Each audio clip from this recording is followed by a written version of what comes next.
Outwardly, she's just an ordinary girl, forced into a loveless marriage with a cold, domineering CEO. But no one would have guessed that behind that weak facade lies an identity that makes the entire elite society wary. While the male lead thinks he holds the upper hand, step by step, he falls into a love trap set by his own mysterious wife. Their married life, seemingly just a transaction, gradually transforms into an unbreakable relationship, full of drama, misunderstandings, and earth-shattering secrets. This modern romance novel, with a touch of angst, humor, and indispensable mind-bending twists, will be reviewed below. The gentle sunlight visited each window of the hospital. But inside the ward, the sound of arguing constantly broke the peace. The car is downstairs, I'll take my mom to the city hospital. You take Chin Ran. Why should I take Chin Ran? Han Xiu pointed directly at his wife, scoffing, you married someone rich. Can't you even support one daughter? She's no pushover, so she explained with all her might. I've already brought Yuer into the Lin family. Do you want me to bring another burden? A group of patients passing by the noisy room couldn't help but comment on the person leaning against the door. That girl standing over there looks so pretty. Indeed. The constant bickering reached Chin Ran's ears. Chin Han Xiu, my mom helped you raise your daughter for over a decade.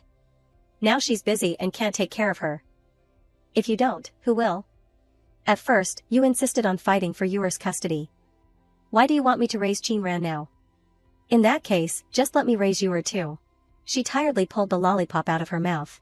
Then she spun it in her hand and impatiently blurted, so noisy. Chin Ran involuntarily thought back to when she was little, chasing after her sister to ask for piano practice. Just a few notes, and you have to practice for an entire afternoon? Let me play it once for you, and you'll understand. At that time, Chin Yu stubbornly hugged her violin tightly. Don't touch my violin. What do you know? Ning Qing angrily yelled as soon as she got home, what's going on? Why is it noisy again? Knowing the words were for her, she stammered, Mom, I. Before she could explain, Chin Yu acted as the accuser. Mom, sis said I was too noisy practicing the piano and it bothered her gaming, so she tried to snatch my violin. Sob, sob, sob. Chin Ran immediately denied, it wasn't me. Ning Qing, easily swayed, only listened to one side and shrieked, Chin Ran, if you're so bored, go play outside. Don't disturb Yuer's piano practice. Her no was still caught in her throat when Ning Qing waved her off, don't make excuses. Hurry up and go outside. Chin Ran felt helpless and could only console herself, oh, forget it. She didn't even look at her mother comforting her sister, angrily darting to the door. Go out, then go out. As soon as she left the house, scattered raindrops fell at Chin Ran's feet. Is it raining? Dad should be getting off work soon, but I don't think he brought an umbrella today. She found a yellow umbrella from somewhere and decided to brave the rain to pick up her dad. After only a few steps, a threatening voice reached her ears, such a thick wallet, yet you dare to lie to me and say you have no money? The unlucky young man desperately pleaded, this is my tuition money my mom gave me. I can't give it to you. The blonde guy became even more arrogant, just say you lost it. Then ask your mom for more. Your mom wouldn't want to see your face all bruised, right? The victim choked out repeatedly, please, let me go. Don't hit me. As the thug raised his hand, a shout made him freeze. Chin Ran walked closer and chastised the person, he already said it's tuition money. Why are you still trying to hit him? Aren't you ashamed? What a thick-skinned person. The guy ignored his previous target, more interested in this lowly. Little sister, didn't your mom teach you not to meddle in other people's business? Chin Ran fearlessly stared at him. The umbrella in her hand was suddenly knocked to the ground. The heavy rain continued to pour down relentlessly on the luxurious city. Chin Ran was drenched to the bone. As soon as she entered the house, she excitedly boasted, Dad, you're home? Today, I defeated a senior to help a bullied classmate. But the scene inside the house made her only able to utter Dad before falling silent. Han Xiu, still in his work clothes, was happily with his youngest daughter. I heard our Yuer won another award. Dad braved the rain today to buy you a new toy. See if you like it. Chin Yu's eyes crinkled in a smile as she exclaimed, I like everything Dad buys. Meanwhile, Ning Qing stood with her hands on her hips, scolding. Chin Ran, where did you run off to play again? You look no different from a delinquent. She lowered her head, listening to the woman's nagging in her ear. All day, you only know how to cause trouble. If that's the case, don't come home again. Every time I see you, I get annoyed. You don't have any appearance of a girl at all. Look how obedient your sister is. After criticizing her daughter endlessly, Ning Qing turned to attack her husband. Chin Han Xiu, can you manage this daughter of yours or not? You always say you're busy with work. But how much have you actually achieved? He was so annoyed he couldn't stand it. Ning Qing, do you want to argue again?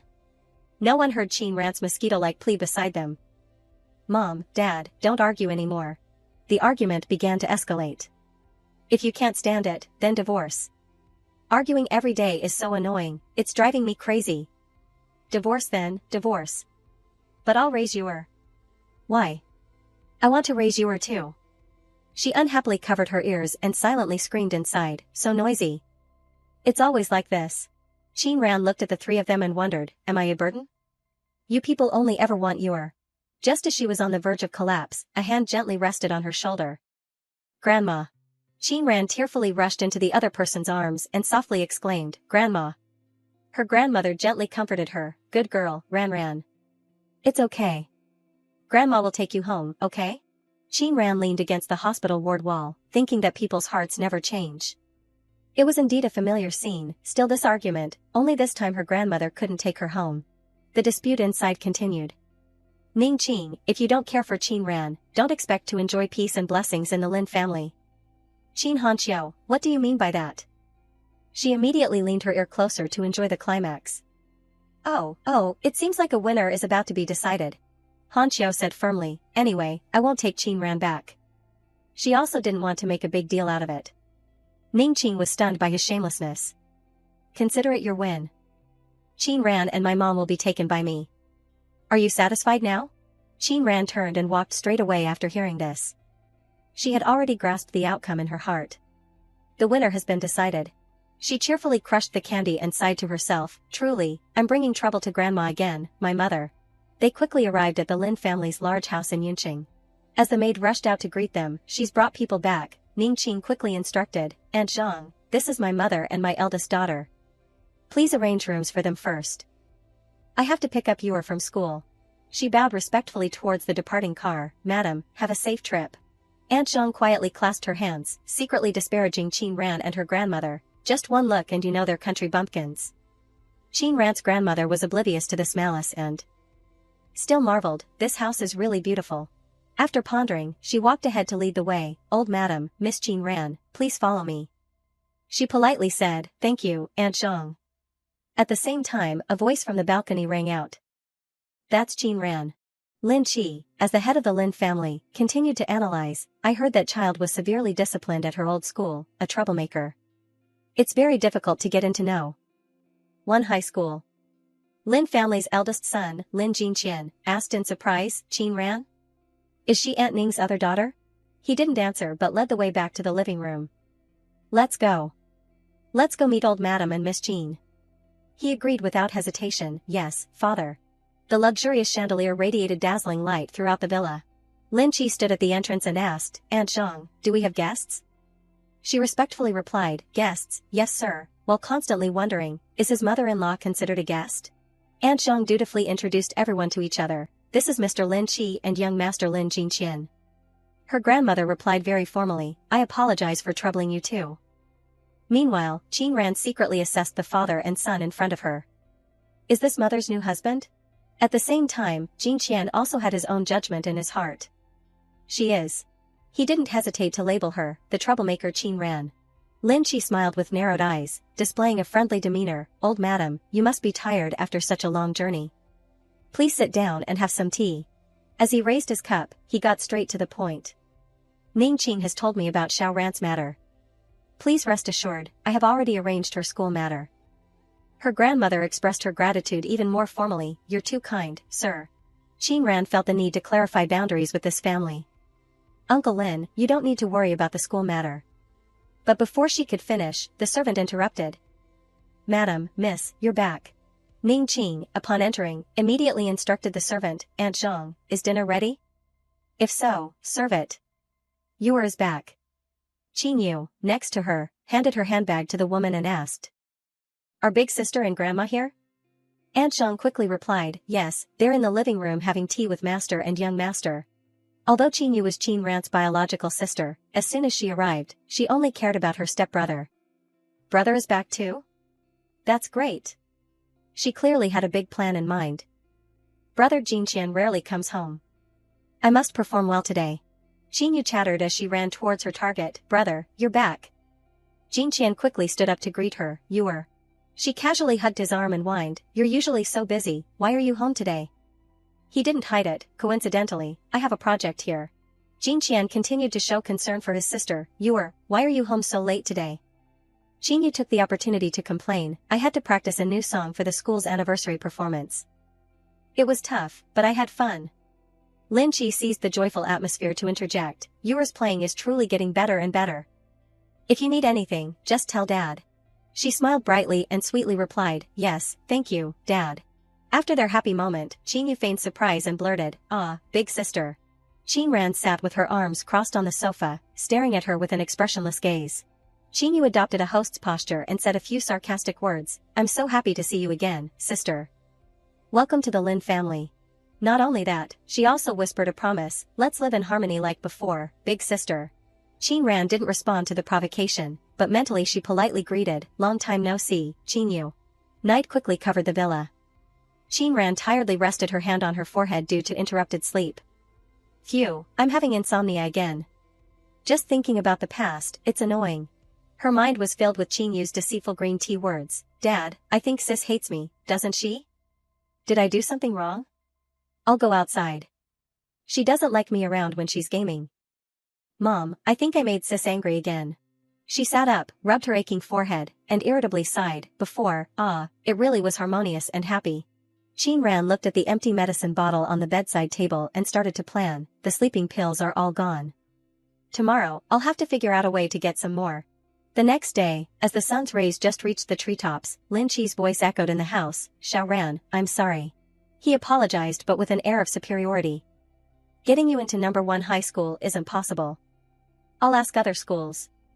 Just wait at home for a few days. Ning Qing stood beside him. No different from a wicked stepmother, Yuer got into number 1 high school by her own ability back then. We didn't need to worry at all. Qingyu seized this opportunity to add fuel to the fire. That's right, number 1 high school is the best school in Yunqing. It's not that easy to get in. I also had a hard time getting in. On the surface, it sounded like advice, but her tone revealed a lot of bragging. Principal Su of number 1 high school is a person of extraordinary status. To get into no. 1 high school, it's not just about good grades, you also need. Qingran was tired of listening to their meaningless words. She pulled an envelope from her bag and interrupted, actually. She held up the white envelope and frankly slapped it in their faces. If it's number 1 high school, I have a letter of recommendation from the principal. Ning Qing, as if blinded, shrieked, enough. How dare you lie with such blatant eyes? Aren't you ashamed? I'm ashamed. Qingyu beside her fanned the flames. Oh. Mom, don't be angry. What if she's talking about a different number 1 high school? Provoked by these words, she spoke even more excessively. Qingran, if you've come to the Lin family, then throw away your bad habits from before. She sighed wearily. Secretly sneering in her heart, after all these years, still playing the same old charades. Qingran couldn't reason with such an unreasonable person, so she adjusted her hat and walked straight away. If there's nothing else, I'm going to school now. Ning Qing was still agitated beside her. How could you possibly have a letter of recommendation from the principal? It's a miracle if it's not a disciplinary report. She looked at Qingran's retreating back and spoke harshly. Going to school? You're probably going to an internet cafe. You're infuriating me. Qingyu, of course, took this chance to step on her even more. It's alright, Mom, don't be angry anymore. Sis didn't mean to lie. As Qingran walked past, Jinqian's expression suddenly changed. He stared at the letter in her hand and wondered, this seal. Jinqian was confident in his eyesight, so he spoke to confirm, that letter has Principal Su's personal seal on it. She wasn't lying. Lin Qi blurted out in surprise, what? He was afraid everyone wouldn't understand, so he emphasized again, the letter of recommendation is real. At Hanchuan number 1 middle school, a group of female students excitedly called out to each other, running in one direction. I heard there's a new, very handsome doctor in the infirmary. What are we waiting for? Let's go see. They crowded around the door, each eager to get a spot at the window. Wow, so handsome. Even more handsome than my idol. Where? Where? Let me see. Behind the curtain. Don't push. Inside the room, Zhaoing looked at the female student in front of him and frankly asked, Student, are you here for medicine or a checkup? The girl, with a blushing face, stammered, I'm here for medicine. Just one bottle of vitamin C, thank you. But the attention of the infatuated crowd outside was on someone else. Those eyebrows. They sketched every feature on Qingxian's face. Those lips. After admiring him enough, they all excitedly embraced each other and shrieked, he's perfect. As they were admiring the handsome man, the ringing of the bell rang out, interrupting them. The girls stomped their feet in annoyance. Darn it, is it time for class already? Then we'll come back at lunch break. After the group left, Zhao comfortably stretched on his chair. Finally, peace. He looked at the person next to him and voiced his question, I say, Master Xian, why aren't you acting like a young master from the capital, but instead came here to be a doctor? In his heart, he silently screamed, always dumping things on me. I'm exhausted. Qingxian gave him a glare and took the work upon himself. Then I'll do it. Zhao wouldn't dare let such a great Buddha get involved, so he quickly corrected himself. Okay, you're the boss. Just let me do it. His small head couldn't help but say a few bad things. These people offer high prices to schedule surgery with you. They'd die of anger if they saw you giving free checkups to these students. As he was deep in thought, a knock-knock on the door brought Zhao back to the present. Qin Ran stood outside the door and hesitantly spoke, excuse me for disturbing you. Do you two sell sleeping pills? As he glanced at her, his eyes lit up. Spring feelings stirred in his heart. Damn, she's so pretty. Qingxian's gaze was also drawn by the sound outside. Zhao finally remembered his profession after admiring her. Student, sleeping pills are prescription only. You can't just buy them. He felt embarrassed by his thoughts. Didn't she come to see handsome guys? Qin Ran immediately pulled down her hat and prepared to leave after hearing that. I was just asking. If you don't have them, then never mind. However, Qingxian suddenly stood up. Wait a moment, I'll get them for you. Zhao quickly yelled, Master. He leaned into the other person's ear and reminded him, Master, what she needs are sleeping pills. You can't just give them out casually. He twisted open the bottle cap and asked back. Do you think I would casually give medicine to a patient? Qingxian quickly handed the medicine to Qin Ran. Here's the medicine you need. The dosage is for 3 days. Come back when you've finished it. Although her goal was achieved, she stared at the medicine for a long time. Qingxian patiently extended his hand to offer the medicine. Finally, she compromised, took everything, and softly said, thank you. Qingxian quietly stood by the door, watching Qin Ran's retreating figure. Zhao couldn't contain his curiosity, Master, you just gave it to her like that? He comfortably explained, because she really needed it. Don't worry, it's not sleeping pills, just sleep aids. At the principal's office of Hanchuan No. 1 High School, Ai Rong was agitatedly explaining, Principal Su, how can you let this kind of troublesome student into our class 1?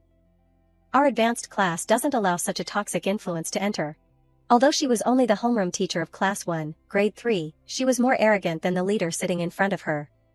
Look at this file. Arguments, fights. Truancy, not a single criticism or punishment is missing. I even feel my hands are getting dirty holding it.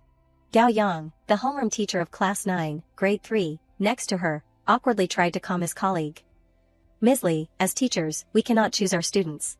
Ai Rong, seeing someone trying to contradict her, immediately launched into a tirade. Mr. Gao can stand there and talk without feeling any pain, can't he? It turns out this student isn't from your class. He immediately retorted, if she were my student, I would naturally take responsibility. She rubbed her chin thoughtfully and delivered a fatal blow. Mr. Gao is truly noble. No wonder he's been teaching for 20 years and is still stuck in the same spot. Gao Yang was so angry he lost his ability to speak and could only stammer, Ms. Li, you. Principal Su, seeing them arguing without any regard for anyone, coughed to remind them, ahem, then, Mr. Gao, are you willing to accept this student? Gao Yang instinctively accepted, of course I agree. Ai Rong was just waiting for that and threw the resume at him. Good. Then I'll go back to class. The class is still taking a test. After she left, Principal Su continued, alright, Mr. Gao, take a look at this. Gao Yang looked at the paper in his hand, sweating with fear, while the principal's voice still echoed evenly in his ears, look at how the student did on the math Olympiad exam. He didn't know who the owner was but still praised it sincerely, excellent. She must not be a student from our school. If she were, I would have recognized her. What a pity. Principal Su swallowed his answer in his heart. A pity? This student was not from our school before, but will be our student from now on. Qin Ran walked leisurely on the road, lost in thought. This eye drops work really well. Very effective for soothing red eyes. She looked at the medicine bottle in her hand and pondered, I think I've seen that doctor before. Qin Ran recalled when she stood listening to her parents argue in the hospital. If it wasn't for treating mom's illness, I wouldn't have to bring the jinx Qin Ran back to the Lin family. It's so embarrassing. You talk as if you care so much about your mom. If you had sent her away earlier, she wouldn't be so seriously ill. Coincidentally, Qing Xian was in the opposite room, calmly listening to his subordinate's report. Young Master Qing, what do you think? He watched Qin Ran crush the candy and secretly commented, ah, she's angry now. Qing Xian silently labeled her, it seems this isn't a cute and harmless little rabbit. The hospital staff were still humbly expressing, young Master Qing, if you are willing to spare your precious time to perform surgery for us, no, even just a special surgery. It would be a great honor for us. Qing Xian politely replied, you're too kind. I plan to stay in Yunqing for a while, and I might take on some surgeries there. If you're willing, you can come and observe and learn. At the school, he was also lost in memories and secretly scolded himself, I must be crazy to come to Yunqing, just for her. Qing Xian stared at the medicine bottle and sighed deeply in his heart, she really makes one curious. In Class 9, Grade 3, Gao Yang was settling his students. Quiet down, everyone. Today, we have a new transfer student in our class. Xiao Qing, unable to suppress his gossipy nature, turned to his good friend and asked, a new student? Is it probably the older sister of the school belle Qingyu? And she's assigned to our class? It must be because of Uncle Lin's connections. Diao Guang coldly threw a line back at him, don't know, not interested. Xiao Qing immediately dragged out his words, taunting, except for Qingyu, you're not interested in anyone else. Ignoring the ambiguity, he continued to gossip, but I heard Qingyu's sister fought in Ninghai village, dropped out of school, and even repeated a grade. Yet she can get into our No. 1 high school. The surrounding friends immediately became interested. Damn, isn't she just a rural hooligan? Ninghai village, that's a provincial-level poverty-stricken village. In their minds, they all imagined a chubby, thick-skinned version of Qin Ran trying to trick them. Handsome boy, wanna hang out? The talkative ones all chimed in, I can imagine it already. Diao Guang impatiently stood up. Boring. Let's go. Xia Qing asked in confusion, where are you going? Diao Guang walked to the door and casually dropped a line, Qingyu is practicing violin in the auditorium. I'm going to watch. Xia Qing let out a jealous sigh. So admirable. I want to go watch the school flower play violin too, because in his heart, he thought, what's so beautiful about a new student? As Diao Guang stepped into the hallway, she also reached the front door at Gao Yang's call. Qin Ran, come into the classroom. As soon as the rural girl appeared, the entire class fell into a deathly silence. She calmly spoke, breaking the awkward situation, hello, everyone. I'm Qin Ran. Gao Yang didn't let anyone react before assigning her a seat. There's an empty seat next to Lin Ran. You can sit there. The male students who had just been criticizing her now had red faces and pounding hearts. So pretty. So classy. They used their shining eyes emitting pink bubbles to envy each other. Don't fight me for her. This rural hooligan girl is mine. Not so easy, brother. Everyone loves beauty. Her desk mate shyly greeted Qin Ran, hello. My name is Lin Ran. She simply replied, hello. Xiao Qing mumbled to himself blankly, this doesn't look like the rural girl they talked about. Meanwhile, the surrounding male students began to plan how to pursue the new goddess. It's a pity young Master Su didn't see this transfer student. I think she's no less pretty than Qingyu. That's right, let's go get to know her after school. You guys understand? Right? The school bell rang, signaling the end of class. Siren eagerly suggested, then I'll give you a tour of the school. After all, you're new and not familiar with this place.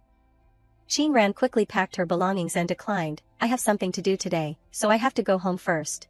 She was rejected and immediately shed 2 lines of self-pitying tears. Boo-hoo, I was rejected. It's normal for a beautiful girl to be a little cold. But then Qin Ran gave her a new promise, thank you. You can give me the tour next time. Siren immediately blushed and recovered. Okay, student Qin Ran. Go home quickly. In her heart, she constantly blamed herself, boo-hoo-hoo, it's my fault. The beautiful girl isn't cold at all, her smile is so pretty. The 2 male students who intended to get to know her signaled to each other as soon as they saw her leave, she's gone. Let's follow. Qin Ran calmly immersed herself in calculations, unaware that someone was following her. Going back to the Lin family, I'll have to see those people again. What a bother. Suddenly, a voice called out from behind, pulling her attention back. Hey, new friend, don't walk so fast. The leading male student opened with a boring greeting. You seem to be in a bad mood. Do you want us to help cheer you up? He waved his hand in front of Qin Ran, speaking flirtatiously. We've carefully prepared a welcome party for you. You definitely have to give us face and attend. At the same time, Zhao was glued to his phone across the street. What's wrong with this GPS? Where's the hotel that old Su mentioned? Attracted by the noise, he reminded the person next to him, Master Xian, isn't that the student who came for sleeping pills this morning? Qing Xian followed his gaze and confirmed, she seems to be in trouble. Go help her. Zhao quickly rolled up his sleeves, ready to rush forward. You're giving me the chance to be a hero saving the beauty? Alright, Master Xian, watch me. The leading male student was now leaning close to Qin Ran's face, saying some useless words. It's because you're too pretty, I couldn't control myself on the road. She said nothing, coldly gripping his hand tightly. Qin Ran looked directly into his eyes and warned, you guys started this. He was startled by this unexpected action, dumbfounded. What's going on? Her answer was a 180-degree twist of his arm. He cried out in pain, his face turning ashen. Damn it, it hurts, it hurts, it hurts. Why are you all just standing there? Hurry up and help me. She didn't stop there but continued with an extra knee kick. He only managed an ouch before his subordinates shouted, Big brother, we're here to help you. One eager guy threw a punch to protect him but was blocked by Qin Ran. This damn girl, dares to hit our brothers? Do you want to die? With just a few simple arm twists, she easily defeated these half-baked thugs. Qin Ran surveyed her triumph and casually adjusted the hat on her head. Zhao was so startled by the scene in front of him that he stammered, Xian, master, I didn't see wrong, did I? In less than a minute, she beat those guys flat. Is this girl even normal? Qing Xian watched her retreating figure and didn't answer him. He kept his praise to himself. Interesting. She's more interesting than I thought. Qin Ran had noticed their presence long ago. She walked past Qing Xian and left a single word, thanks. Zhao was heartbroken and questioned him relentlessly, hey, I clearly wanted to save her. Why did she thank him? Qing Xian saw his friend getting too deep into character and immediately urged, let's go. Old Su is waiting for us. Zhao still looked back one more time and noted. Those three guys seem to be students from number 1 high school. Qing Xian, without a second thought, gave the order to clean up. Is such trash worthy of staying in number 1 high school? Deal with them. Zhao and the other person quickly arrived at the private suite. They exchanged words very casually. Qing Xian raised his cup and asked the person opposite him, Old Su, you've been the principal of Yunqing number 1 high school for 3 years and haven't returned to the capital. Why do you suddenly want to resign and go back to the capital? He didn't mind sharing his plan. I've chosen my successor. It was hard to wait for her. Zhao Ying's eyes widened, shining with curiosity. Who is it? He shook his head, looking helpless. She doesn't want to succeed me. Qin Ran's image clearly appeared in Principal Su's mind. He took a sip of tea and continued to speak about his plans. However, I believe she will agree, so I want to go back to the capital to prepare in advance. Zhao Ying's inner thoughts immediately erupted. There's actually a country bumpkin who doesn't know that Yunqing is where the nobles reside. Just talking takes 3 days and 3 nights to get. Resources that ordinary people can hardly obtain. She truly doesn't know the immensity of heaven and earth. He couldn't help but lean into Qing Xian's ear and complain. She doesn't even want to be the heir of the Su family. Tell me, what's her background? Master Xian, say something. Aren't you curious? A new day began at the music building. Qin Ran silently opened the door to the music room and quietly stepped inside. She walked straight towards her target, the violin lying on the wooden table. Qin Ran gently held it with both hands. After gazing at it to her heart's content, she placed the violin on her shoulder and played an improvised piece. Xiao Qing, walking shoulder to shoulder with his good friend, continuously chattered, young Master Su, you didn't see that transfer student. She's really pretty. Jin Qian impatiently cut him off, talk less and walk faster. I still have to go deliver bubble tea to Qingyu. As soon as he finished speaking, his ears caught an important sound. Jin Qian's heart immediately stirred. This music. He ran off without a word, leaving Xiao Qing standing there babbling, young Master Su, what are you rushing for? The person playing isn't running away. He scratched his head in confusion. This guy is having his violin obsession again. Qingyu also plays the violin. Otherwise, how would she be worthy of our young master Su? Soon, Jin Qian rushed to the staircase inside the music building, his heart still wildly guessing. It's a melody I've never heard before. As he got closer, his steps involuntarily slowed down. This is an advanced technique that can only be heard at master performances in the capital. Qin Ran was still immersed in her shower of music. Jin Qian was mesmerized by these melodies, and the skill was even more important.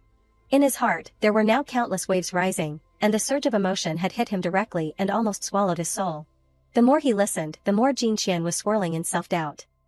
Lonely, fervent, can there be such a contradictory person in the world? But when he flung open the door, the music stopped abruptly. Jin Qian, dazed, scanned the room. Within his sight, only the wide-open window remained. Xiao Qing, after desperately chasing, also became bewildered. Where's the person? Did she really run away? Did she jump from the second floor? Jin Qian sighed in frustration. Forget it, let's go first. His mind still couldn't stop wondering, could it be that besides Qingyu, there's someone else in this school who can play the violin? In a corner on the side of the building, Qin Ran was also panting heavily. She recalled the difficult situation just now and felt a sense of relief. That was dangerous. I almost got caught. But just a second later, Qin Ran excitedly waved her hand. Playing the violin feels much better now. It seems I'll have to find opportunities to play it to calm myself down in the future. She leisurely left the music building, a doubt arising in her mind. I always feel like I forgot something. Oh well, it's not important. Inside the classroom, Siren quickly cleared up her earlier doubt. Student Qin Ran, the math homework the teacher assigned earlier is due. Have you finished it? She clutched the problem sheet in her hand, full of chagrin. I knew I forgot something. Qin Ran shamelessly suggested, can I not turn it in? Siren stammered, this. Without waiting for her reply, Qin Ran turned back to scribble. Siren stared in astonishment. So, she's left-handed. She quickly returned the results to the study monitor. My grades aren't good, and I don't know how to do any of the problems. Please be lenient. Siren was dumbfounded by the situation. Oh, alright. She immediately recovered and smiled brightly, nominating herself, I'm the class committee member. If you have any difficulties, you can come find me. Qin Ran said nothing but stared at the badge on her shirt. Siren caught her gaze and immediately spoke, this design, you like Yanxi? She excitedly lunged forward and hugged Qin Ran's shoulder. Sister, so you're a milkshake too. Have you heard the new album? Have you voted on Weibo yet? If not, I'll teach you how to register a sub-account and cast extra votes. She weakly denied, I'm not. The person in the cave who never chased idols was silently crying. It seems Milkshake represents Yanxi's fans. So what's sister? Is she normally this strong? My shoulder hurts a little. Siran erupted with fighting spirit, eagerly calling out to Qin Ran, sister, no, Ran, don't worry. I'll definitely help you improve your grades. After school, I'll take you to buy review books. She mechanically said, her heart conquered by the nickname. Ran, besides my grandparents, no one has called me that in a long time. The two girls walked leisurely around the campus. Siren kindly reminded her, it's best not to get involved with Qingyu in class 1. She's from the Lin family and protected by young Master Su. Speaking of which, you two both have the surname Qin. She also thoughtfully shared more information. Oh, right, there's a vocational school nearby. Inside, there are. The two-word school bully were stuck in Siran's throat for a moment before she could finally spit them out, because a group of people had just come into her sight. It turns out, speak of the devil, and he appears. The real-life school bully was right in front of him. Qingyu sat in the car, secretly gloating as she witnessed this scene.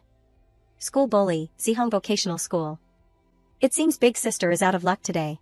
The driver looked at her through the rearview mirror and cautiously spoke, Miss, it seems your older sister is here too.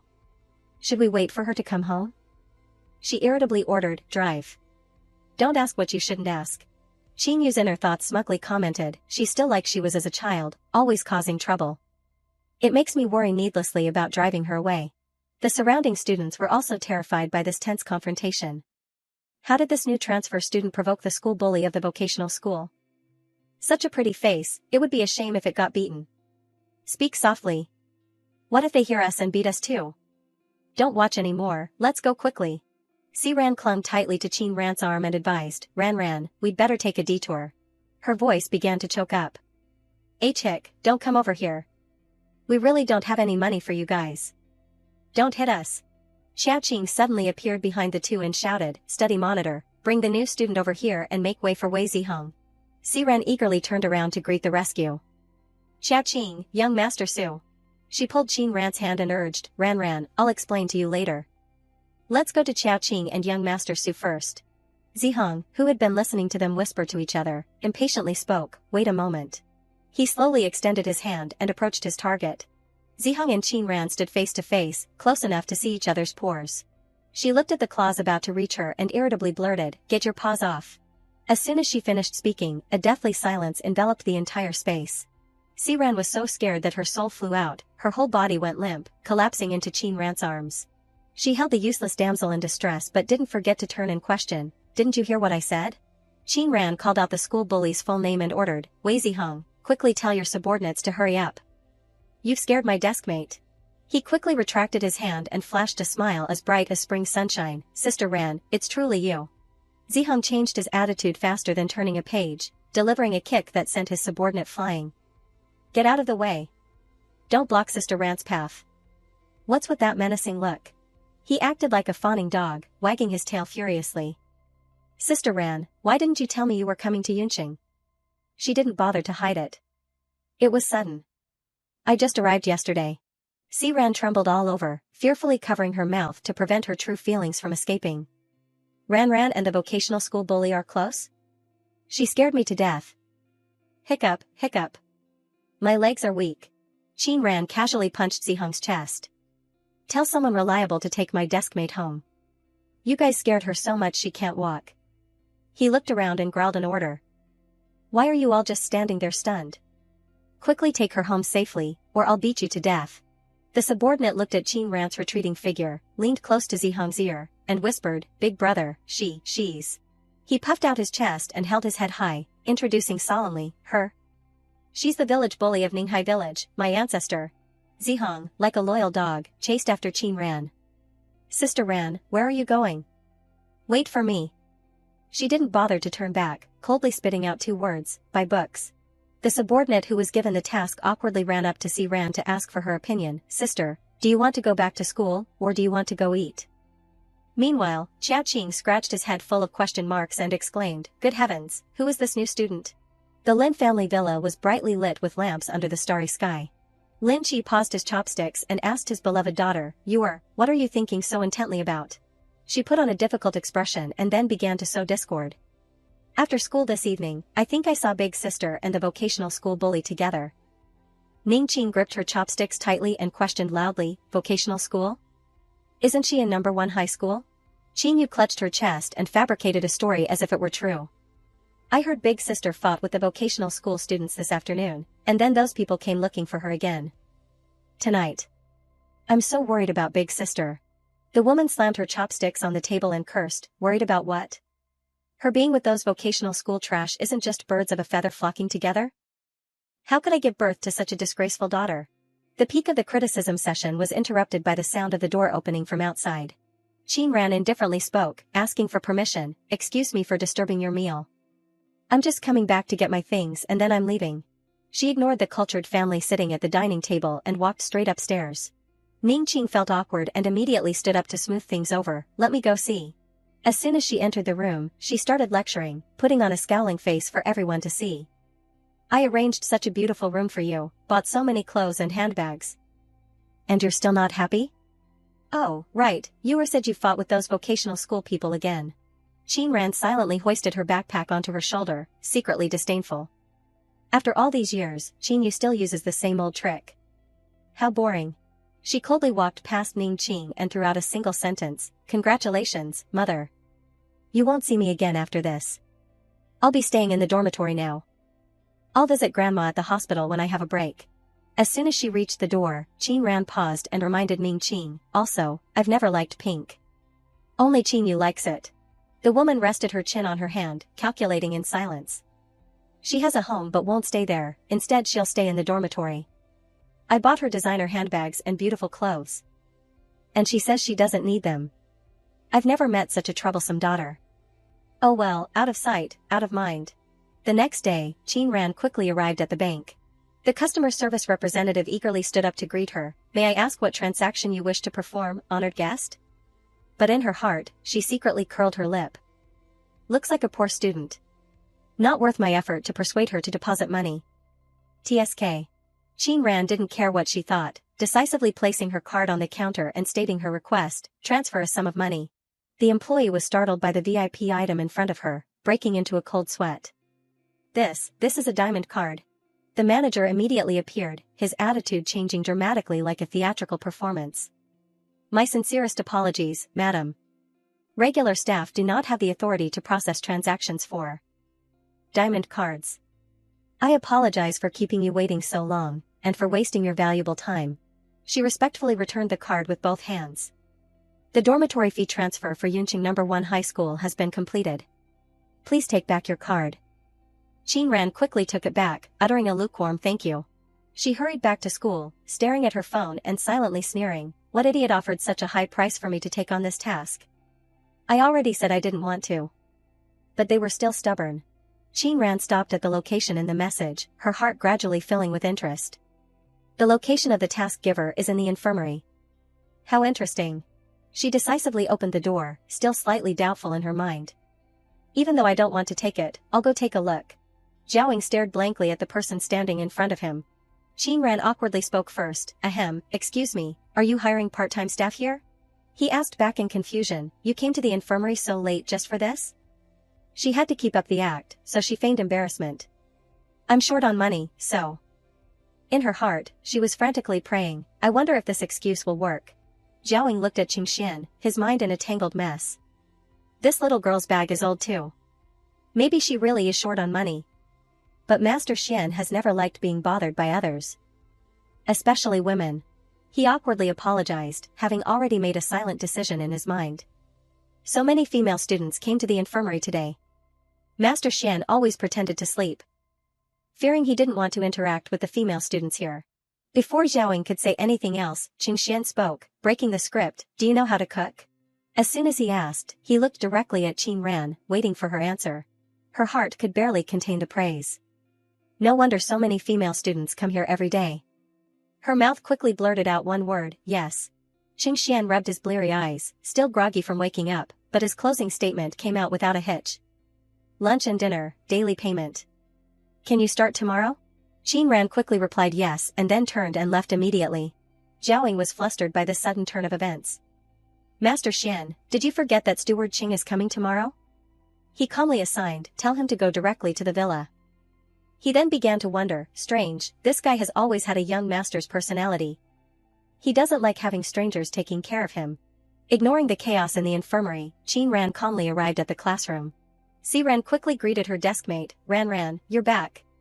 She just coldly grunted in reply. She glanced at Qin Ran, who was engrossed in reading. Qin Ran caught her gaze and decided to ask directly, why do you keep looking at me? Is there something on my face? Ran stammered in denial, no. Finally, she couldn't win against her curiosity and bravely asked, Ran, last night, why did that school bully listen to you so obediently? Qin Ran half jokingly, half seriously explained, because I used to be very famous. Diao Guang suddenly raised a stack of papers in his hand, interrupting their conversation. It's almost time. Everyone, please prepare to turn in your physics homework. Ran frantically gestured with her hands and mouth. The physics teacher is a great demon king. His homework cannot be left undone. Ran, copy mine. Xiaoqing approached Diao Guang and whispered, young Master Su, you couldn't do the last question, could you? He calmly grunted in acknowledgement. He tried to extract information with a disbelieving expression. You really couldn't do it? I don't believe it, your physics grades are always among the top. Diao Guang blushed and pushed his friend away. I'm saving this question to discuss with Qinyu. Xiaoqing, despite being brushed off, smiled with narrowed eyes. I know. How could our physics representative have a question she doesn't know how to do? Qin Ran rested her chin on her hand, looking at the paper and decided to randomly circle answers. Physics is so boring. If I choose a for all the questions, they'll all be wrong. Diao Guang walked past the two and interjected, it's better not to copy answers than not to write anything. The more excessive words he held back in his heart. Such ugly handwriting yet dares to copy answers. Truly a world of difference from Qinyu. Qin Ran acted as if she didn't hear him, indifferently turning in her assignment to Diao Guang. The corner of her mouth curved slightly, looking as if she was disdainful. Qin Ran softly sighed, silently explaining in her heart, if it weren't for Lin Ran's kindness, I'd be too lazy to even copy. At the same time, Diao Guang was also secretly evaluating her. Pretty, but doesn't know what's good for her, wasting the Lin family's efforts. This interlude quickly passed.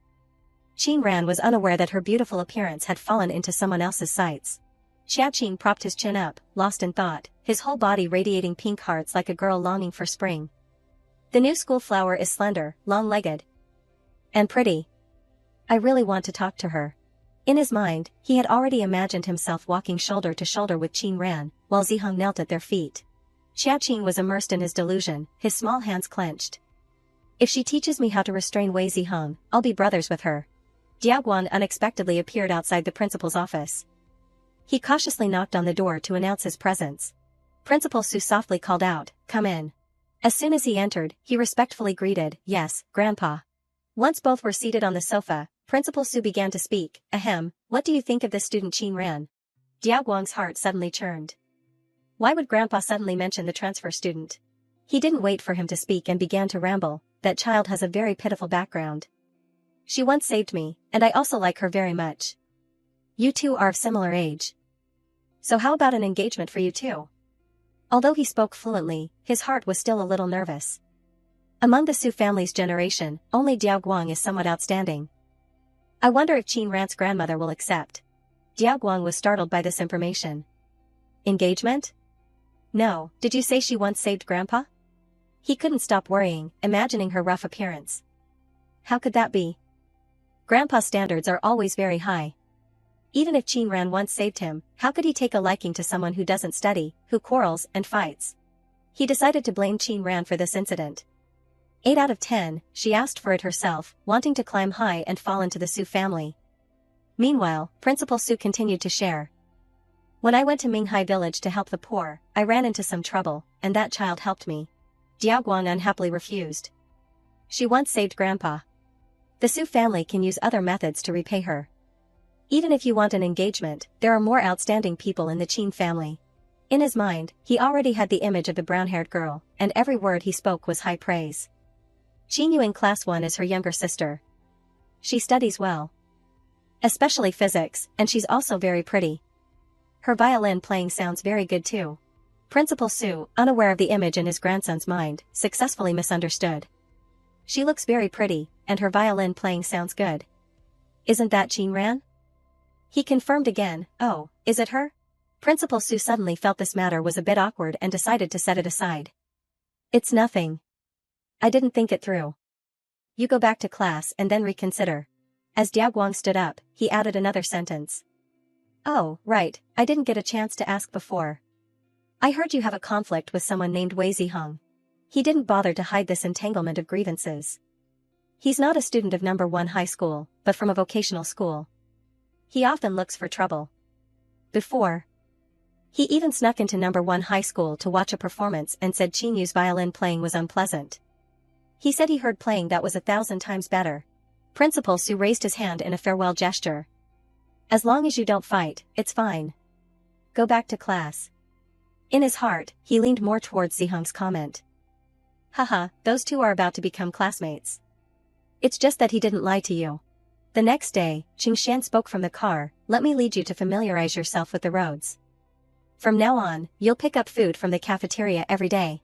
He looked at his phone and casually made a request, "Later, when we get back, make me a late-night snack to try." Qin Ran smiled and asked back, "What if it doesn't suit your taste? Will you go back on your word and fire me?" That would be a breach of contract. Qingshan didn't answer directly but changed to an encouraging remark, "Then you'll have to try your best." A car quickly stopped in front of a luxurious building. Ning Qing got out of the car, holding her head, constantly calculating. "My brother-in-law rarely comes back to the capital. Lin Qi booked a room at this hotel half a month ago. I can't let him lose face." However, the figure appearing in front of her made her wonder, "Qin Ran? Why is she here? Isn't she in the dormitory now?" Ning Qing nervously turned her head, looking around several times. When she saw only Qin Ran, she breathed a sigh of relief.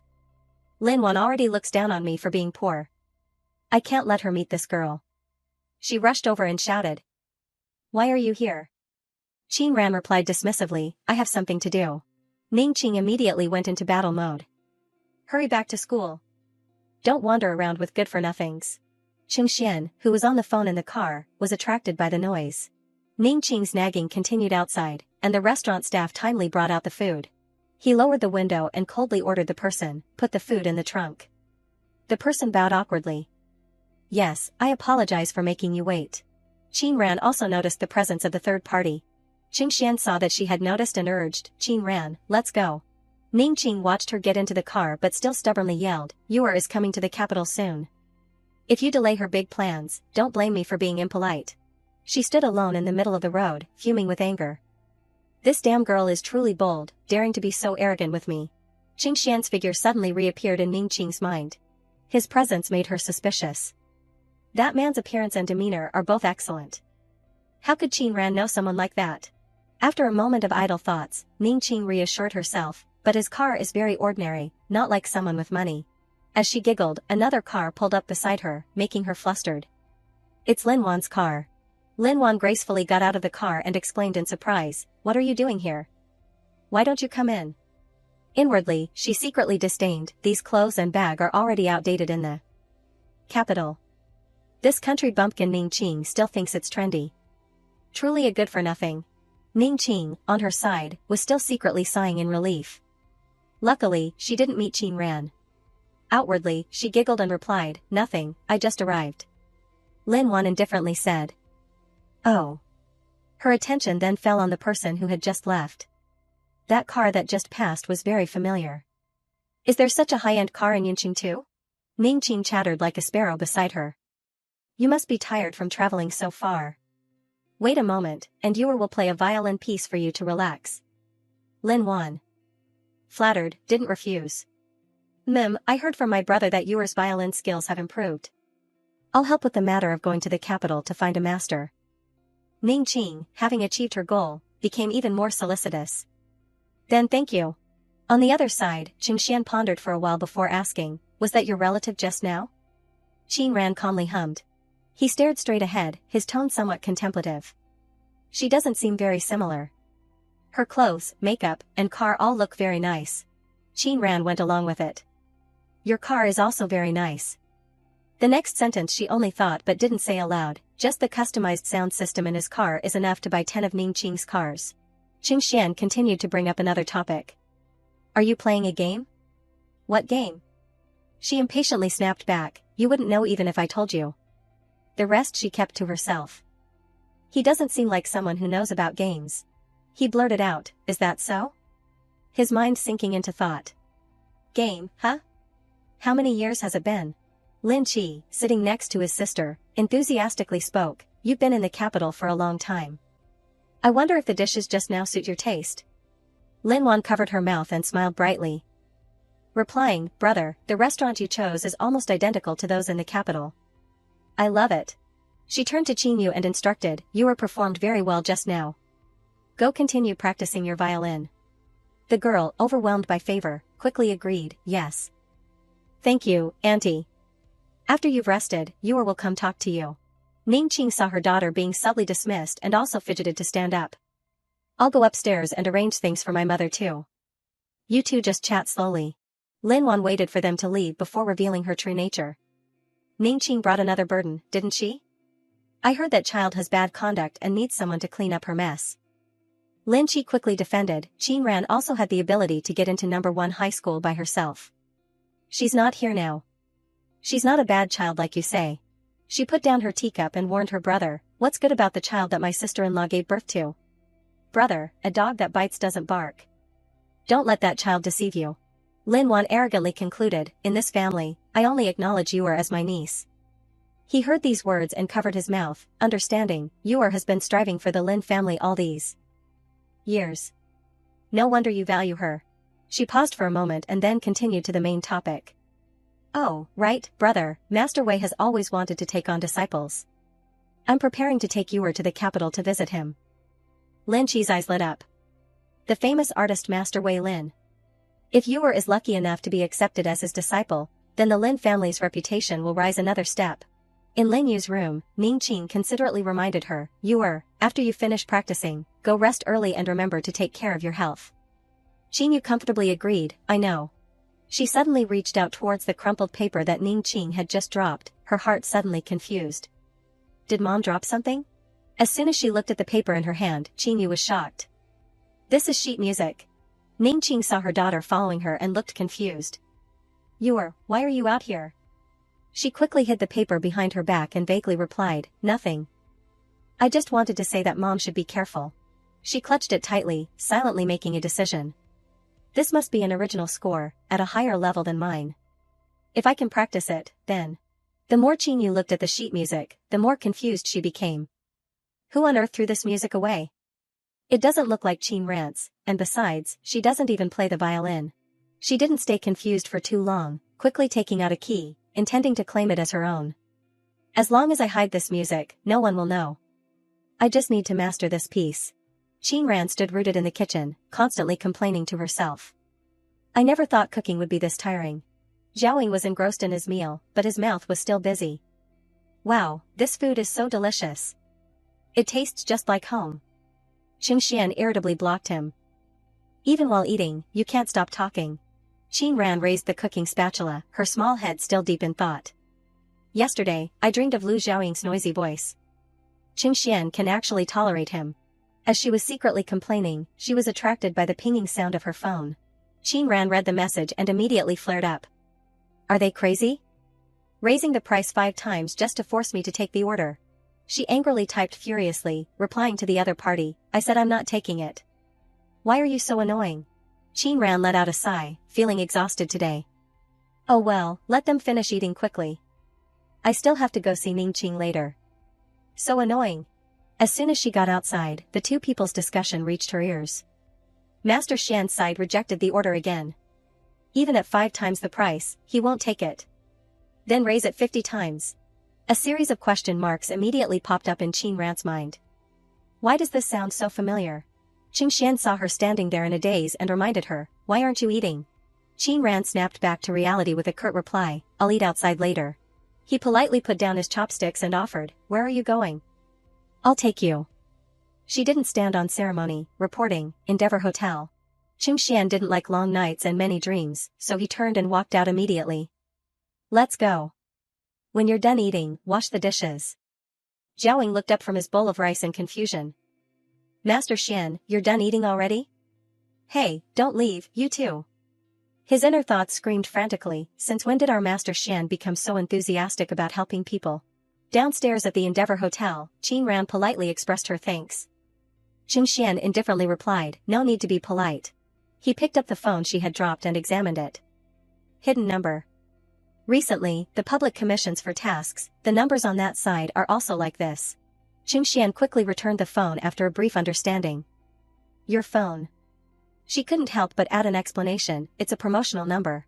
Qin Ran turned around and put on her earphones, ignoring him as he watched her retreating figure and wondered, is it just a coincidence? The person on the other end of the line was desperately trying to persuade her. This order is already 50 times the price. Are you really not taking it? Qin Ran impatiently yelled. Send me that idiot's information. A ding-dong notification immediately rang out. She took one look and her anger flared. Good. It's him indeed. Qin Ran immediately transformed into a hellish demon, her voice deep as she concluded, I'll take this order. At this moment, Ning Qing was immersed in flattery. Oh, you are blessed to marry into such a good family. Your husband spares no expense for you, and you've raised such an outstanding daughter like Qing Yu. She was so flattered she felt like she could fly. That's right, you never made me worry since she was little. Now she's even studying in the key class of No. 1 high school and playing the violin on TV. Qing Yu, sitting nearby, covered her mouth and quietly asked, why isn't Qin Ran here yet? I told her to come for dinner tonight. In reality, she was deliberately playing a trick. Even though I told her to come a little late, hee. Ning Qing, despite being unhappy, had to restrain herself and appease her beloved daughter. It's okay, it has nothing to do with you. As soon as she finished speaking, a creaking sound echoed as the door was pushed open from outside. The woman with her back to the door was still sparing no words in flattery. You're getting prettier and prettier as you grow up. Do you still remember this old woman? Ran looked at the trap banquet in front of her and seemed to understand the situation. As expected, they came for Ning Qing and Yu, huh? Yu secretly sneered, who remembers you? Didn't you just see that Mom and I are rich, so you came to cozy up? But her mouth still smiled sweetly, of course I remember. Grandma Jiu has been very kind to Yu since I was little. Yu misses you very much. Ran ignored the chattering crowd, her attention falling on the mother and daughter standing awkwardly beside them. Auntie, why aren't you sitting? The aunt awkwardly pulled her daughter closer and introduced, there's no seat. I can stand. Mooing, this is your cousin Ran. The little girl timidly called out cousin twice and then fell silent. Ran gritted her teeth in anger, a storm brewing in her heart. Letting Auntie stand here? Truly, you, Ning Qing. Her attention fell on the empty chair not far away. She strode towards it without hesitation. But before she could touch it, Aunt Zhang cried out in alarm, don't touch that violin. It's 580,000. She frantically ran to stop her. Miss Qin specifically told me to guard this violin. The surrounding guests suddenly buzzed with excitement. 580,000? We could buy 2 houses with that. Oh my god, is that violin really worth so much? Ning Qing and her daughter looked at the crowd's reaction with satisfaction, each smiling knowingly. The youngest aunt awkwardly approached Ran and pleaded, Ran, I'm fine. You don't need to get a chair. She let out an impatient ah. Then she turned to the crowd and asked, 580,000 is a lot of money, isn't it? Ning Qing saw her pick up the violin and angrily shrieked, Ran, you. Ran didn't let her say a second sentence, immediately slamming the violin down with a thud. After venting her anger, she turned back and questioned, what about me? Ran quickly pulled out a chair. Auntie, sit down. The aunt hesitated and quietly asked, then that violin. Aunt Zhang angrily rushed forward to accuse her. You actually dared to touch Mrs. Violin. Ran spun around and retorted, violin what violin? If it's broken, I'll compensate her with 100 of them. She tossed her hair and walked past the woman, not forgetting to throw in a disdainful remark, and a nanny has the right to speak? The 7 or 8 aunts in the room were silenced by this domineering act. Ran ignored them and spoke, reminding the 2 women next to her, Auntie, you and Mooing must be hungry. I'll take you 2 to eat and then visit Grandma. The aunt quickly pulled her daughter's hand. Let's go. The little girl asked in panic, Mom, Auntie Second and Cousin Qin you invited guests. Are we just leaving like this? The aunt understood in her heart, Ning Qing and Qin you clearly don't want to be related to us. This child still doesn't understand. But she replied vaguely, don't think about it anymore. Let's go. Aunt Zhang said in fear, Miss, Qin you still calmly commanded in return, it's okay, Aunt Zhang. Go call someone to clean up the dishes. She stood up like a hostess and raised her glass. I apologize on behalf of my sister. The group of aunts continued to fawn, oh, it's nothing. Everyone knows what kind of person that child is. She's been hot-tempered and fighting outside since she was little. Everyone can finally eat in peace after she's gone, otherwise, we'd be so worried. The entire room began to echo with clinking glasses, a joyful clinking. Ran slammed the door shut and then apologetically told her aunt next to the hospital corridor, Grandma needs rest. I'll take you 2 home. Her aunt felt apologetic about Ran's actions. Ran, tonight, you. Ran didn't let her finish, cutting her off. What about me tonight? That year, Auntie's leg was injured because of Ning Qing's tuition fees, so she couldn't stand for long. Doesn't she know? After venting her frustration, Ran raised her hand to rub her forehead. Auntie, I'm sorry. I didn't mean to get angry at you. Her aunt kindly stroked her hair and instructed, Auntie knows you do all this for my own good, but your mother doesn't owe me. I hope your relationship with your mother gets better. Ran felt a heartache upon hearing these words. Ning Qing doesn't even want me. And she still hopes to cut off family ties, afraid that they'll bother the Lin family. How can I heartlessly tell Auntie these things? She quickly pulled out a wad of cash and handed it to her aunt.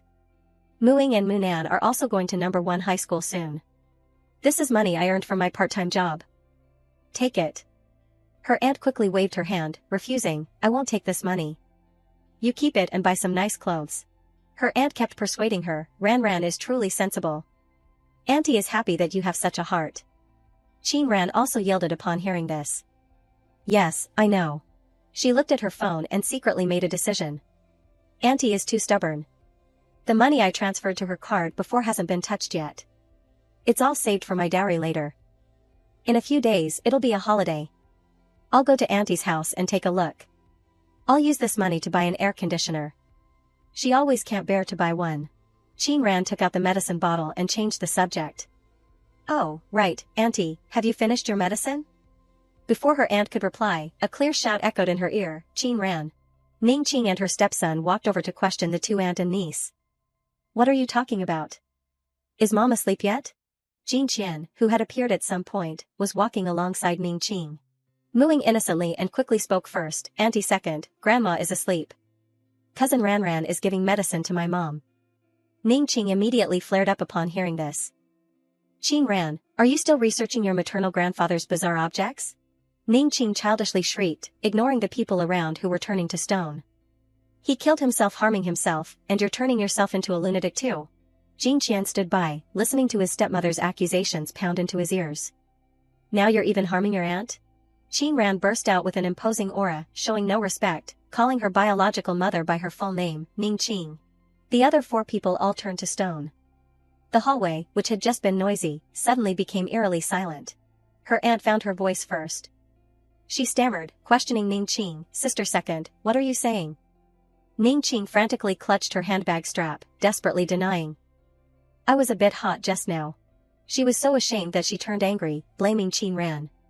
But mother is also doing this for your own good, so you don't follow in your maternal grandfather's footsteps. Jin Qian suddenly looked suspicious. Ning Qing's father, before she married into the Lin family, I investigated thoroughly, and there was nothing unusual. She angrily cut her off. Shut up. Are you even worthy of mentioning my maternal grandfather? And besides, Qin Ran stared directly into Ning Qing's eyes, hissing out each word, I am not crazy.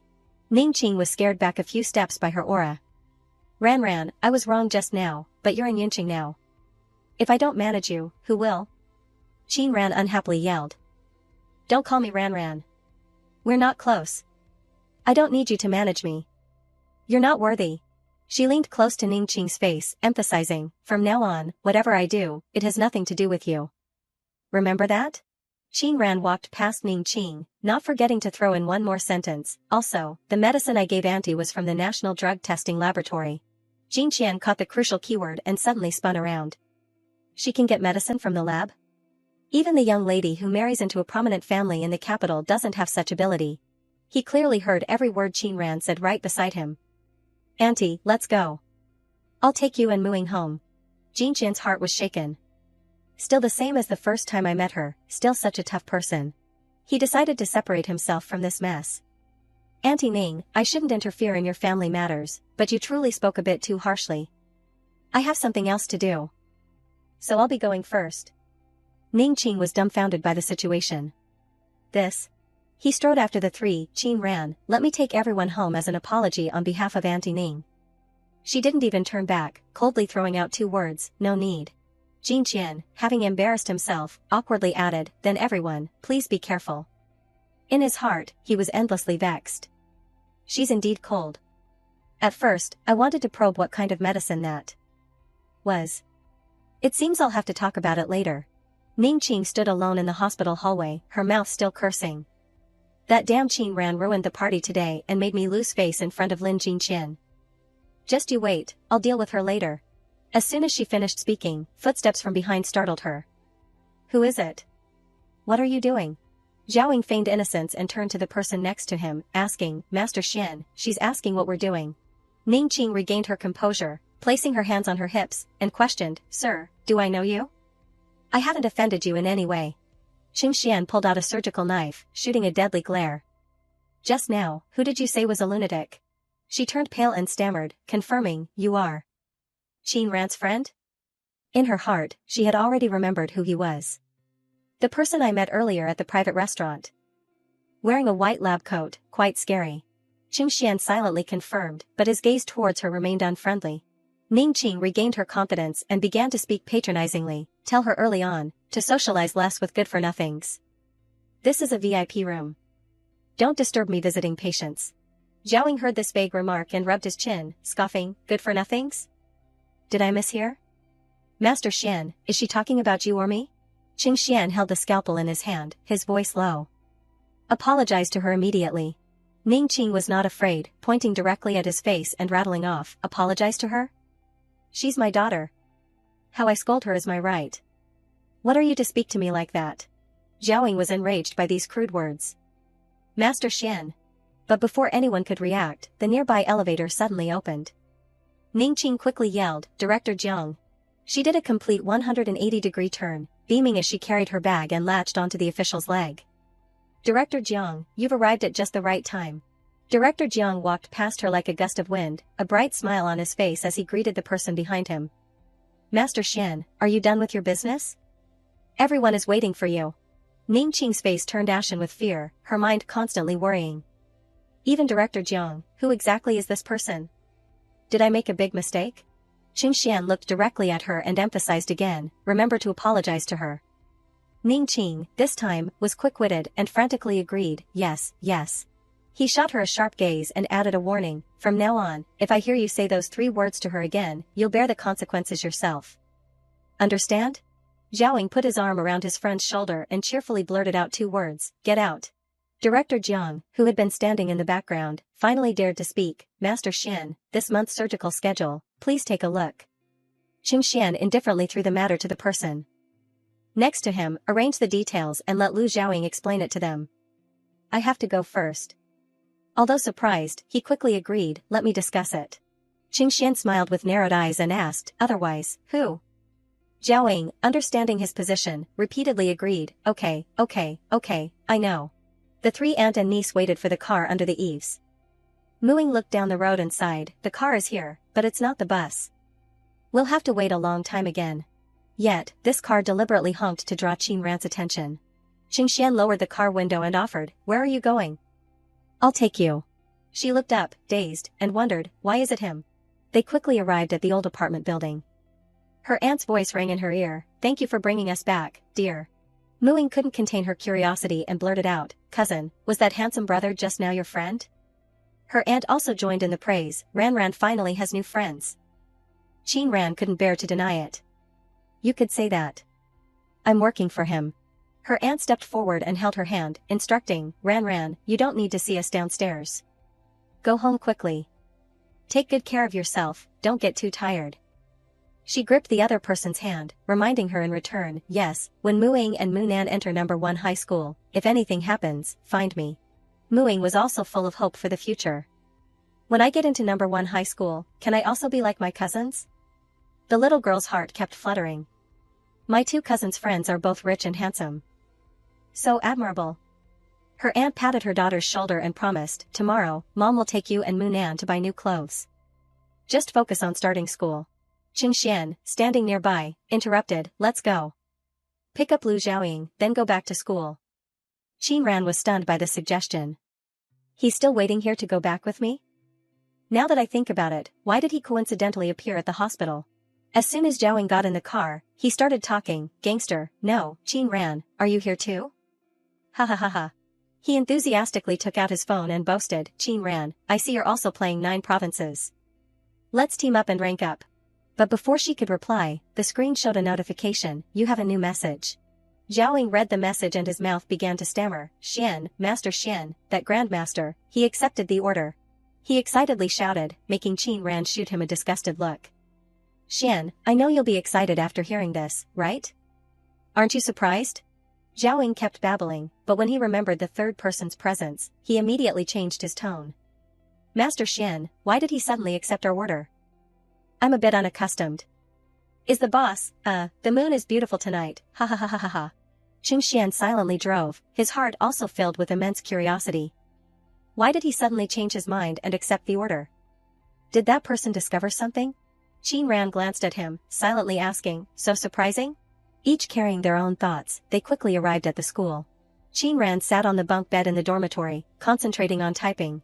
She constantly moved her hands on the computer, oblivious to everything around her. After operating for a while, Qin Ran wondered, the computer in the infirmary seems normal. So why did Qing Xian place an order to investigate Gu Shiji's whereabouts? She picked up her phone and read a message from Haha, where are you these days? Someone in the country is investigating you. Qin Ran secretly scoffed. Now you have time to come see me? Isn't this guy afraid Jiang Dongye will catch him? Qin Ran pondered for a moment and then tossed her phone aside. Forget it. Anyway, I've already accepted the order. I'll occasionally give them some mixed true and false information. They won't find Gushiji anytime soon. She focused her attention on the computer screen. Conversely, I've had some inspiration for the previous code recently. This time, let's see if I can complete it. Qin Ran focused on her work, completely unaware that she had fallen into the gaze of the person opposite her. The other girl gritted her teeth, secretly disdaining, what's with the pretense? She never greets anyone, just sits there tapping on her old computer. It annoys me just looking at her. Her phone was in a chat with Qinyu. Yanran, my sister has a strange personality. I'm afraid she won't adapt to university life. Can you tell me about her life in the dormitory?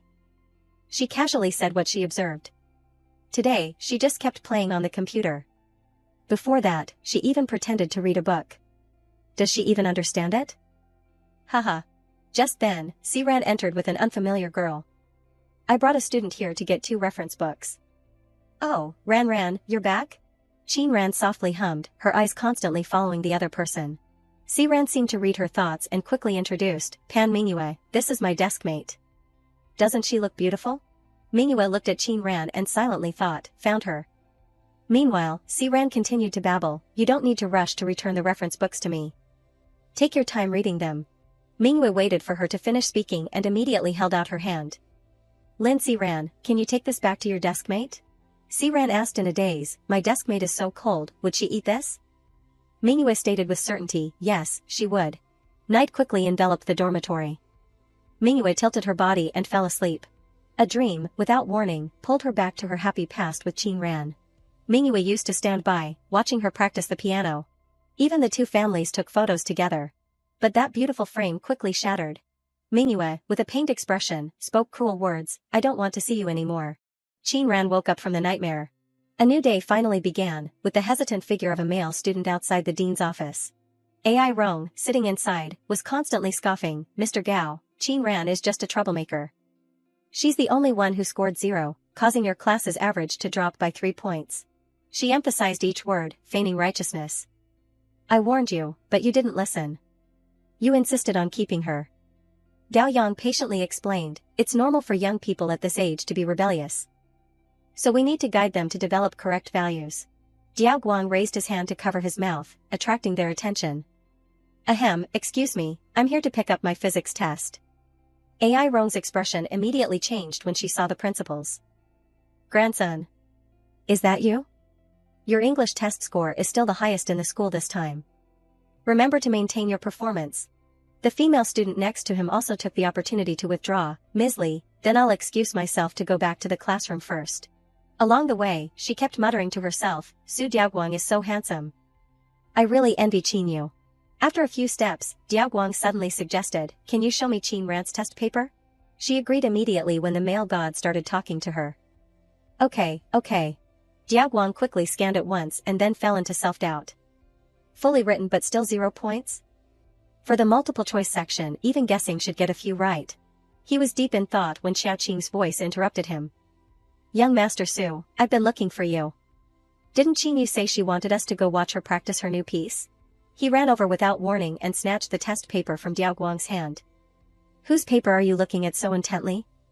Is it Qinyu's? However, the huge goose egg made Xiao Qing's face twist in fear. This is. The image of the fallen goddess made him cry silently. Why did Qin Ran get 0 points? I'm definitely going to mock her this afternoon. And you guys, if you have nothing to do, don't loiter outside my classroom. Don't tease Qin Ran. Diaoguang suddenly expressed doubt, when did you and Qin Ran get close? He immediately denied it vehemently, no, young Master Su, don't misunderstand.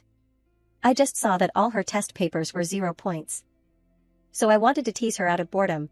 Xiao Qing, quick-witted, changed the subject. Quickly take the test back. Qinyu is waiting for you. Don't dilly-dally. He was pushed into a daze and could only reply, okay. The main character in their conversation was leisurely sprawled on a chair. But not long after, Qin Ran suddenly sat up. She was captivated by the sound of music coming from the window, staring blankly. But after only a few notes, the music abruptly stopped. The people around suddenly became confused. It stopped. Why did it suddenly stop? The male student sitting next to Diaoguang couldn't help but complain, that's right, didn't she say she was practicing a new piece and invited us to listen? I even wanted to record a video. He heard the familiar melody and suddenly fell into self-doubt. Was the person playing last time Qingyu? Diaguang still couldn't forget the melody he had heard the other day. He bravely stepped forward and asked, "Why didn't you continue playing?" Qingyu put on a cute expression and quickly fabricated a story. "I haven't finished practicing this piece yet. I usually practice it secretly, so it's not perfect. After I finish practicing, I'll perform it for everyone next time." Diaguang heard the ambiguous answer and immediately left. "It's okay, then take your time practicing. I'm leaving now and won't disturb you anymore." Her best friend, however, remained and cheered her on enthusiastically. "You play very well. Keep playing. We want to hear it." Qingyu only dared to breathe a sigh of relief after everyone left. The music was forced. "Luckily, I stopped in time, but he would have noticed it wasn't right." Yanran clung to the window frame, unhappily blurted, "Why is it him?" Qingyu looked in that direction, appearing confused. Xiaoqing is actually playing with her. She pouted enviously. Xiaoqing went to tease her about getting 0 points again. How could a young master like Xiaoqing, who sponsored a building for our school, value her? Downstairs, Xiaoqing casually made a face behind her back. "Qingran, you're so pretty, yet you always get 0 points on tests. Is it perhaps intentional?" She silently cursed in annoyance. "I was originally going to listen to that violin piece more, but I unexpectedly ran into this gossipy guy." Qingran spun around and raised her index finger to her lips, signaling silence. Xiaoqing, caught off guard by her cold beauty, silently blushed. As he was staring blankly, mesmerized by her ethereal beauty, Diaguang approached and patted his shoulder. He saw Xiaoqing standing there in a daze and kindly reminded him, "Let's go." "Why are you standing there like that?" Qingran unexpectedly appeared at the infirmary door without warning. Qing Xian remembered their earlier conversation in surprise. "Master Xian, that grandmaster hasn't taken an order in over a year. Why now?" "Oh, this dish is delicious." He calmly asked, "Why are you here at this hour? Didn't you already come to cook at noon?" Qingran said nothing, just looked around the room once. He watched her walk straight inside and hesitantly voiced his suspicion, "Did you finish all the sleeping pills?" Qingran softly hummed, her eyes still glued to the medicine shelf. Qing Xian silently reached out from behind her. The close proximity made Qingran's heart suddenly race. Her eyes were fixed on the hand holding the medicine bottle from the cabinet. Both his hand and the medicine passed by Qingran's face. Qing Xian poured out a few pills, quickly calculating in his mind, "Can't give her too many. Must control the dosage." He saw her unusual attitude and blurted out, "What's wrong?" Qingran awkwardly pulled down her hat. "Nothing." Her mind was racing like 1,000 horses. Was that too close just now? She closed her eyes and took a deep breath to regain her composure. Finally, Qingran snatched the medicine from Qing Xian's hand and vaguely said 2 words, "Thank you." She looked directly at him and stated her main purpose. "I have something to do tonight and need to go out. I'll cook now. You two just need to warm it up when it's time to eat. Is that okay?" Qing Xian quickly agreed and even carefully asked, "Do you need me to take you?" This time, Qingran uncharacteristically refused boldly. "No need to trouble you.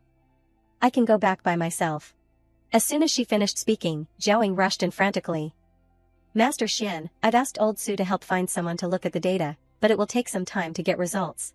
He only realized Qingran's presence after finishing his sentence, "You're here too?"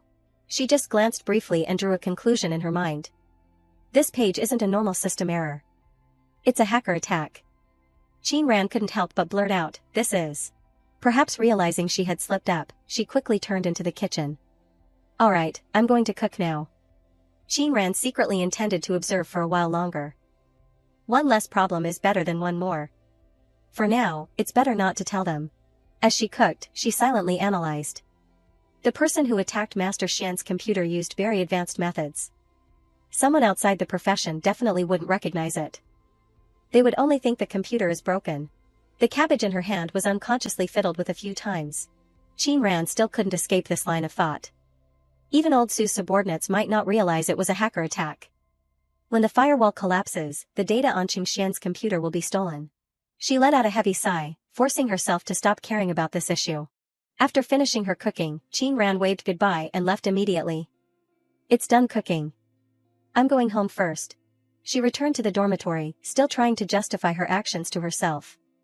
"I've never helped anyone for free before. This time, forget it. Consider it giving face for accepting Qing Xian's big order. On the other side, the person trying to disrupt Qingxian suddenly yelled, "What's wrong?" The hacker scratched his head, uttering a helpless remark, "I'm blocked." He quickly approached and questioned, "All your attacks are blocked? Could it be Senior Hua Ming?" The hacker stared at the screen and stated the information he knew. "It's not Hua Ming. They have their own symbols." He quickly pressed on, "It's not them, then who is it?" The answer to both was a stylized cue displayed on the screen. Back in the dormitory, Qin Ran stretched, relaxing her tense body. "It's done. Time to go to Auntie's for dinner." At the dinner table, Muing happily chatted with Ning Qing and her daughter. "Auntie, cousin second, Mom still has one dish not finished." "Don't rush, everyone." Qin Yu was polite on the surface. "It's okay, I had afternoon tea at school, so I'm not hungry yet." But in her heart, she secretly disdained, "Who wants these bad dishes from this family?" Ning Qing, hearing her beloved daughter whine, hurriedly put on a kind mother's facade. You're so tired from school. If you want anything to eat, tell Mom. And I'll tell Aunt Jean to make it for you." Her aunt quickly brought out the last dish and asked in confusion, "Why are you all just sitting there without touching your chopsticks? We're all family, let's eat and talk." She leaned into Qin Ran's ear and whispered, "You should serve food and soup to your mother." Qin Ran kept her face buried in her phone, silently sighing to herself. "Auntie wants me and Ning Qing to improve our relationship, but unfortunately, it turned out Qin Yu had already quickly performed her duty as a good daughter. Auntie's soup is so delicious. Mom, you should drink more too." She ate and drank, but still couldn't shut her rude mouth. Mayur is still the most thoughtful, unlike some people. Muing didn't understand the undercurrents at the dinner table, happily asking Qin Yu, "Cousin second, my mom said your grades are very good. Which university do you want to get into?" Ning Qing spoke up first, as if afraid of losing her turn. "She wants to get into Capital University, the same school as her brother." The little girl heard this and looked extremely envious. "Cousin second is so amazing." Qin Yu, full and content, began to show her green tea nature. "Don't just talk about me all the time. Your sister is also in grade 12, right?" "Oh, right, sister. Which university do you want to get into?" The entire dinner table suddenly fell into a deathly silence. She stuck out her tongue, acting cute and innocent. "Oh dear, did I say something wrong?" Qin Yu gently put down her chopsticks with a clink. She sat up straight and tossed her hair, adopting a defiant posture. "I'm going to Capital University." Ning Qing continued to show her stepmother's face. "What nonsense are you talking about again? Do you think Capital University is a place you can get into? So embarrassing." Qin Yu giggled, continuing to add fuel to the fire. "Mom, sister just has big ambitions and wants to get into Capital University. Why are you angry?" "Sister, I'll wait for you at Capital University. Try your best to prove yourself to Mom, okay?" Qin Ran twirled her ear and threw back a single sentence, "Don't worry. I don't need Mom or you to manage me." Munan watched their verbal sparring, secretly calculating. "It seems my cousin has already made up her mind about this." Ning Qing couldn't help but continue to spout passive-aggressive remarks. "Always saying you don't need me to manage you. If I don't manage you, who will?" Qin Ran waited for these words from her before mercilessly snapping back, "Huh? Do you need me to help you remember? Since I came to Yunqing, have you managed anything about me?" She choked for a long time before finally spitting out one word, "You." Qin Ran flicked her fingernail, cutting off her mother immediately. "It's good that you remember." Ning Qing, humiliated, burst into anger at the dinner table. "Good, you're so capable. Don't come begging me for help arranging your university when the time comes. I won't manage you anymore." Qin Ran smiled brightly, throwing back 3 words, "Thank you, mother." Her aunt, seeing the tense atmosphere, gently reminded them, "Ahem, say less." She stood up abruptly and turned towards the kitchen. "I'm going to get some water." Qin Yu felt it was no longer interesting and took the opportunity to speak. "Auntie, I still have to practice the violin when I get back. That's all for today." In reality, she had been holding it in for too long. "This place is old and small. Just sitting here feels uncomfortable." Muing enthusiastically stood up and volunteered, "Auntie, cousin, I'll see you two off." Qin Yu indifferently hummed in reply. Ning Qing coldly walked past Qin Ran. As if remembering something, she unexpectedly slowed her steps and threw out a sentence, "About the last time, mother apologizes. I spoke too harshly. As for university, I'll spend a little money for you to go to a normal university when the time comes." After speaking, without waiting for Qin Ran's reaction, she walked straight out the door. She held the glass of water, feeling as if she had just seen a ghost. She apologized to me? Qin Ran shook her head vigorously, dismissing all the superfluous thoughts of mother-daughter affection. Even if her mouth apologized to me, in her heart, she still considers me a monster, right? She poured her resentment into the glass of water and gulped it down. After draining the glass, Qin Ran lowered her head and let out a long sigh. She caressed the object in her hand and sank into thought. My favorite glass from when I was little. Auntie has kept it for me all these years. Qin Ran rested her hand on the table and suggested, Auntie, you go rest. I'll help you with the dishes. She stood in the small kitchen, completing the cleanup for her aunt. In the principal's office, he was excitedly introducing the young man next to him. This is Feng Xiai, a computer science major from Capital University, currently collaborating to open a software development company. It's a good time to ask him to help you all with your computers. He looked at Zhao, secretly guessing the other person's identity. Is he from the Liu family in the capital? But on the surface, he remained polite. Hello, Mr. Liu. Zhao placed the computer in Feng Xi's hand and carefully handed it over. Then I'll have to trouble you to help. He immediately promised, I'll do my best. He stood next to Feng Xi, looking extremely worried. How is it? Can it be fixed in a short time? He typed rapidly and stated his conclusion, Mr. Liu, your computer isn't just a normal system error. It's been attacked by a hacker. Feng Xi pointed to the icon in the corner for Zhao to see. The other party left their own symbol. It's probably the Black Eagle hacker. He anxiously asked. Black Eagle? So is our data still there? He didn't hesitate to share the truth. Yes, someone helped you all counterattack once. Qing Xian, who had appeared at some point, suddenly interrupted, do you know who helped? Zhao instinctively blurted out, Master Xian. He couldn't wait any longer and excitedly shared the information he had just received. You came at just the right time. The data is fine, don't worry. Feng Xi's inner thoughts turned again. Master Xian, could it be that he's a big shot in the capital whom no one dares to touch? He answered Qing Xian neither quickly nor slowly, the other party left no trace, so I can't determine who helped. Zhao also interjected with his guess. Master Xian, could it be that you know that great master who helped out? He rubbed his chin, pondered for a long time, and then concluded, it must not be her. He had a name in mind, but he didn't dare to say it. From the moment the computer was attacked until now. We've only met Qin Ran. It's not her.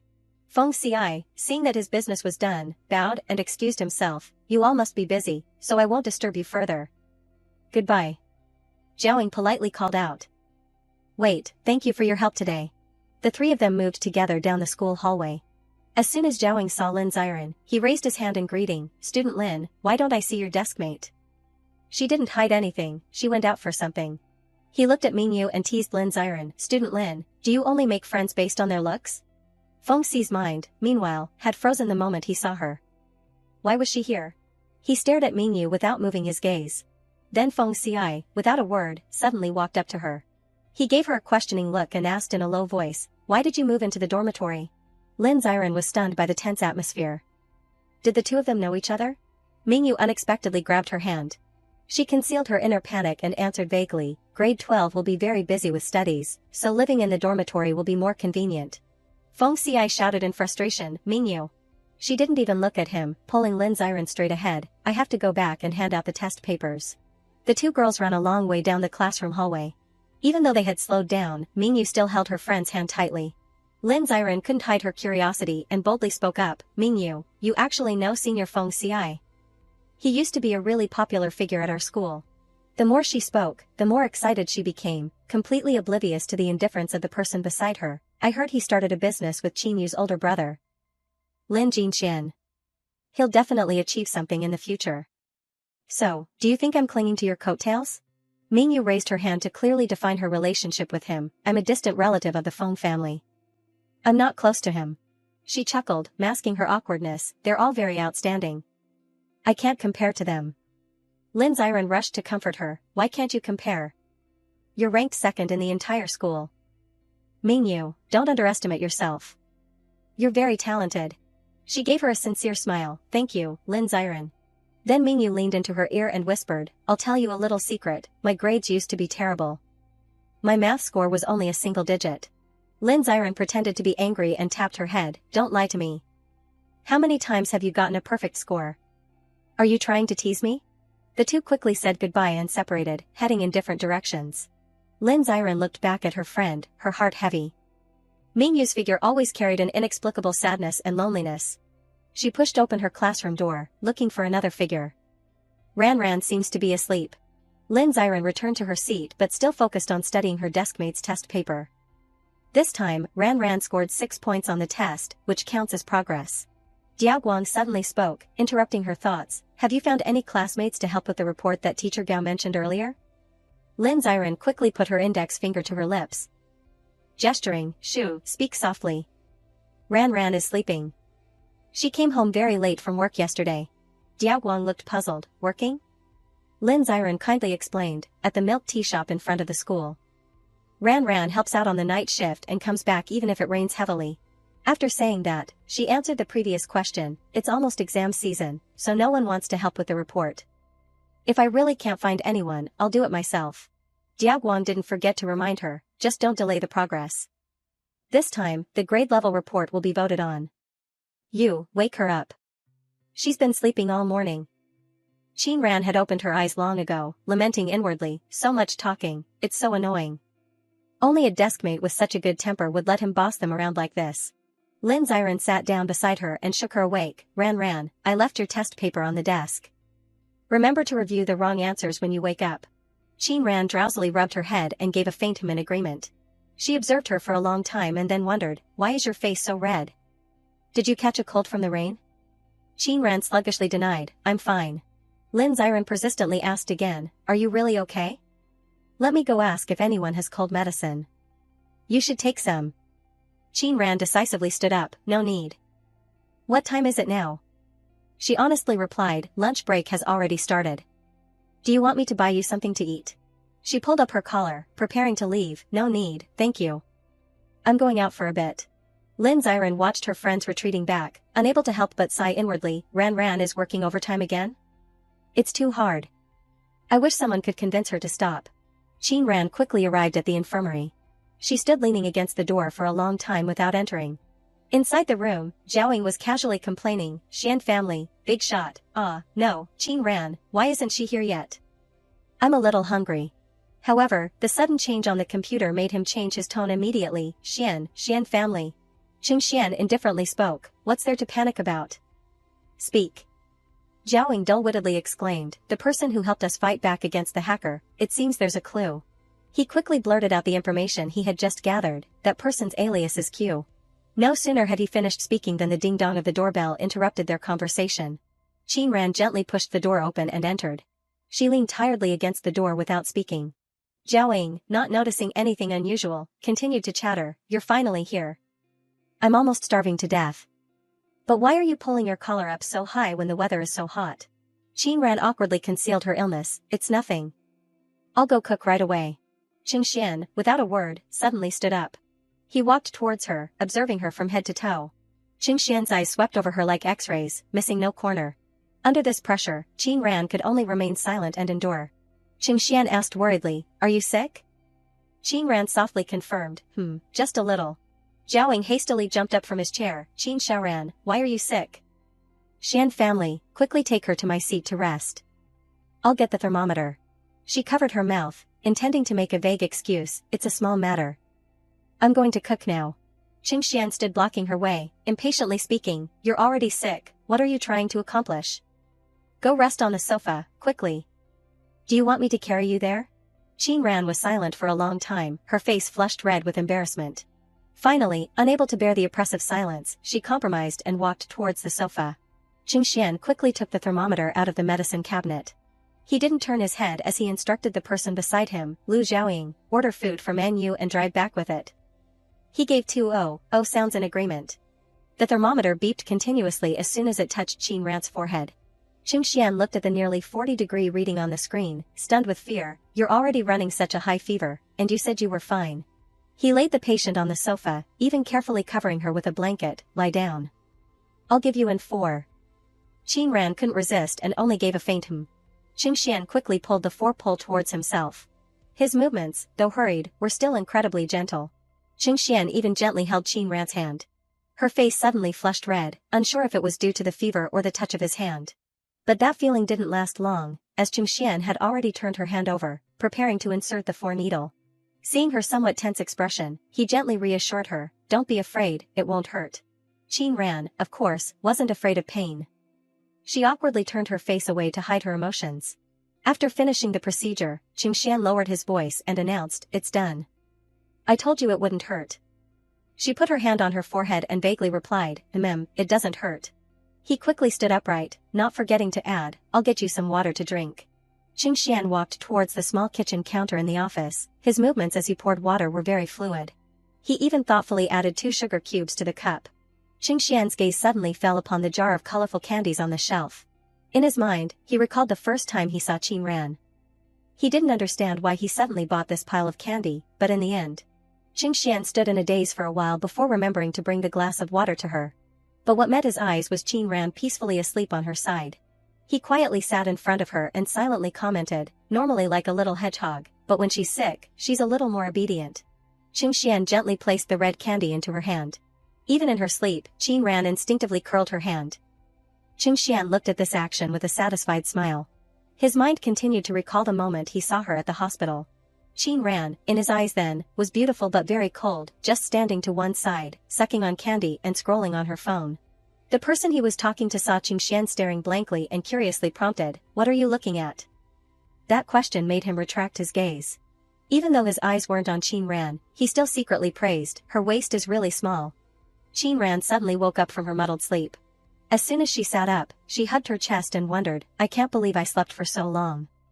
I feel much better now." Suddenly, Qingxian's voice saying, "You're awake?" pulled her out of her thoughts. He looked directly at Qin Ran and carefully suggested, "I ordered food for menu. Eat before you go home." This thoughtfulness surprised her, and she automatically uttered 3 words, "Thank you."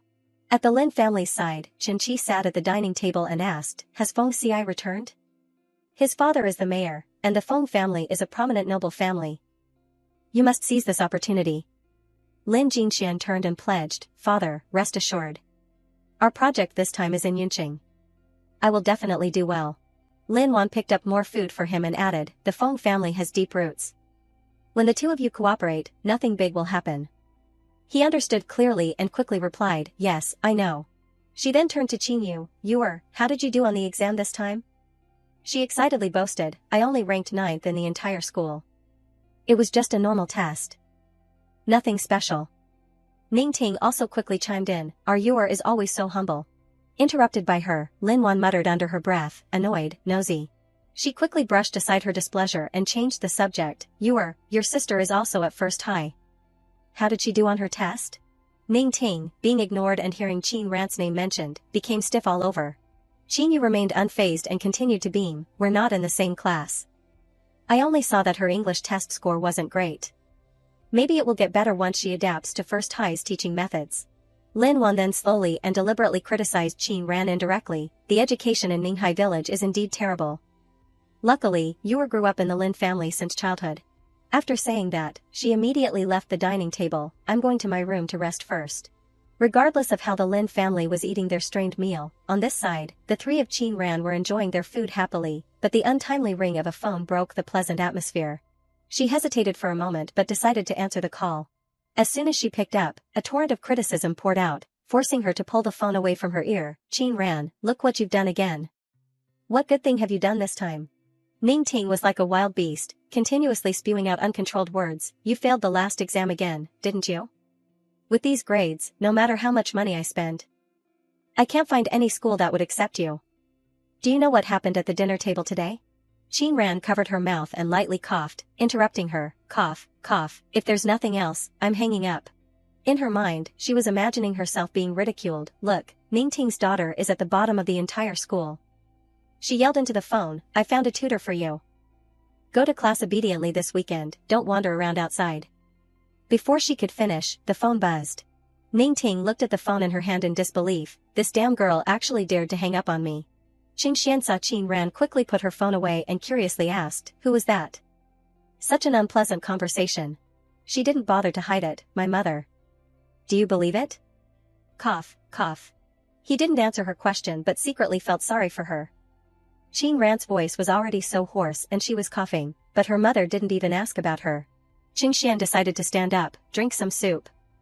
I'll go find you some cough medicine. Zhao Ying, seeing the two interacting back and forth, buried his head in his bowl of rice. It seems it's not my turn to speak. Never mind, eating is more important. Qingxian handed Qin Ran the medicine and water, and even concerned himself with her schedule. Take this medicine. Do you want me to help you ask for leave from evening self-study tonight? She felt that she wasn't sick enough for that and immediately refused. No need, I'm feeling better. Qin Ran closed her eyes and gulped down the medicine.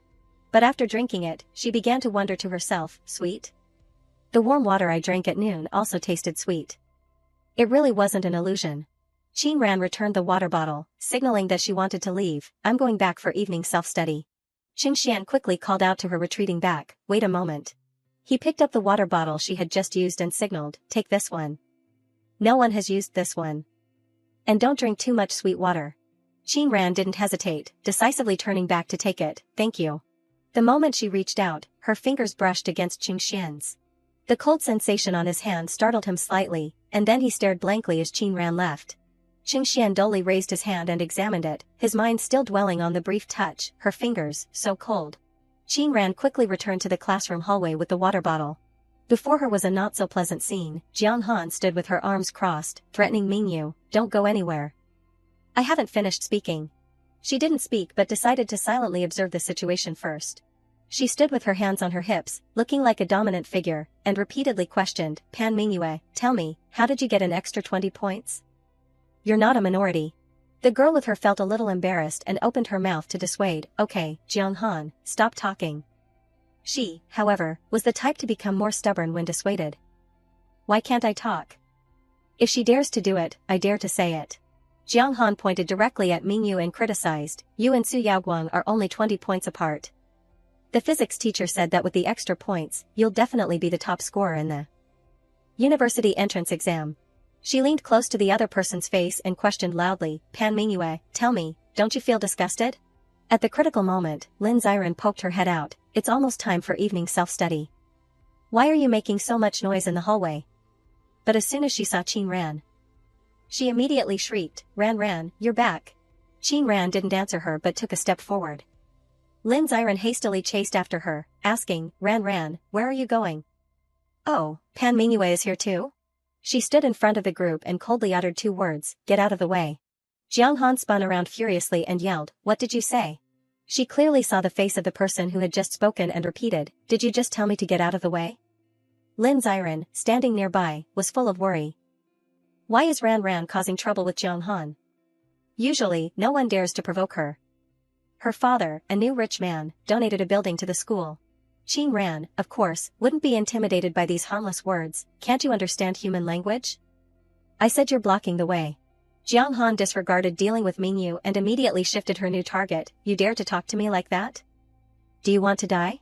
Qin Ran shoved the water bottle into Lin Xiren's hand, looking ready for a full-on fight. She worriedly tried to dissuade her one last time, Ran, what are you doing? Don't. Before she could finish, Qin Ran threw her jacket at her. Lin Xiren shrieked, ah! She hooked her finger, stretched out the bow on her shirt, and provoked, let's just fight. This is taking too long. Jiang Han, seeing the tense situation, began to choose her battles carefully, I was talking to Pan Mingyue. What are you pretending for?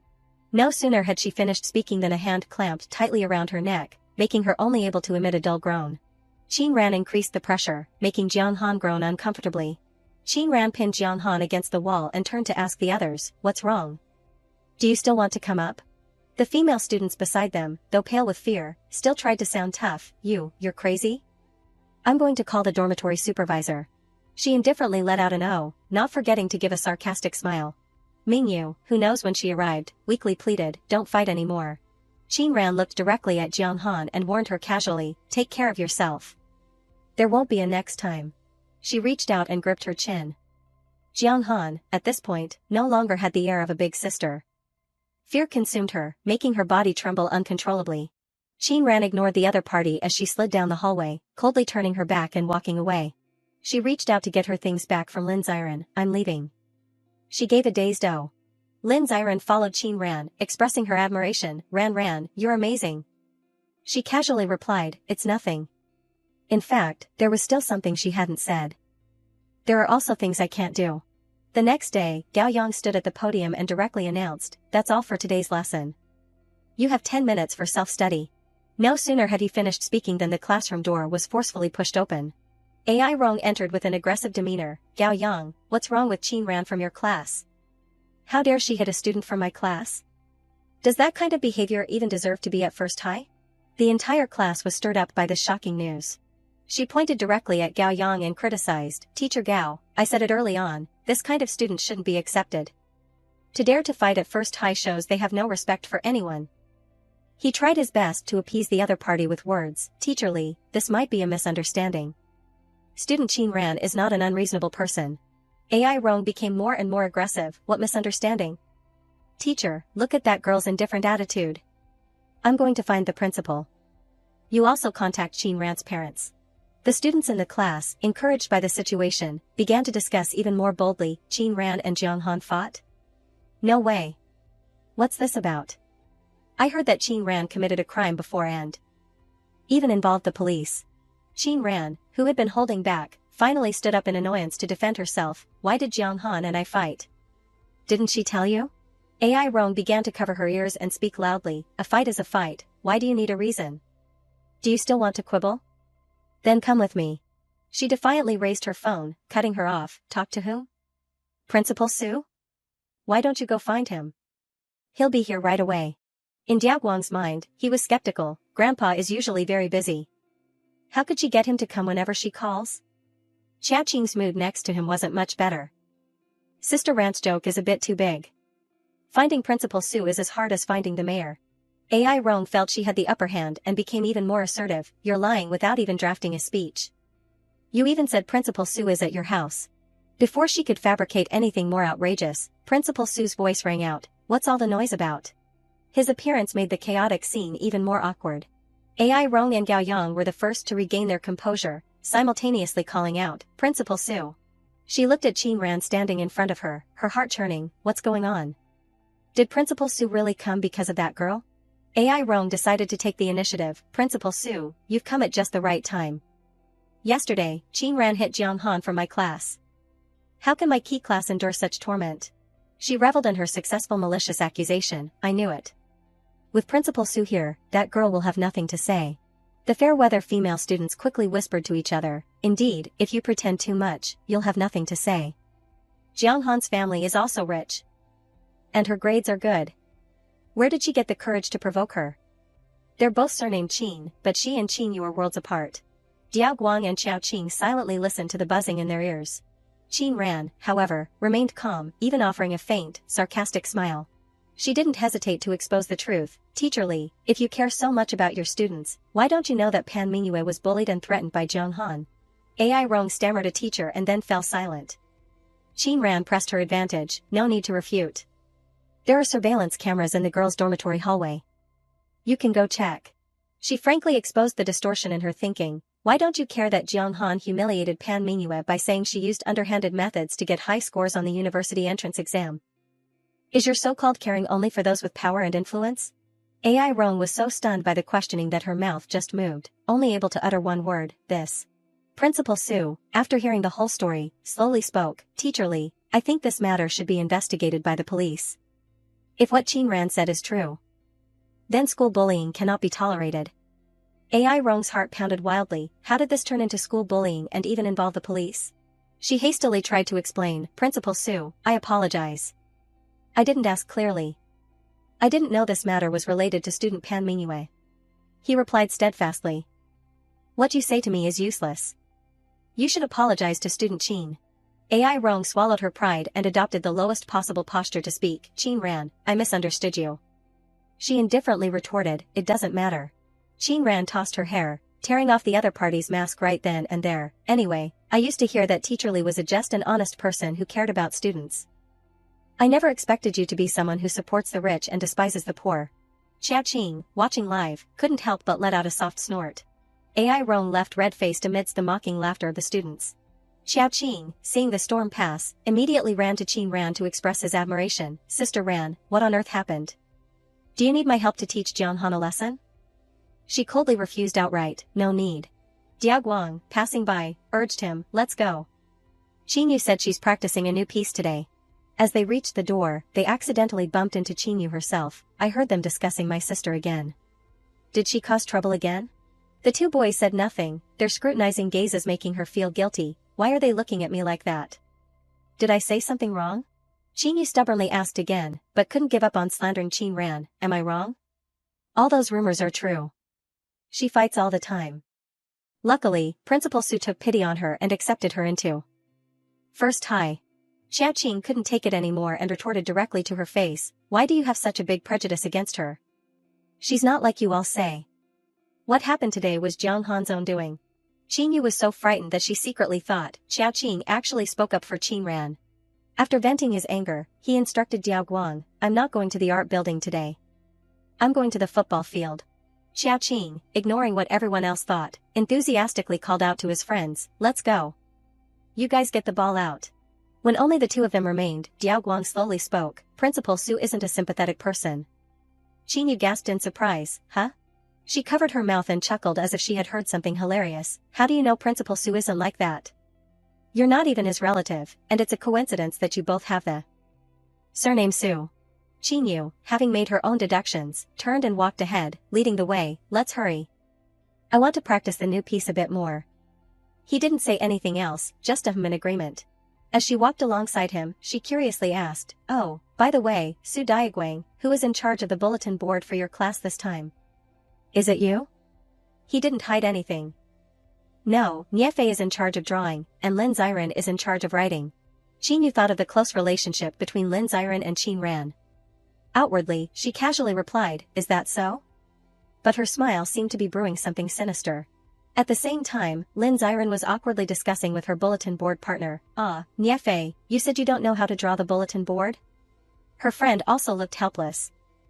The student council told me they want me to help draw their bulletin board. From their class, I'm truly sorry. She immediately hesitated when she heard student council. It's okay, it's okay. The student council's bulletin board is more important. I'll figure out a way for the class's board myself. Niefei, with her golden ticket, exchanged a few polite words and left, then I'll go help the student council draw that bulletin board, okay? Next time, if the class needs help with drawing the bulletin board, I'll definitely come. Lin Ziren slumped onto the desk, feeling a surge of anger at Ai Rong's class. They can't even study well, and they can't even draw a bulletin board properly. They're only fit to be stepping stones for the excellent classes. She shed 2 lines of tears, crying, Wah! What do I do? This time our class bulletin board will be evaluated by the class level. It's over. While she was in a sentimental mood, another classmate came up to her and called her name, Lin Ziren. As soon as she looked up, this brave girl poured out a string of secrets. Did you ever offend Qingyu? I saw this afternoon, Qingyu went to find Niefei to draw the bulletin board for the student council. Is it? Lin Ziren quickly denied, how could that be? We don't interact at all. The other girl heard this and also became confused, then I don't know what's going on either.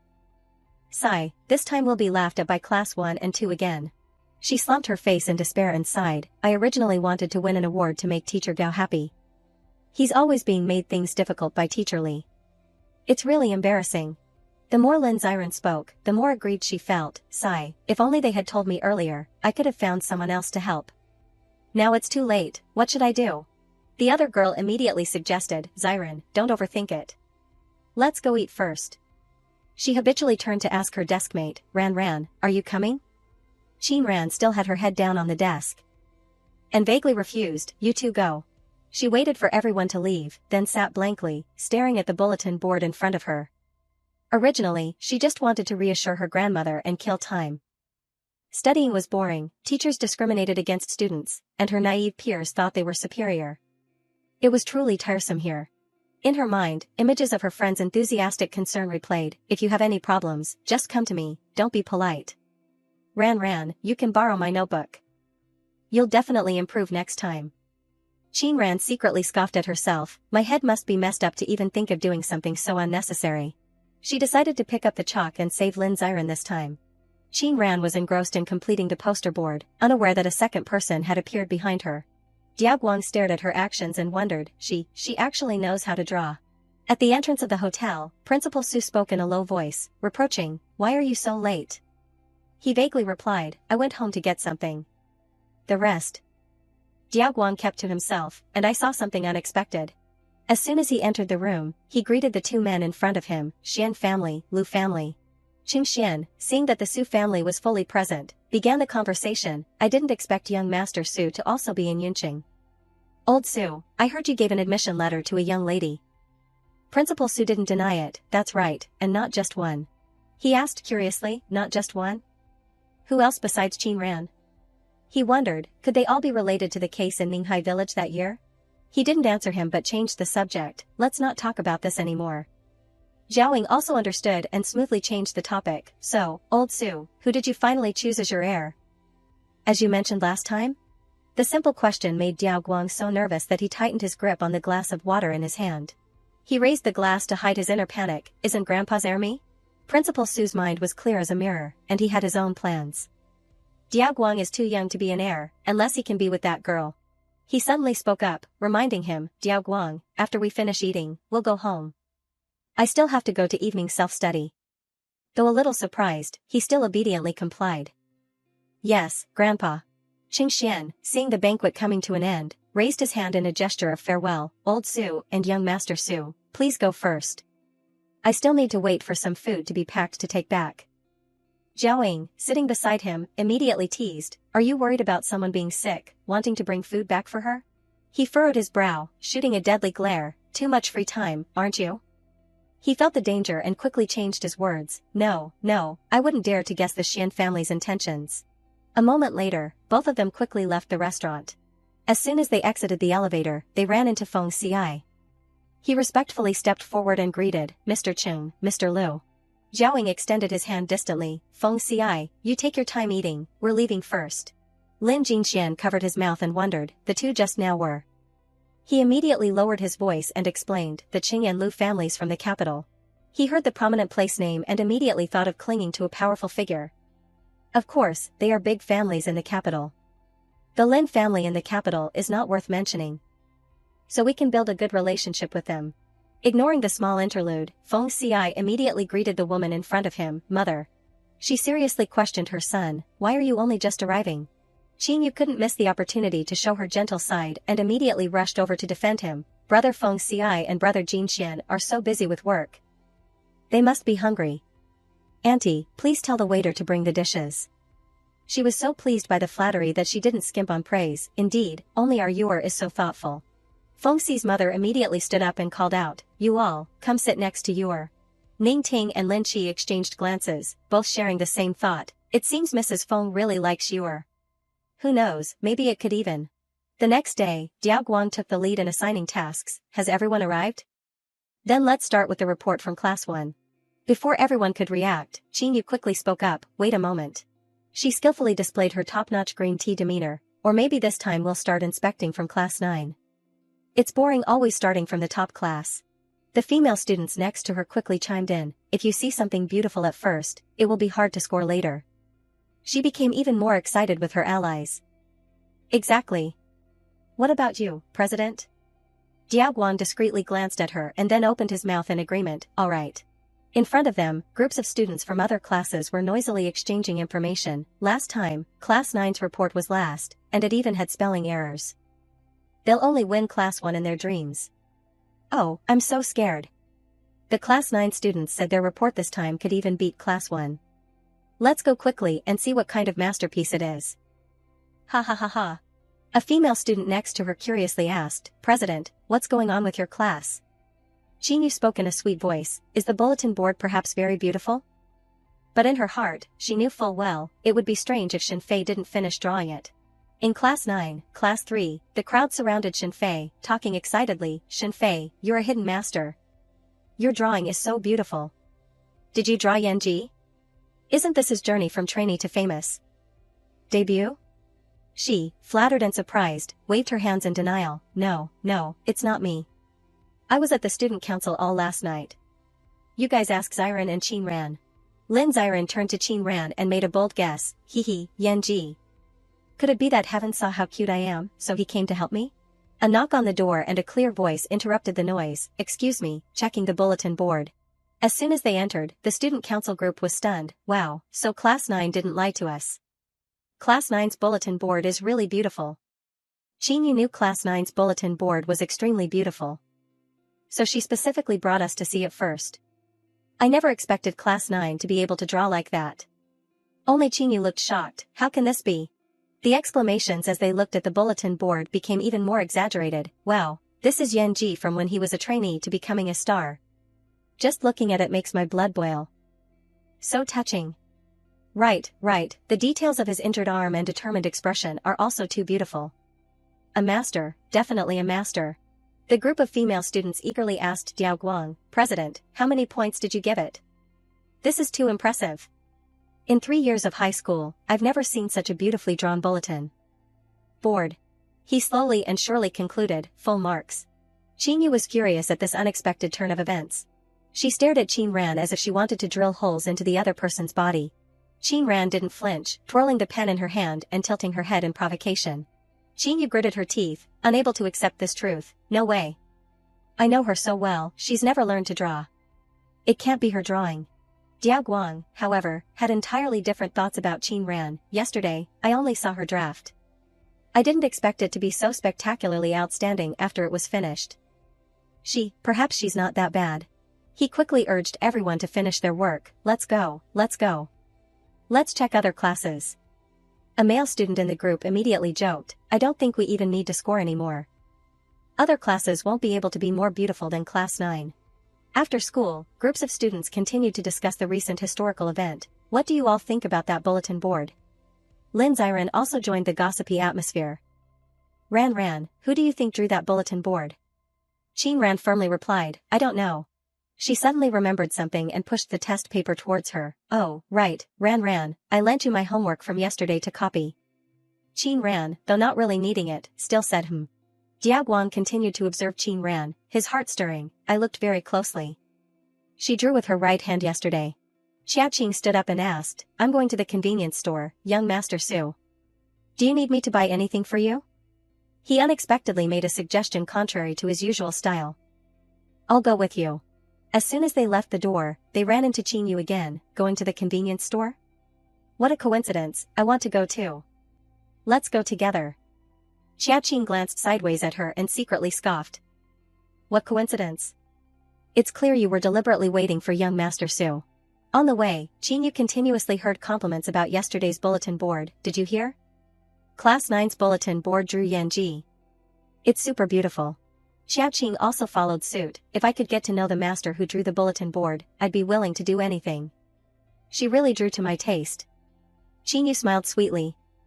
Mocking his enthusiasm, this friend is truly amazing. Could it be someone from outside the school? Otherwise, someone would have recognized her. Diao Guang didn't like her ambiguous remarks and bluntly said, the person who drew this is a student from our school. He looked directly into Qinyu's eyes and revealed the truth, it's Qin Ran. Xiaoqing reacted first, running his hands through his hair, unable to believe his ears. Young Master Su, you're not joking, are you? However, his silence was more effective than 1,000 explanations. He cursed in embarrassment. Damn, could it really be her? Diao Guang gave a faint in confirmation. Qingyu rubbed her chin, looking incredulous. How could it be Qin Ran? Besides playing the violin, she doesn't know anything else. No way. Xiaoqing, hit by the bombshell, lost his composure and abandoned his good friend, young Master Su. I'm going back to find Qin Ran. Diao Guang, good-naturedly, let him go, you go. Qingyu quickly regained her composure. She intelligently shifted to another topic. Xiaoqing is truly impatient. Oh, right, I'm practicing the piano this afternoon. You should come and watch. He indifferently replied with a Xiaoqing looked at Qin Ran, who was dozing off in front of him, and became flustered. Should I wake her up? But before he could act, she slightly opened her eyelids. Qin Ran woke up from her daze, complaining irritably, so noisy. Xiaoqing showed a faster change of face than turning a page. In front of her, he was utterly obedient. Yes, Sister Ran. Turning to his friends, he yelled, quiet down. You're making too much noise for our Sister Ran. The surrounding crowd fell silent. He saw her continue to doze off, so he pulled up a chair and sat next to her. Xiaoqing just kept admiring his goddess, completely mesmerized. The more he looked, the more he realized the rumors were indeed true. No wonder everyone secretly called her eyelash essence. It was hard to sleep with someone staring, so Qin Ran rubbed her eyes and asked, what's wrong? Xiaoqing hesitated, choosing his words. Well, that drawing. She put her index finger to her lips, signaling silence. I drew it. Don't spread it around, it's annoying. He accepted the task without hesitation, but then scratched his head, looking curious. I'll definitely keep this secret. But Sister Ran, why did you draw Yanji? Do you like him? Qing Ran, without thinking, blurted out, who likes that name? It's Lin Xiren. Xiaoqing was stunned by the truth, calling a famous idol what's his name, and it turned out she still helped her friend draw the bulletin board. The new school beauty is truly an honest and straightforward person. Out loud, he cheered, got it. Jiaoying, not too bored, began to tease. Recently, quite a few male students have been secretly peeking at the infirmary door. Could it be that young Master Cheng's charm has increased, making male students unable to resist? Qing Xian looked out the door. Indeed, there were many male students, but whether they were there for him was hard to say. Perhaps it was more accurate to say they were there for Qin Ran. Jiaoying immediately understood and looked at Qing Xian, teasing, so it's for Miss Qin. I finally met someone with charm equal to yours. He decisively stood up and walked towards her. As soon as Qin Ran saw his figure, she asked in confusion, what's wrong? Is there anything inappropriate? Qing Xian, in the manner of an experienced person, reminded her, grade 12 is very important. I feel that studies should be the top priority. There's no need to be distracted by other things. Qin Ran rarely shared his view. Thank you, I think so too. Qing Xian, just waiting for this, happily ordered. Lu Xiaoying, close the door. The three quickly sat down at the dining table, but Qin Ran's gloomy expression puzzled him. Qing Xian saw her sighing heavily and couldn't help but ask, what's wrong? Qin Ran didn't hide her awkwardness. Parent-teacher conference is this Saturday, but my grandmother is still in the hospital. Qing Xian quickly pointed out the key point, your teacher doesn't know your parents. Jiaoying picked up on it extremely quickly and eagerly offered himself, Qin Xiaoran, then I can be your father. Qin Ran witnessed this action and secretly chastised herself. Forget it, why am I telling them these things? After finishing up, I should just go home. She rubbed her chin and delivered a verdict to him, you're a bit too young to be my father. An older brother would make more sense. The meal quickly ended. She didn't linger, grabbing her bag and standing up, I'm leaving. Bye-bye. Qing Xian then expressed his attitude, why have I never heard someone as decisive and ruthless as young Master Lu be so enthusiastic? Jiaoying smelled danger and quickly defended himself. Stop, Xian family, it's a misunderstanding.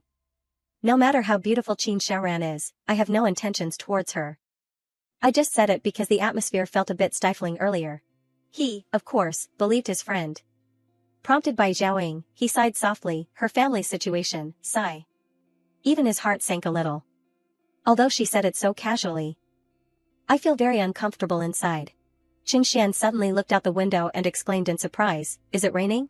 Jiaoying once again ran ahead of himself, Xian family, do you need me to go give an umbrella to Qin Xiaoran? Oh, that's... It turned out that Mingyu had already walked up to Qin Ran with an umbrella. But her actions couldn't help but make others overthink. This girl looked like a small bookworm, only caring about covering her books while her own thin clothes were drenched by the rain.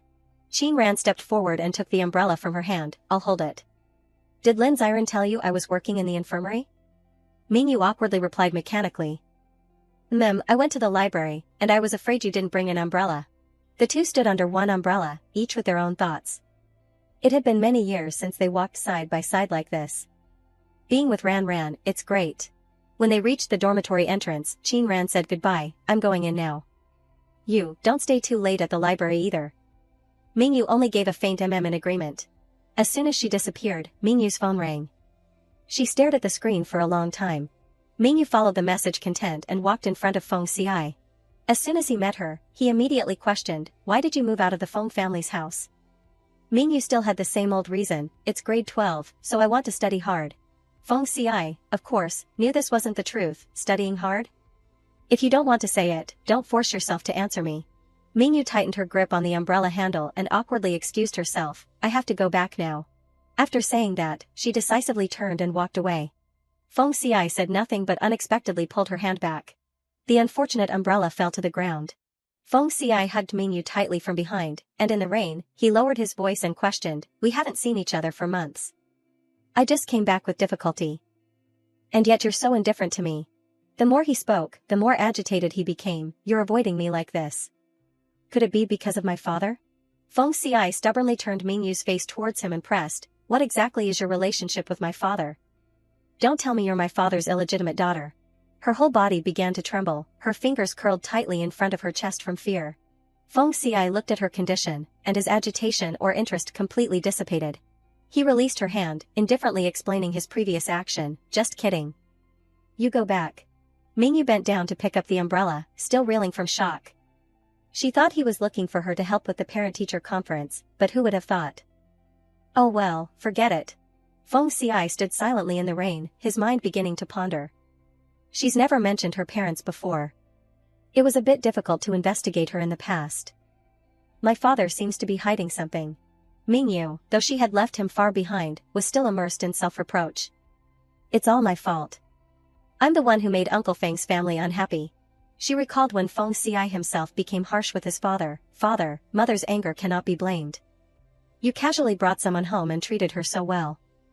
It's normal for mother to not have a good attitude towards her. Although Mr. Feng tried to explain, I told you, someone asked me to. Feng Xiai, young and speaking without thinking, said, asked for a favor? Don't tell me she's your illegitimate child. Mr. Feng was touched on a raw nerve and immediately yelled. Shut up. Principal Su asked me to take care of her. You don't need to know anything else. Even though the reason was very logical, he continued to pour out harsh words. Even if her parents passed away, she must at least have relatives, so why ask you to take care of her? In Mingyu's mind now, there was only one thought: as long as she gets into university, everything will end. That way, she won't cause any more trouble for Principal Su and Uncle Feng. The rain grew heavier, pouring down in sheets. As soon as Lin Jinxian returned home, he was drawn by the sound of music. After his aunt said there was a master in the capital who wanted to take on disciples, Qingyu practiced every day. The melody lingering in his ears made him blurt out, this tune. Qingyu practiced endlessly but couldn't reach the desired level. Her mood was somewhat annoyed. Not enough. This level is still not enough. What kind of talent does the owner of this music piece have? Lin Jinxian suddenly spoke, you're.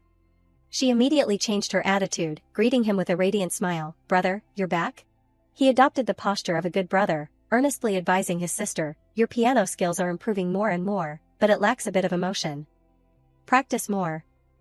And you'll get there. Qingyu was so praised that she felt like soaring, and habitually began to fabricate stories. Thank you, brother. This is a song I composed myself. If I can improve it further, and if you have time, could you perhaps guide me? In her heart, she knew very well that brother Jinxian had played the violin since childhood.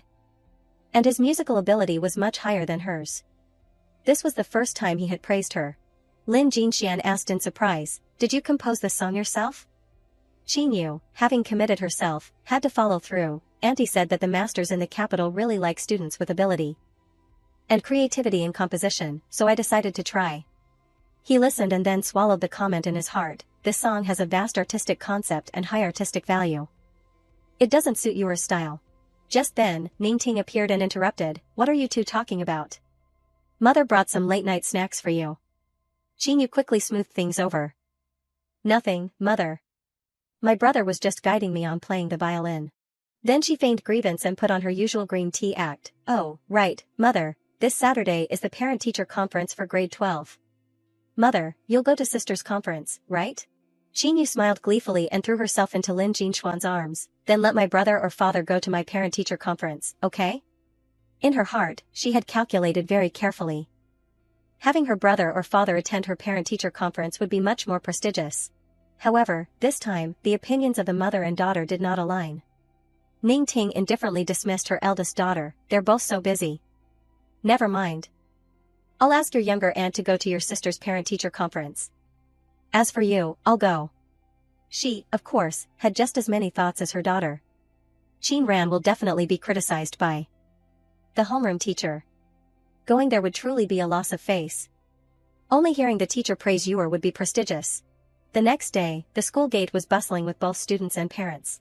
As soon as Ning Ting and her daughter entered, they attracted a continuous stream of exclamations. Qingyu is in the top 10 of the entire grade again this time. Mrs. Lin really raised a good daughter. Some parents even used it as an example to teach their children. Qingyu is in the top 10 of the entire grade again this time. Mrs. Lin really raised a good daughter. Qingyu grew up beautiful and knows how to play the violin, and she studies so well. Look at you, doing nothing worthwhile. Sigh. Xiao Qing also joined the atmosphere of comparison and quickly suggested, "Let me take mother to see my goddess. Who knows, she might become your daughter-in-law in the future. Let me tell you, mother, she's amazing. She drew the most beautiful bulletin board in the grade, and she even helped someone who was being bullied at school. She's really brave." His mother couldn't help but complain about her silly son. "Why are you in such a hurry, child? Could Qin Ran possibly run away?" Many people shared Xiao Qing's view. They rushed in one direction. "Quick, quick. I heard that the brother of the school beauty Qin Ran is here today. Qin Ran is already so beautiful. Her brother must be very handsome." Ning Ting, bumped by the crowd, yelled irritably, "Ouch. Can't you look where you're going?" Qin Yu, catching the key point, adopted a thoughtful expression. "Qin Ran, brother?" Her mother was equally confused. "Your school, is there someone named Qin Ran too?" Regardless of how confused the mother and daughter were, the parent-teacher conference proceeded on time. Ning Ting sat in Qin Yu's classroom, feeling anxious. "I called Qin Ran several times last night, but she didn't answer. Today, she brought her brother. Since when did she become the school beauty?" A parent next to her unexpectedly spoke, interrupting her thoughts. "Teacher Lee specifically praised you this time. Mrs. Lin gave birth to a good daughter. You'll be blessed in the future." She politely replied, "Oh, no, not at all. It's all thanks to your own efforts." As soon as the two stepped out the door, they were drawn by the murmuring in front of them. "Isn't that young Master Qiao? Who is that female student next to him? The new school beauty. A cold and elegant beauty, just like what the school forum said." It turned out that Xiao Qing was currently shamelessly clinging to Qin Ran to satisfy his curiosity. "Sister Ran, why have I never heard you mention your brother before? Is he your biological brother, or a cousin?" The parent next to him, recognizing him, gasped and covered her mouth. "That's the young master of the Qiao family. I only heard that he has a good relationship with young Master Su or something. Is he interested in that girl?" Ning Ting's heart immediately churned. Qin Ran, since when has she been colluding with the Qiao family? The Qiao family is the biggest family in Yunqing, with businesses expanding to the capital and abroad. Mrs. Qiao is also a noble lady from the capital. She pursed her lips, full of regret. "At first, I thought going to her parent-teacher conference would be embarrassing. If I had known, I would have gone myself. That way, I might have been able to reciprocate the Qiao family's favor." In Class 9, Gao Yang was holding Qing Xian back for further discussion. "Qin Ran's parent, I apologize for taking up your time. Please stay. This transcript is for you." He adopted the demeanor of a good homeroom teacher, reminding Qing Xian, "Qin Ran is very intelligent. I just hope her parents will pay more attention to her." Though outwardly polite, Gao Yang's heart was pounding wildly. It's strange. Qin Ran's parent is even more imposing than Xiao Qing's parent. He's clearly very polite to me. But I feel a lot of pressure. But anyway, some things still need to be said. With my guidance, she will definitely achieve good results. Qing Xian heard bits and pieces, but his mind was focused on another issue. Indeed, I should pay more attention to her. Otherwise, she'll keep receiving so many love letters every day. And the atmosphere will be stifling. While they were having a light conversation, footsteps approached, making Gao Yang jump slightly. "What's wrong?" "I just finished talking with Qin Ran's parent." Xiao Qing, seeing her unwell expression, quickly explained, "Nothing. I'm with Qin Ran, just waiting for her brother." Qing Xian, seeing the main character appear, immediately said goodbye. "Teacher Gao, see you next time." Xiao Qing, who had been holding it in all morning, finally dared to ask directly, "Are you Qin Ran's cousin?" Qing Xian rarely showed such honesty. "I am not her brother." He was so shocked that his jaw dropped, losing his ability to speak. So, Before he could deduce anything, Mrs. Qiao, standing next to him, pinched her foolish son hard. Qing Xian looked at the mother and son with a meaningful gaze and said goodbye. Qin Ran walked ahead but didn't forget to hand him the water bottle in her hand. "I bought this for you." He took it without hesitation and reminded her, "Thank you. The car is outside. I'll take you to the hospital." Xiao Qing waited for them to be far away before questioning his mother. "Mother, why did you pinch me just now? It hurts so much." Mrs. Qiao intended to lecture her thick-skinned son but was helpless. "Don't bother with that. Later, treat Qin Ran." "Oh, forget it." In her heart, she was also a little unsure. This person looks familiar, like that one, but how could he appear in Yunqing? Regardless of the commotion at school, the car carrying the two of them arrived at the hospital on time. Before Qin Ran got out of the car, Qing Xian added, "Call me before you get off. I'm in the building opposite the treatment area." She simply replied, okay. Qin Ran waved her hand from outside the car, shooing him away. Qing Xian looked at this scene and secretly sighed, still so arrogant. He pulled out his notebook and smiled foolishly to himself. Qing Xian didn't leave the car, flipping through the notebook and scoffing at himself. There's nothing to do at the hospital today, but I still specially drove her here. I'm really. Anyway, reading the observation log is also interesting. The creak of the door opening sounded. As soon as Qin Ran entered, she saw her youngest aunt's family taking care of her grandmother. She quickly went up to her and greeted, "Grandma, I'm here to visit you." Her grandmother looked at her for a long time before replying, Ran is here? Come sit down. Her youngest aunt also added, Grandma misses you very much. She just mentioned you too. As soon as Qin Ran sat down, her grandmother pulled out a piece of paper. Your mother told me to get these things from her. Keep them carefully, don't throw them away carelessly. She stared at the wrinkled sheet music and recognized it. This was a song she had written casually and then discarded. Her grandmother, seeing her silence, tried to remind her again, don't forget what Grandma said. Remember to keep it safe. Muing curiously came closer and asked, Cousin, what is this? Qin Ran quickly hid it and answered vaguely, nothing. She held her grandmother's hand and gently reassured her, Grandma, I'm doing quite well at school. You don't need to worry. No sooner had she finished speaking than Ning Ting walked in. Interrupting, Mother, I'm here. Her grandmother, seeing only her, asked in confusion, didn't Yor come today? Ning Ting explained, but her tone was no different from boasting, Yor went to practice the piano. Her aunt found a music master, so she's trying hard to be accepted as a student. Munan was always a loyal fan of the Spain mother-daughter duo. Cousin is so good. As soon as she sat down, she started humming. That's right. When that master finishes her world tour, Yor will go to apprentice her. Munan, silently peeling an apple next to her, was young but 1,000 times more astute than her aunt. That master will definitely hold a competition to test skill. My eldest aunt speaks as if it's already arranged. It's truly boastful. Her grandmother heard these words and secretly regretted for her eldest granddaughter. Oh, Ran originally also. She curiously asked further, which master does Yor want to apprentice? Ning Ting, her vanity unlocked, poured out a torrent, Grandmaster Wei Lin. You probably haven't heard of her. Not many people in the upper class can even get in contact with a world-class grandmaster. Like that. She spoke beautifully, but in truth, her heart was also very vague. Even I only heard about her from Lin Wan. Her grandmother's expression immediately changed when she heard that name. Ning Ting quickly pressed, Mother, what's wrong? Her grandmother covered her mouth, trying to choose her words. Grandmaster Wei Lin, sounds very familiar. Qin Ran felt the conversation was going a bit too far, so she boldly snatched a piece of apple for herself. She decisively fed the apple to the patient. Grandma, eat some apple. Her grandmother, being stopped, only gave a faint Ning Ting, without much thought, brushed her hair back. Is that so? Maybe it's just a friend of Mother's. That name is common. Qin Ran breathed a sigh of relief, intending to make her escape. I'm going back to school first. Her grandmother looked at her as if deep in thought. Finally, she suppressed her thoughts and spoke words of encouragement to her. Go, study hard. Grandma is waiting for you to take the college entrance exam. Qin Ran looked back with confident eyes, softly speaking a firm promise. Yes, I will definitely try. She stood up and left the hospital room without greeting anyone else. Her grandmother lay back down on the bed, her mind filled with worries. Back then, from the capital to Ninghai town, the grandmaster who wanted to take Ran as a disciple was also named Grandmaster Wei Lin. Ning Ting noisily chased after Qin Ran to question her. Why didn't you let your youngest aunt go to your parent-teacher conference today? She indifferently replied with a short sentence. Youngest aunt is busy. Anything else?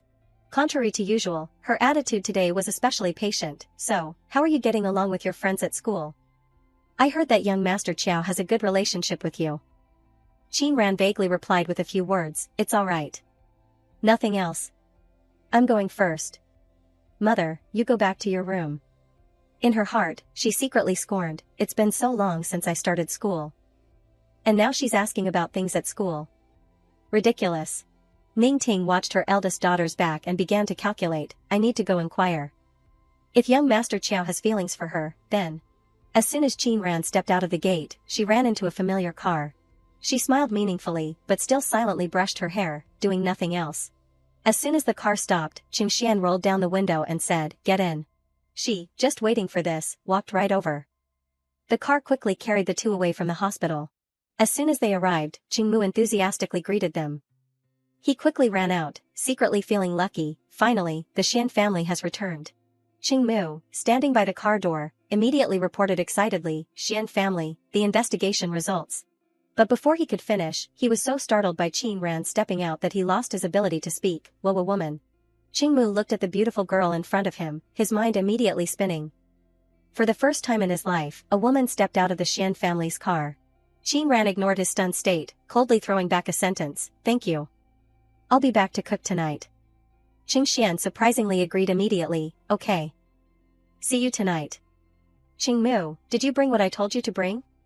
He stammered in reply, I did. But in his heart, he was screaming wildly, "Oh my god. Who is this girl? She's so arrogant, she doesn't even care about the Xian family."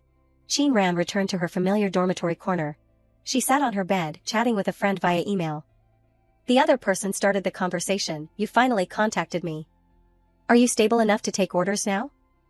I remember you just took a 10 million order a few days ago, but that was an exception. Next month, you should be able to take more orders." "Really? You've been missing for over a year. I thought you were really going to withdraw from the 129 Detective Agency. You're our old brand, the Lone Wolf. You're overthinking it. I'm short on money. As long as you come back and take tasks, the money will just pour in. Speaking of which, you said you wanted to go to the capital before. When will you arrive?" "Something happened. I can only go next year." This chat mentioned important information, the 129 Detective Agency, headquartered in the capital. The 129 Detective Agency, rumored to be linked to the dark web. Regardless of cross-border or domestic cases, as long as the bounty is high enough, any case or information will be thoroughly investigated. Joining was extremely difficult, even top experts rushed to participate. LW, the Lone Wolf, a veteran member of the 129 Detective Agency, joined 4 years ago. All tasks she undertook were completed 100%. LW's true identity remained a mystery. Qing Ran quickly shut down her computer, letting out a sigh as she prepared for her side job. She had to go to the school infirmary to cook for them. As soon as she arrived, she saw Zhaoying engrossed in playing a game. While he was busy battling, Qing Ran was bustling in the kitchen. Qingmu, who knows when he appeared, came up to Zhaoying and asked, "Where's brother Qing?" He didn't even look up as he vaguely replied, "Went to find Principal Su." Qingmu, acting mysteriously, leaned into Zhao Ying's ear and whispered, "There's news from the Changjiang team." But he showed no interest, no need to investigate further. He explained in a daze, "Why?"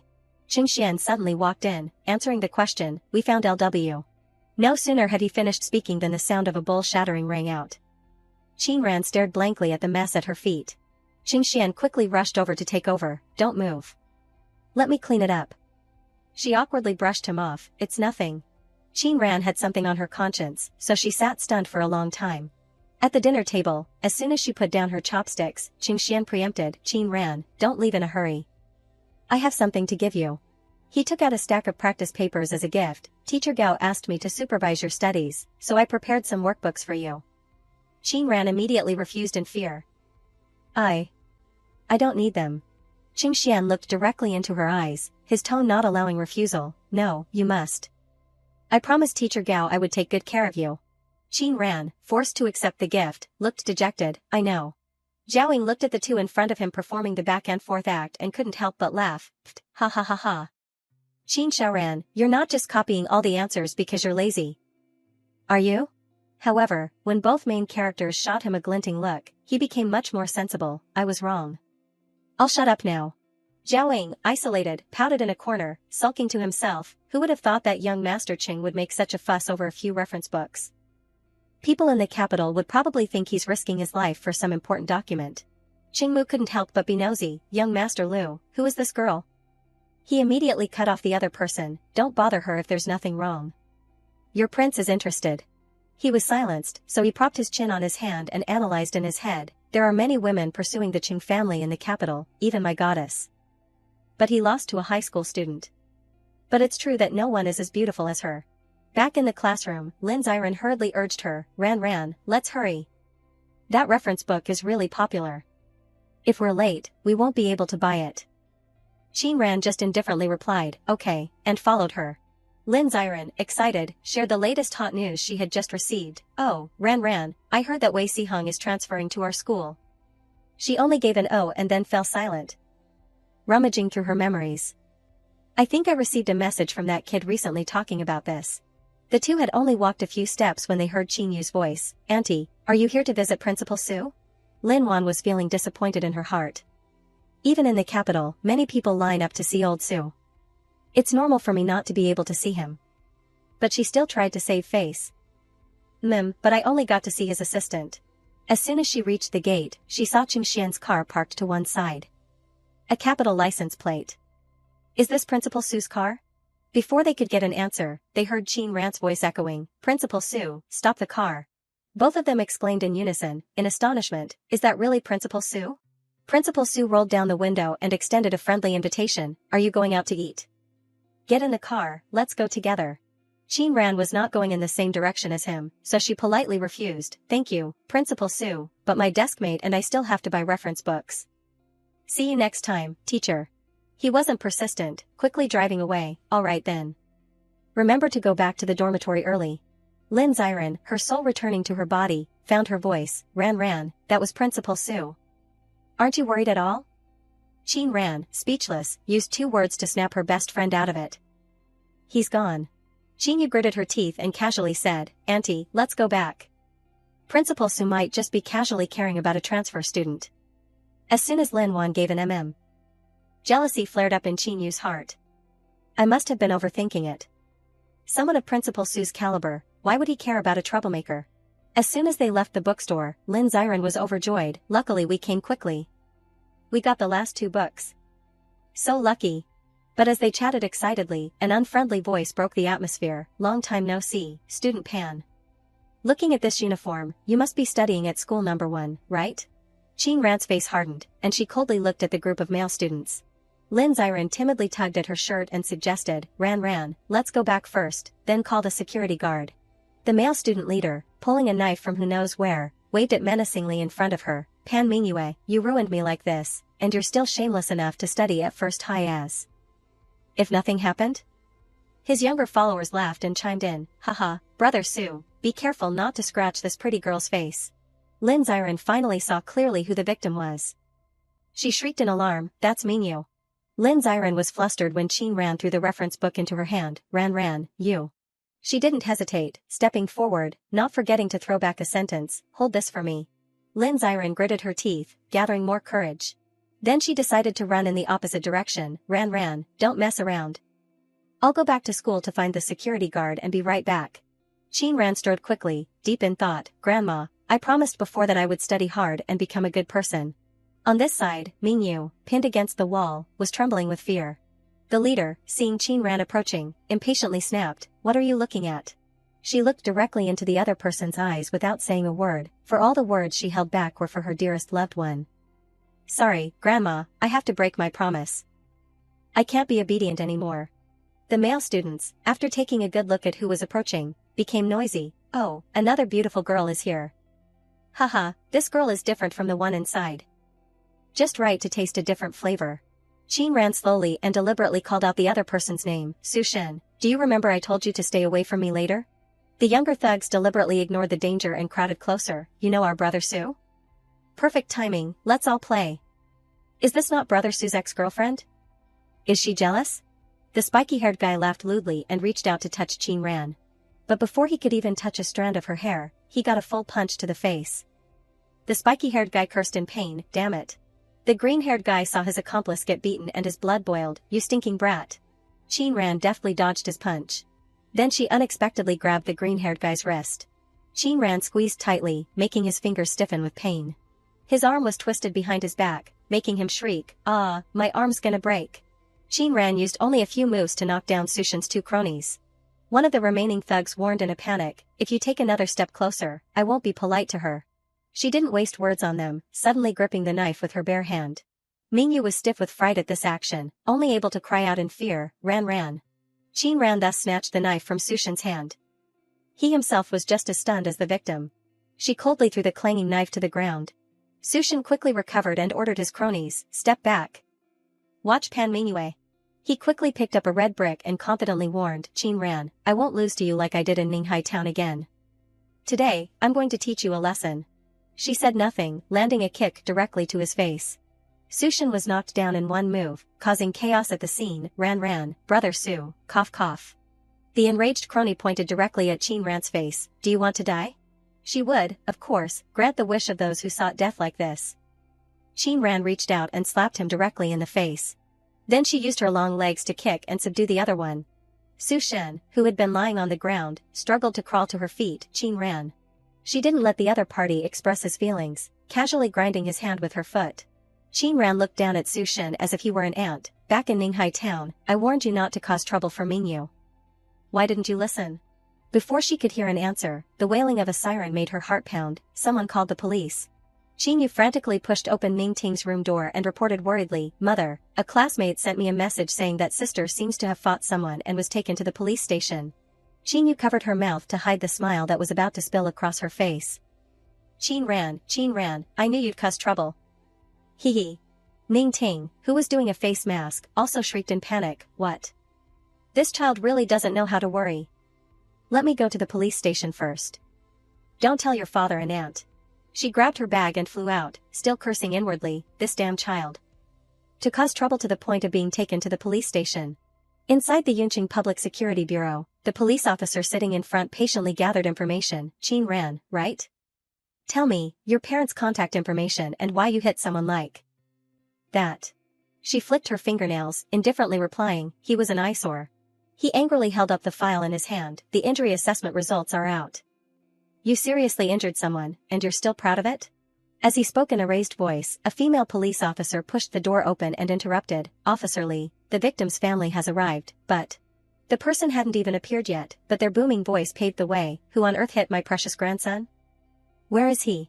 While the other police officers were trying their best to calm her down, Madam, we haven't finished the procedures yet, please don't worry, she defiantly yelled, I don't care. Old Lady Sue pointed at the public official and ordered, hurry up. Call the person who hit my grandson out here. At the same time, Ning Ting also arrived to report, hello, officer. I am Qin Ran's mother. Where is my daughter? Officer Lee, already frustrated, immediately unleashed his anger on her. She's currently being interrogated. What kind of mother are you? How do you raise your children? Ning Ting, slapped directly in the face, nervously bit her fingernails, so embarrassing. I really don't want to deal with this anymore. Not stopping there, he also revealed more shocking information. Your daughter isn't cooperating and won't admit fault. If this continues, the only option is to detain her at the police station. She turned pale with fear at the mention of detention. This won't do. Let me go in and talk to her a bit. As soon as she stepped inside, Ning Ting unexpectedly exclaimed, Old Lady Sue. Internally, she kept wondering, how can it be such a coincidence? Could Qin Ran have hit Teacher Sue's son? She quickly approached to understand the situation. Old Lady Sue, do you still remember me? My daughter studied violin at your son's house for a while before. Old Lady Sue raised her eyelids and asked again, oh, it's you? Ning Ting, without grasping anything, lowered her stance. Old Lady Sue, whatever the matter, let's discuss it slowly. My family will compensate you. Old Lady Sue, emboldened, became arrogant. Who needs your family's money? Your daughter hit my grandson. I want your daughter to go to jail. She forcefully pulled out her phone and threatened, just wait. I'm calling Deputy Bureau Chief Shen right now. Officer Lee, standing nearby, added fuel to the fire. Her grandson was seriously injured by your daughter. They have no other way but to contact our superiors. You go in and see your daughter first. As Ning Ting pushed the door open, she shrieked, Qin Ran. She turned her head, unable to hide her astonishment. Why is mother here? Seeds of doubt began to sprout in her heart. Who called her here? I already figured out a proper solution. Her mother was enraged by her attitude. You're truly worthless. How dare you hit Su Shen? Teacher Su helped you. Do you think you deserve his help? If they pursue this, your whole life will be ruined. Qin Ran heard the criticisms as if they were water off a duck's back, only giving a bland oh. Ning Ting gritted her teeth and ordered, you go with me to apologize to Old Lady Sue. If they don't pursue responsibility, that's good. But if they do? Her heart was beyond description by any turmoil. She's completely shamed the Lin family. It's better to send her abroad, so I don't have to worry anymore. The door clicked open, and Ning Ting appeared first in front of Old Lady Sue. She strongly pinched Qin Ran's waist as a signal, then bowed profusely. Old Lady Sue, we are truly sorry. My daughter didn't do it on purpose. Old Lady Sue was still like a ticking bomb. What you say now is useless. My grandson is still in the hospital. We will investigate this matter to the end. Ning Ting was continuing to negotiate. Old Lady Sue, please see, when she was interrupted by the ringing of her phone. As soon as she picked up, she cried out in confusion, Jin Xian, you said you're outside the police station? Qin Yu deliberately followed her stepbrother and spoke first, Mom, brother and I are here. As soon as he entered, he stared at Qin Ran. She, without flinching, returned his unfriendly gaze. Jin Xian walked up to Ning Ting and asked, Aunt, what happened? She had only heard one side of the story but answered fluently as if she had been there herself. Qin Ran hit someone. I think we should find a way to resolve this. They are all students, so it's not good to make a big deal out of it. Ning Ting secretly breathed a sigh of relief. Thank goodness, a savior has arrived. Old Madame Sue, seeing the reinforcements, immediately cried out, You are all Qin Ran's family, right? Let me tell you, this matter cannot be resolved privately. She must go to jail. The 3 aunts and 8 sisters next to her chimed in, Look at that girl, so seductive. Can she be a good person? You must give us an explanation for this. Qin Yu, not afraid of the commotion, stepped forward to perform her tea art. Aunties and uncles, my sister is not an unreasonable person. There must be a hidden reason behind this. She grabbed Jin Xian's hand and made a suggestion that benefited herself and harmed her sister. Brother, Mom, if they don't want to resolve this privately, we'll have to follow the law. Qin Yu vaguely uttered a few provocative words, My sister doesn't want to cause trouble for the family either. If Grandma finds out about this. In her heart. She quickly concluded, Qin Ran, this time you're dead for sure. Qin Ran silently watched as both sides put on a show. Old Madame Sue was provoked by Qin Yu's words and jumped up, If her grandma loves her, then I love my grandson too. The female police officer next to her frantically pulled her back. Madame Sue, don't get excited. Ming Yu, who had been standing in the background, clenched her fists tightly as she witnessed the chaotic scene. She took a deep breath, gathered her courage, and then spoke, There really is something hidden in this matter. Qin Ran suddenly turned her head and shouted, Didn't you say you didn't want to, Fan Mingyue? Go home. Mingyu ignored her words and stubbornly moved forward, If everyone wants to deal with this according to the law, then I also want to deal with it according to the law. Qin Ran once again shouted her name, Fan Mingyue, don't. But what was said slowly happened quickly. Mingyu stood in the middle of the hall and questioned loudly, Excuse me, police officer, how will the act of beating and harassing a minor girl be dealt with? Everyone froze, and the surrounding space fell into a deathly silence. Qin Ran hurriedly ran to her side, Fan Mingyue. Mingyu coldly stepped aside, then continued to explain loudly, but Qin Ran did nothing wrong. She only endured those pressures to help me teach a scumbag a lesson. She is not wrong and doesn't need to apologize to anyone. Old Madame Sue's side immediately flared up, What nonsense are you talking about? How can a girl be so shameless? Do you mean my grandson isn't that kind of person? Mingyu fearlessly exposed them, There are surveillance cameras at the corner of the bookstore. 3 years ago, there was a criminal record in Ninghai town. You can go and check.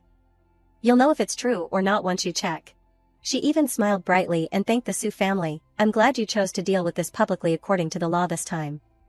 Officer, you still haven't told me what crimes those actions are. Officer Lee instinctively replied, Light cases are a few months, heavy cases are 3 to 5 years. In the hearts of old Madame Sue's group, they all started to play the lottery. It's over, Deputy Bureau Shen, why is it like this? What do we do now? Jin Xian couldn't miss the opportunity to turn the tables and immediately ordered, Officer, please send someone to check the surveillance cameras first. The criminal record of Ninghai town from 3 years ago also needs to be investigated again. Officer Lee agreed without hesitation, Alright, then please come with me to re-record the statement once more. He turned to everyone and said sharply, I think for children, we need more love and trust. Don't easily believe one-sided words from others. Don't you all agree? Qin Yu was infuriated by this sharp turn of events. She kept cursing under her breath, Damn it, how could this happen? Both sides were in the private room. Finally, the important person appeared. Officer Lee greeted him politely, Deputy Bureau Shen. Old Madame Sue, seeing her backing arrive, immediately flared up, Deputy Bureau Shen, you've come at just the right time. This girl beat my grandson like this. We absolutely cannot let it go. Deputy Bureau Shen patted her shoulder to comfort her, Old Madam, please sit down first. I will handle this matter properly. Old Madame Sue, having received a calming injection, softened her tone a few notches. With you here, I'm at ease. I don't have to worry about them trying to intimidate me with their tricks. An old woman like me really can't stand being intimidated. He turned to the family of the parties involved and briefly explained the situation. I just received a call from the hospital. The injury is a second-degree injury. Your child's self-defense seems to have been excessive. Jin Xian immediately retorted, Deputy Bureau Shen, it was Su Shen who attacked first. Deputy Bureau Shen clearly saw the face of the person who just answered and stroked his chin thoughtfully, so it's young Master Lin. I understand the situation. But Su Shen is still in the hospital and cannot give a statement. I definitely cannot release anyone. I am just following regulations. Ning Ting leaned over to ask, Jin Xian, who is this? He didn't hide it, he is Deputy Bureau Shen from Yunqing. The Lin family has no dealings with him. I will go and ask my aunt if there's any connection. He said that, but in his heart, he understood that this was a fair way of handling things, and that this was indeed a threat to him. After finishing his preamble, he quickly concluded, follow the regulations. Without a statement, bail cannot be granted. First, take these people inside. Jin Xian suddenly found himself in a dilemma, a bit awkward. Perhaps I can't take Qin Ran away today. Before the matter could be settled, there was a knock-knock at the door. The female police officer didn't wait for permission from those inside and spoke first. Excuse me, who is Qin Ran? Director Jiang would like to invite you to the main bureau. Qin Ran stood up and identified herself, I am. But her heart was full of doubt, I don't know anyone named Jiang. Who could it be? Deputy Bureau Shen, who had just been so imposing, now hurriedly stood up, this Director Jiang is. A name came to his mind, but he dared not say it, Director Jiang. Could it be Jiang Hui? Impossible. He was restless, his mind a tangled mess. I won't be implicated, will I?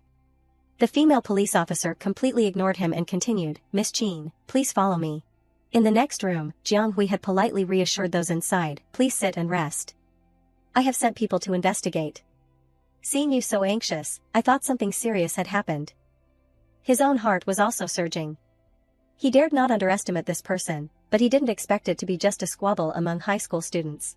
Qingmu sat as obedient as a dog, but in his mind, he was furiously cursing, if my young master lived during the time of emperors, he would have been a tyrannical ruler in his previous life. Zhaoing seemed to have heard his inner thoughts and nodded frantically, isn't that right? It can be solved with just one phone call, and he even dragged Jiang Hui into this. The tyrannical ruler in their minds was still casually giving orders, Uncle Jiang, I'll have to thank you very much later. If you weren't in Yunqing, this matter would have been truly difficult to resolve. Jiang Hui chuckled and retorted, don't tease me, nephew. Who doesn't know that I was banished here by the old master? I still don't know when the old man will calm down and let me return to Beijing. Qing Xian's expression suddenly darkened upon hearing this. Before that, Zhaoing had been anxiously asking, Master Xian, why hasn't Qin Xiaoran arrived yet? He stared at his phone and mumbled an explanation, she texted me saying she had something to do and asked for leave. I texted her back, but she didn't reply. But in just a moment, Qin Xian's expression changed, what? Old Su, you said Qin Ran? Zhaoing next to him also became flustered, what's wrong with Qin Xiaoran? He impatiently loosened his tie and quickly ordered, go contact Jiang Dongya's uncle. Jiang Hui is in Yunqing. Something happened to Qin Ran. I'll contact him immediately. Qin Xian sighed heavily, his mind a jumble of thoughts, I just told old Su to change her emergency contact to me, and something like this happened. Is this fate? The knock-knock at the door brought Qin Xian back to reality, Director Jiang, Miss Qin is here. He heard the sound and immediately turned his head. Qin Ran didn't expect to meet him in this situation. She carefully hid her right hand behind her back. But how could this suspicious action escape Qin Xian's eyes? He walked up to Qin Ran and said in a low voice, your right hand. She clenched her hand tighter, bravely looking at him, but her heart was panicked, how did he discover that my hand was injured? So many people before didn't even notice. Qin Ran was at a disadvantage in terms of momentum and finally had to cautiously extend her hand. Qin Xian's eyes widened when he saw the wound in her palm. He gently pulled her still bleeding hand towards himself. Then he ordered loudly to the person next to him, Qingmu, go get the first aid kit from my car. He quickly responded, yes, sir. Qingmu walked past the two of them and secretly clicked his tongue, this girl is so severely injured, but she doesn't cry or make a fuss. She's really impressive. However, Master Xian is about to lose his temper. Qin Xian took Qin Ran's hand and pulled her along, go inside first. Zhaoing waited a long time before the two appeared and jumped up to ask, what's wrong? He frantically rushed over and started rambling. Qin Xiaoran, how did you get so injured? Qin Ran lowered her eyes and reminded him, you sit down first. Jiang Hui was also busy, turning to remind his subordinate, before, I told you to contact the director. Where is he? He reported anxiously with a bowed head. The director said he'll be here right immediately. He was anxious for a reason. His mind was now filled with images of Qingxian's anger. I've never seen Qingxian with this expression in so many years. This girl must be important to him. The busy director finally arrived. Director Jiang, you're still here inspecting so late. It's tough. Who are these people? Jiang Hui didn't beat around the bush and went straight to the point. There was a case this morning. I want to understand the situation. Officer Li quickly summarized the interrogation content. The statement is like this: at around 7 p.m. on Sanhao Road near the number 1 middle school area. He read it non-stop, sweating profusely, before finally finishing, that's the general situation. That's all. The director angrily questioned, then what about that girl's hand? Was she aggressive during the interrogation? He knew he had hit a snag and flexibly promised, Director Jiang, and everyone else, please rest assured that we will definitely handle this matter fairly, investigate the truth. And absolutely not let it go. Zhao Ying, who had been holding back, exploded directly, we are indeed operating with integrity and impartiality, but emotionally, this young master is very unhappy right now. Where are they? In the other room, Ning Ting anxiously suggested, it's so late, why don't we go back first?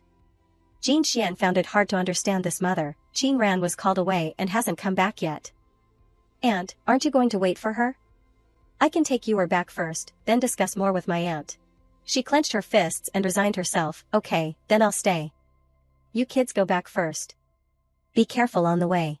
Ning Ting, with an unstable mind, huddled among the Su family members. Director Zhao was still cheerfully chatting with old Madame Su. It seems Su Shen might really have made a mistake in this matter. It's best if we can reconcile. Just now, I just wanted to reduce the Lin family's morale and scare them a bit. She understood the hidden meaning but still wanted to play hard to get, but even if we reconcile. My grandson is so seriously injured, I still need a large compensation. Old Madame Su pointed the finger at Ning Ting, it's not impossible to reconcile this matter, but the compensation for my grandson's medical expenses and emotional damages is essential. She was in a weak position and quickly compromised, we agree to any amount of compensation, as long as it doesn't leave a criminal record for my daughter. Let's discuss this slowly. While the two women were in a verbal battle, Deputy Bureau Shen's phone rang. As soon as he saw the caller's name, he exclaimed in confusion, Director. Deputy Bureau Shen answered the phone passively. Throughout the entire conversation, he only said, Director, yes, right, okay, I understand. As soon as he hung up, he felt like cursing. This is bad. This old woman Su might get me into serious trouble. To make matters worse, old Madame Su even expressed concern, Deputy Bureau Shen, what's wrong? He replied curtly, the director is here. As Deputy Bureau Shen was about to move, Zhao Ying approached from a distance. The surrounding crowd, by unspoken agreement, had the same thought, who is this man? Even the director has to follow behind him. They exclaimed blankly, Director.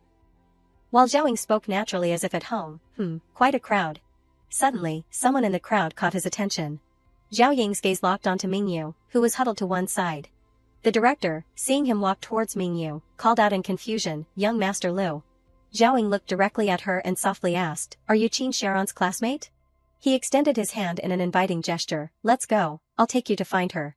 Zhao Ying led Mingyu out of the stifling room, I'll take them back first. The lawyers are coming soon. I hope similar incidents won't happen again. The director repeatedly nodded subserviently. I understand, young Master Liu. Old Madame Su, relying on her age, feigned confusion, what's going on? Who was that person? When did the Lin family invite someone to compensate me for my damages? The director, furious, snapped back at her, you still want compensation? You should be grateful if they're willing to reconcile after you've brought all your family assets out. Old Madame Su's face changed colors like a palette, and she gaped, what? The director didn't want to talk much with commoners, so he turned to instruct Deputy Bureau Shen, Director Jiang is very concerned about this case. It must be handled appropriately. He bowed his head and respectfully agreed, yes, I will definitely do my best. Old Madame Su saw something was amiss and leaned in to whisper, Deputy Bureau Shen, who was that person the director just mentioned? At this point, he blurted it out. Director Jiang Hui, the one who is often in the news in Yunqing. Your Su family has caused me great trouble this time. Deputy Bureau Shin ignored her and began to find a way to save himself. I have a good relationship with old Su. I originally thought it was just an ordinary student causing trouble. So I came to help a bit. Who knew I would encounter such a serious matter? Old Madam Su also had the same thought. What's going on? I need to go home quickly and ask my son what to do about this. Ning Ting, who still didn't understand what was happening, also asked, Officer, please tell me what's going on now. Officer Lee kindly reassured her, are you Qin Ran's parent? Don't worry, your daughter has already left the police station. The director is handling this matter. But his words only confused Ning Ting more. The director is handling it? What does this have to do with the director? I don't even know Deputy Bureau Shin, let alone the director. The next day, the Lin family mansion suddenly had uninvited guests. Ning Ting sat receiving guests, her heart fluttering uneasily. I haven't even collected enough money that the Su family demanded, and they're already at my door. This time, I'm truly finished. Father Su's inner thoughts were also not as calm as his outer appearance. What do I do now? Su Shin made such a big mistake. How should I open my mouth to ask for their forgiveness? Ning Ting decided to speak first to break the deadlock. Teacher Su, it's been many years since we last met. You also know that child Qin Ran's personality. The more she spoke, the more off-topic she became. She's been willful since she was little. She clearly learned violin before you were, but she wasn't diligent at all. Now she's even hit your son. It's truly shameful to say. Father Su listened for a while and realized the other party was getting off-topic. Wait, Madam Lin. At this critical moment, he still tried to defend Qin Ran a few words. Who says Qin Ran isn't good at playing the violin? She clearly. But before he could finish, Father Su swallowed the rest of his words. She has clearly reached a professional level. She is my favorite student. Whether in the past, present, or future, I will never meet a student with more talent than her. He ignored that issue and moved on to the more urgent matter. I just want to resolve this privately. It's all my son's fault. Please tell the director not to pursue it anymore. I have already disciplined him. Father Su took out a check to express his sincerity. I heard that Qin Ran's hand was injured. Please transfer this 1 million yuan to her. She definitely doesn't want to see me. I'm truly sorry. Ning Ting was so startled by this new script that she was dumbfounded. What? His heart was also filled with immense guilt. I hope there's nothing wrong with Ran's hand. For the first time, Ning Ting felt regret, so Qin Ran really wasn't at fault, and I didn't listen to her explanation. I only criticized her. I didn't even know she was injured. After conveying his sincerity, Father Su immediately stood up. Madam Lin, I have something else to do. Please excuse me. You must apologize to Ran for me. Thank you. She no longer had the mood to entertain guests and replied immediately, Teacher, take care. In the empty corridor, the distinct knock-knock of the door echoed particularly harshly. Aunt Zhang bowed her head and reported the situation downstairs to Lin Wan. Just now, the Su family came to see Madam, and they also mentioned something about the director. She saw her sister-in-law fall into a pit of fire and smiled contentedly. She even provoked the director? Ning Ting really gave birth to a good daughter. I really want to see how this ends. Although she said that, Lin Wan still had a backup plan. Although I say that, for the sake of the Lin family's reputation, I still have to ask Mayor Feng for help. Qin Ran suddenly woke up from her stupor. Where am I? Oh, I'm in the school infirmary. Qing Xian seemed to have been waiting for a long time. As soon as she opened her eyes, he was there to examine her. You're awake. Let me see your hand. Qin ran as she sat up, her mind was spinning with questions. This person, yesterday he insisted that I stay in the school infirmary to monitor my injury. But did he stay up all night to take care of me? Qing Xian gently spoke as he applied medicine to her. I've applied for leave for you. Now that the medicine is changed, you can rest here. Change the medicine again tonight. Qin Ran politely said, thank you. Qing Xian felt she was a bit distant like this. No need to be so polite. I promised your homeroom teacher that I would take good care of you. His inner self kept screaming, when will she stop using these excuses and directly accept my good intentions? The examination process was very quick. She planned to leave immediately. I'll go back to class for a bit and see how my deskmate is doing. They must be very scared. Oh right, Fan Mingyue, they. He immediately interrupted. Fan Mingyue is fine. Lu Xiaoying took her back to the dorm safely yesterday. Qing Xian shifted her attention to another matter. I've had your bloody uniform dry cleaned. Wear this for now. Qin Ran had nothing to say but 2 words, thank you. In the classroom, Xiao Qing was curiously asking for information. Qin Ran took leave today? Yao Guang was as clueless as him and honestly replied, not sure. Qin Yu appeared at the right time to spread false rumors. You guys don't know yet? My sister, she caused trouble and was even detained at the police station. Xia Qing asked in a daze, what? The students behind immediately stirred. Qin Ran committed a fault. Qin Yu, how do you know? Damn, what kind of trouble? And she was even arrested?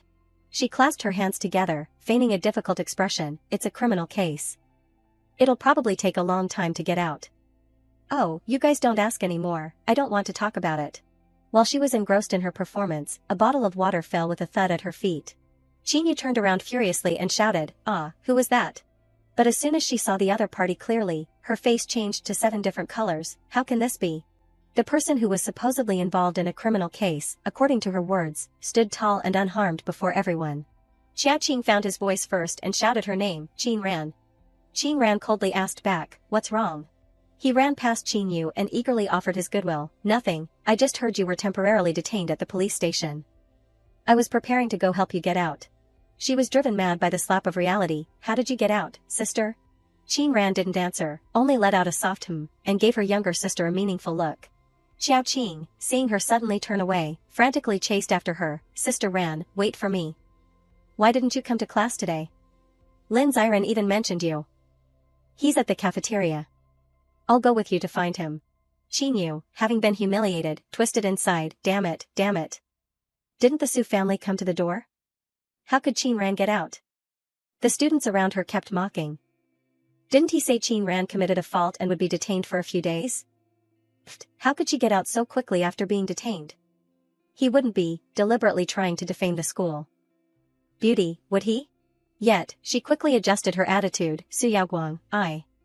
Before the other party could finish, she interrupted and advised, you go back to class first. Qin Yu was stunned by this coldness. She walked away, her heart restless. Su Yaoguang has never looked at me like that before. On this side, Xia Qing was still clinging to her like glue. Sister Ran, what's going on exactly? Qin Ran impatiently replied, I'm fine. Oh right, I took leave for something today. Could you help me pick up a package this afternoon? I bought something for Lin Ziren. He was immediately delighted to be assigned a task. I guarantee it will be completed. She secretly thought full in her heart when she saw how enthusiastic he was. A luxury car suddenly parked in front of the luxurious building. Lu Qing looked at the surrounding space and concluded, we've arrived. As soon as he got out of the car, he politely extended his hand, Miss Qin. Qin Ran looked directly into his eyes and replied, Uncle Feng, just call me by my name. After agreeing on the form of address, she led the way. Let's go into the room and talk. At the same time, another car braked suddenly on the road. Lin Wan leaned forward and asked, what's wrong? Jin Xian looked out and reminded, little miss, look, isn't that Qin Ran opposite? She looked in the direction he pointed, but her attention fell on the person next to him. No way, isn't that man Feng Luqing? This morning, when we went to the Feng family. He just said a few words and then excused himself, saying he had to leave early. How could a big shot like him know Qin Ran? Lin Wan concluded based on her personal experience, in all of Yunqing, there are no more than a handful of people who can make Feng Luqing open his doors and help. Jin Xian immediately chimed in, that's right, I must have seen wrongly. A table of luxurious dishes was quickly laid out. Luqing looked at Qin Ran's injury and asked, what happened to your hand? She casually covered her hand and replied, why worry so much? It won't kill me. He was angered by her attitude. Nonsense. Do you know how much these hands are worth? Come with me to the hospital immediately. Qin Ran helplessly pulled him back to the main topic. It's really nothing. Someone already took care of it for me. Uncle Feng, I came to talk to you about Mingyue. Luqing's expression softened when he heard her name. Did the two of you meet? Then that girl must have been very happy to see you. Qin Ran's purpose today was to tell on someone, so she unhesitatingly recounted her incident. Yesterday, we met Su Shin. It's like this. Luqing was furious after hearing the whole story. That scumbag. I shouldn't have let him off back then. Mingyue is still too soft-hearted. I'll handle this, you don't need to worry anymore. He pulled the spicy soup bowl towards himself and explained very reasonably, don't eat spicy food if your hand is injured. I'll order some light nourishing dishes for you to recuperate. But in reality, he was worried that if people knew she was injured on his territory, he would be skinned alive. Qin Ran was shocked by his actions. Uncle Feng. Why are you acting like an old man? The two quickly concluded their meeting, and Lu Qing even packed up some food to take home. He handed the food box to Qin Ran with instructions. I specially asked the kitchen to make this for you. Heat it up and drink it tonight, it will be good for your wound recovery. She reluctantly accepted it. Alright, just this once. You don't need to trouble yourself with this anymore, Uncle Feng.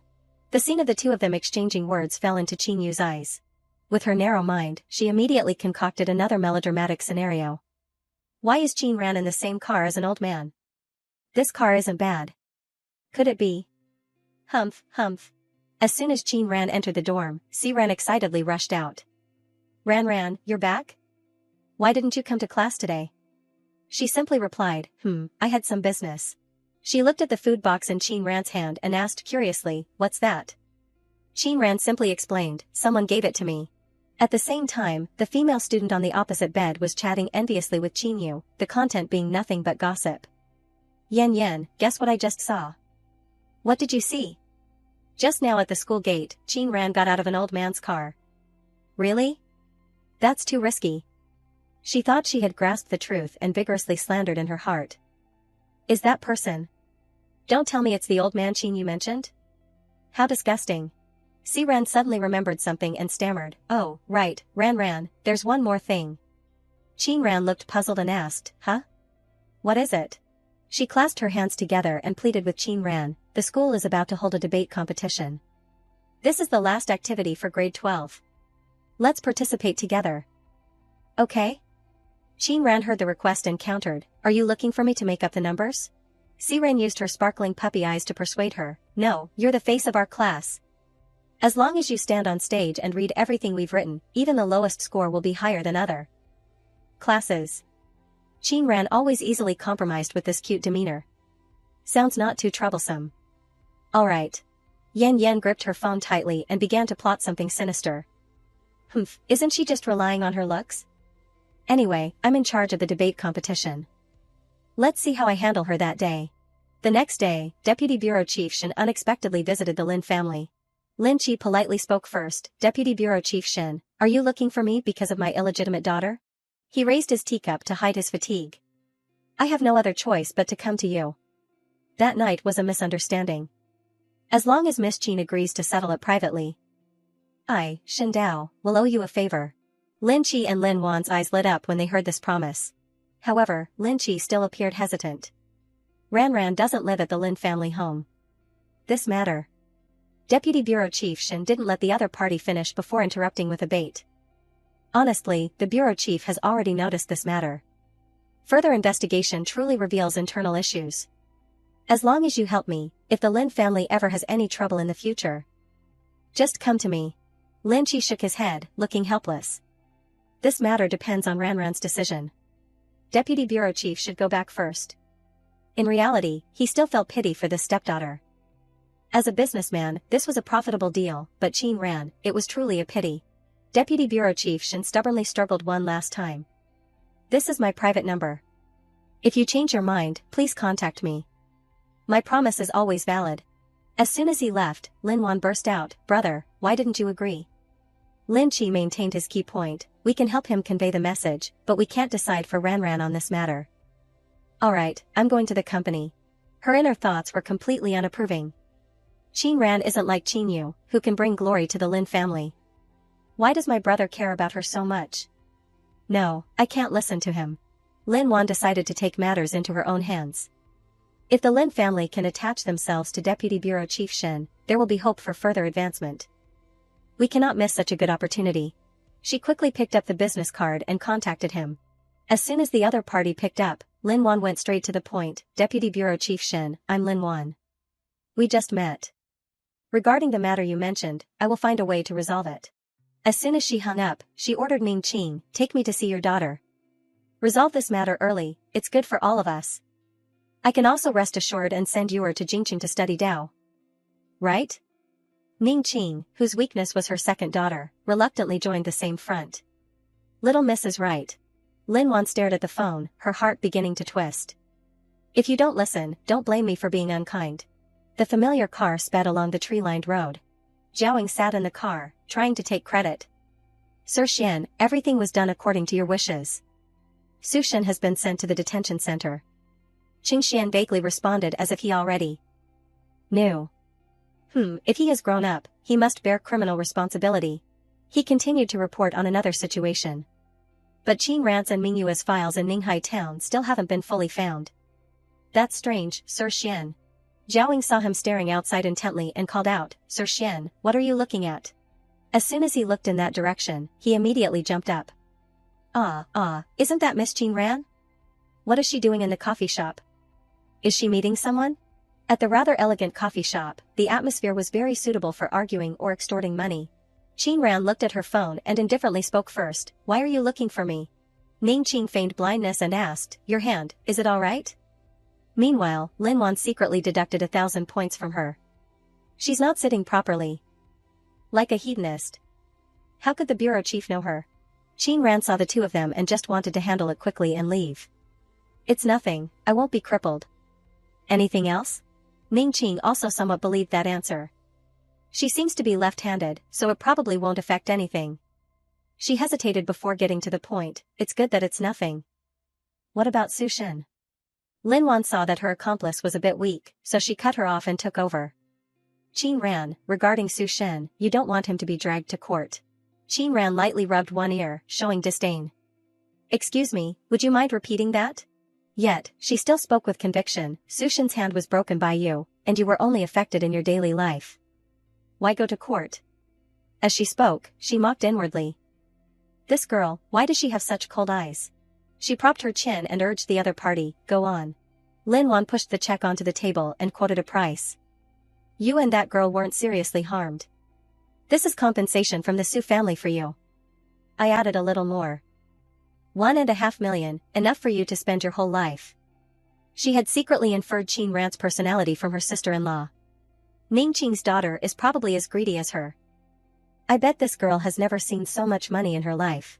Qin Ran clenched her fists to suppress the surging anger in her heart. My hand is fine. Fan Mingyue is fine. So you think that's all there is to it? Ridiculous. She coldly asked back, what if I say I will definitely pursue it? Qin Ran looked directly at the two of them and exposed them on the spot, someone must have come to you, right?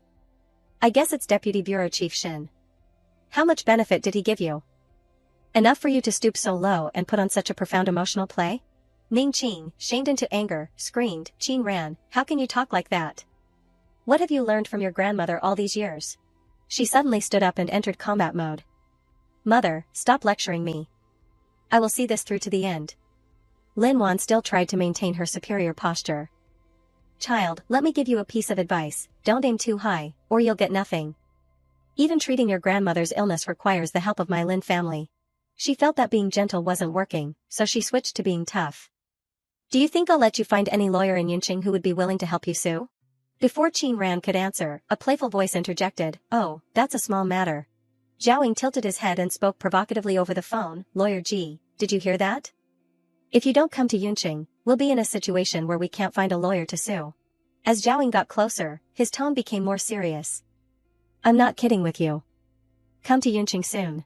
Qing Xian approached Lin Wan and warned, Madam, feel free to find a lawyer. You can also guess who will die in the end, you or me. After putting down his opponent, he urged Qin Ran, come here, let's go. She was also fed up with these two women, so she pulled down her hat and followed him. With Qing Xian as her backing, Qin Ran couldn't help but let a small smile creep up the corner of her mouth. Ning Qing's heart immediately turned. It's him, the one who threatened me with a surgical knife to apologize to Qin Ran in the hospital.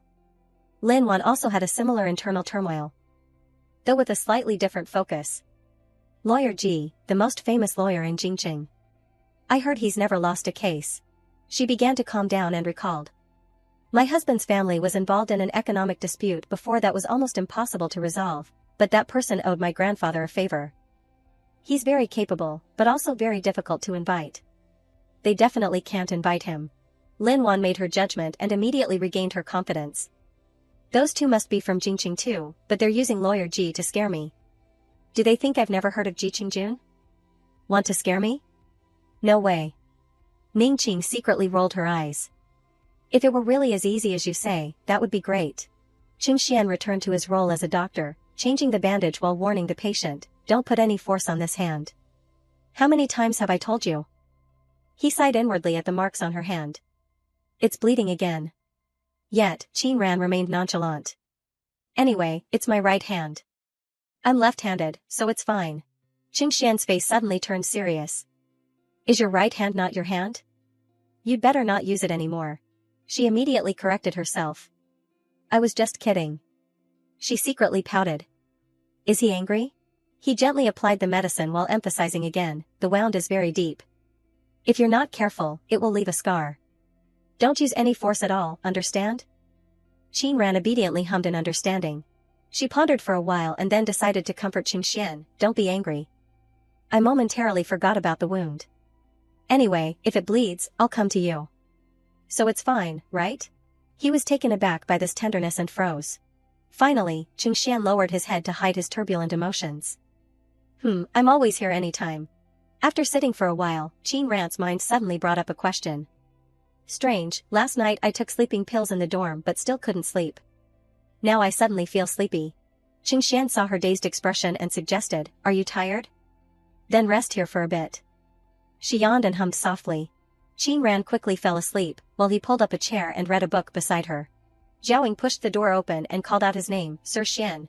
Qing Xian raised his index finger to his lips, making a shushing motion. He understood and covered his mouth. The two went outside to talk. He hurriedly asked, has Ji Qingjun arrived? Zhaoying estimated the time and replied, he should be landing soon. Oh, right, Qingmu checked. And it turns out Lin Wan is from the Shen family in Jingqing. Qing Xian rolled his eyes in disdain. The Shen family? Which one? Never heard of them. He awkwardly scratched his head. Ahem, I'm not sure either. Anyway, dealing with them is the end of it. He set aside the unfamiliar Shen family and focused on the main character. And that's Su Shen, I want one of his arms. Zhaoying worriedly confirmed, is that okay? I heard that Su family member used to be Miss Rant's teacher. Qing Xian arrogantly retorted, so what? The grandmother saw Ning Qing's sudden visit and asked, why are you here today? Don't you usually only come on Saturdays? Ning Qing had no choice but to seek her mother's plea. Actually, it's about Ran Ran. She had a conflict with the Su family's son, and they're suing her. Ning Qing deliberately twisted the story to persuade her. Mother, Ran Ran only listens to you. Please talk to her. She only has a minor hand injury, but the other person's 2 hands were broken by her. We can't offend the people behind them. However, the grandmother's focus was elsewhere. What did you say? Qin Ran's hand is injured? She lacked consideration and replied casually, it's just her right hand that's injured, a few stitches. She's left-handed, so it's nothing. The grandmother was startled and repeated. It's just her right hand, a few stitches?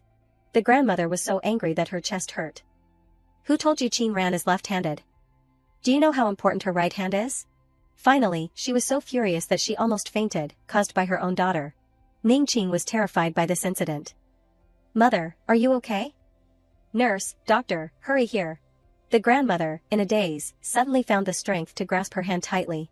She tried to suppress her trembling and whispered a few words, do you really dislike Qin Ran that much?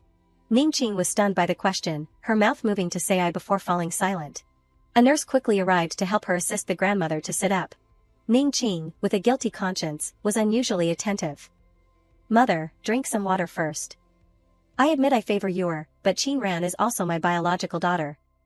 How could I treat her badly? She turned her face away, gasping for breath, trying to salvage one more sentence. Then tell me honestly, what exactly happened to Qin Ran's hand? She used all her vocabulary to guarantee, her hand really has no big problem. She's still attending school now. You can rest assured. The grandmother didn't let go and continued to question. Then let me ask you, if this happened to you, would you also advise her to let it go like that? Ning Qing nervously fiddled with her bow, this matter. She had an answer in her heart but didn't dare to say it. How can this matter be the same? Yor is favored by the Lin family and is also very skilled at playing the violin. If anything happened to Yor, the Lin family definitely wouldn't let Su Shen off. The grandmother seemed to read her thoughts and coughed, indicating to see her out. You see, that's the difference. Qin Ran needs someone to take care of her. I originally thought I would entrust her to you before I die. Ning Qing cried out in fear, Mother. But this time, she resolutely didn't let her daughter touch her. You go back first. Let me have some peace. When I'm better, I'll go visit Qin Ran myself. She left the hospital room awkwardly, feeling more flustered than ever. Or maybe, with little miss, just let this matter go. The ringing of the phone interrupted Ning Qing's thoughts. Sure enough, speak of the devil and he shall appear. Little miss, I was just about to call you. My mother just mentioned Qin Ran's right hand. Lin Wan impatiently screamed. What right hand? Do you know what good thing your daughter has done again? Her voice pounded in Ning Qing's ears through the phone. Deputy Bureau Chief Shen just called me. He said the court summons has been sent out, and he's been suspended from work by his superiors for investigation. Ning Qing stammered in denial. How can this be? Not stopping there, Lin Wan had even more shocking news. He also said that Su Shen had an accident on the way to court. Ning Qing, if it weren't for your good daughter. How could there be so many troubles like this? Hurry up and come to court with me now. But even a dying duck still has a strong mouth. Lin Wan still harbored a foolish hope. Oh, right, there's a court session today. Guess if that girl can find a lawyer? In the preliminary hearing, the murmurs were incessant. The plaintiff isn't here and there's no lawyer either? Who knows? Isn't it just a joke? Ning Qing tightly clutched her phone, continuously muttering, Qin Ran, this damned girl, why isn't she answering the phone? In desperation, she secretly made a bold decision. I can only call Lin Qi for help. After all, she's still my daughter. The long series of beeps made Ning Qing even more anxious. But as soon as he picked up, the phone was snatched away. Lin Wan successfully seized the line and said concisely, Brother, it's nothing, don't worry. She hung up abruptly and then turned to taunt Ning Qing, I told you, no one would dare to take your daughter's case. But no sooner had she finished speaking than the presence of a distinguished man caused the entire room to become noisy. Ji Qingjun, holding a stack of documents, leisurely introduced himself. I am Miss Qin's lawyer. I hope I'm not too late. Without waiting for anyone to answer, he answered himself, 9 o'clock, just in time. Everyone was silenced by this series of actions. Ji Qingjun stood upright in his position and then urged back, Judge, we can begin. As the invitation for the defendant to begin was made, Lin Wan started to feel confused again. This man, he looks a little familiar. The defense lawyer spoke first, initiating the debate. The plaintiff's self-defense was excessive, causing the defendant to suffer a second-degree injury. I ask the judge to consider the injury assessment. The defendant should not be held responsible for this. Even while arguing, he observed his opponent. This young man is quite calm. Does he truly believe it or is he pretending not to know? Ji Qingjun responded to the other party with a calm demeanor, by special authorization from Miss Qin, I will fully represent this lawsuit. Regarding the basis presented by the defendant's side, I have 3 questions. He calmly presented each point. First, according to legal regulations, in cases of self-defense against serious violent acts threatening life, such as assault, murder, robbery, kidnapping, causing injury or death to the aggressor does not fall within the scope of excessive self-defense. The defendant's actions are inappropriate. Second, Lin Wan's heart started pounding just hearing that. This person speaks clearly, argues precisely, and has clearly prepared very well. He's not easy to deal with. Ji Qingjun spoke without pause and then returned the matter to the jury. Your Honor, I believe you will definitely make the most accurate and fair judgment. The judge immediately hammered down the gavel after hearing him. Ji Qingjun's argumentation skills made even the opposing lawyer tip his hat in admiration. I am truly not as good as you. May I ask who you are? He tilted his head and introduced himself more thoroughly. The Jun Fan Law Office in Jingqing, Ji Qingjun. Lin Wan turned pale at the name. Ji Qingjun, it's really him. Her heart immediately churned. How could Qin Ran really invite Ji Qingjun? If my in-laws find out about this, everything will be ruined. I've really messed up this time. In court, the air was thick with tension, but in the medical room, it was surprisingly relaxed. Zhao Ying read the news on his phone and immediately boasted to Qing Xian, Sir Xian, we won the case. Your facial muscles relaxed a bit too. The trial opened today. Uncle Jiang acted really fast. Both he and Qingmu had the same thought without prior discussion. How could Jiang Hui not be fast? If he wasn't fast, wouldn't you have turned all of Yunqing upside down? Qing Xian, rarely in a good mood, assigned kitchen duties to the person next to him. Qingmu, go warm up that bowl of goji berry porridge in the kitchen and bring me a bowl. He was still in a daze, humming. Zhao Ying quickly urged, hurry up. Sir Qing must be preparing it for Qin Ran. Qing Xian, no longer burdened, turned to wake Qin Ran. Wake up, eat something. She mumbled in a half-asleep state. He was like an old man, feeding her but not forgetting to explain, you absolutely cannot use your right arm. Pay attention. Qin Ran hummed in response, but inwardly she was scoffing. Why is he so long-winded?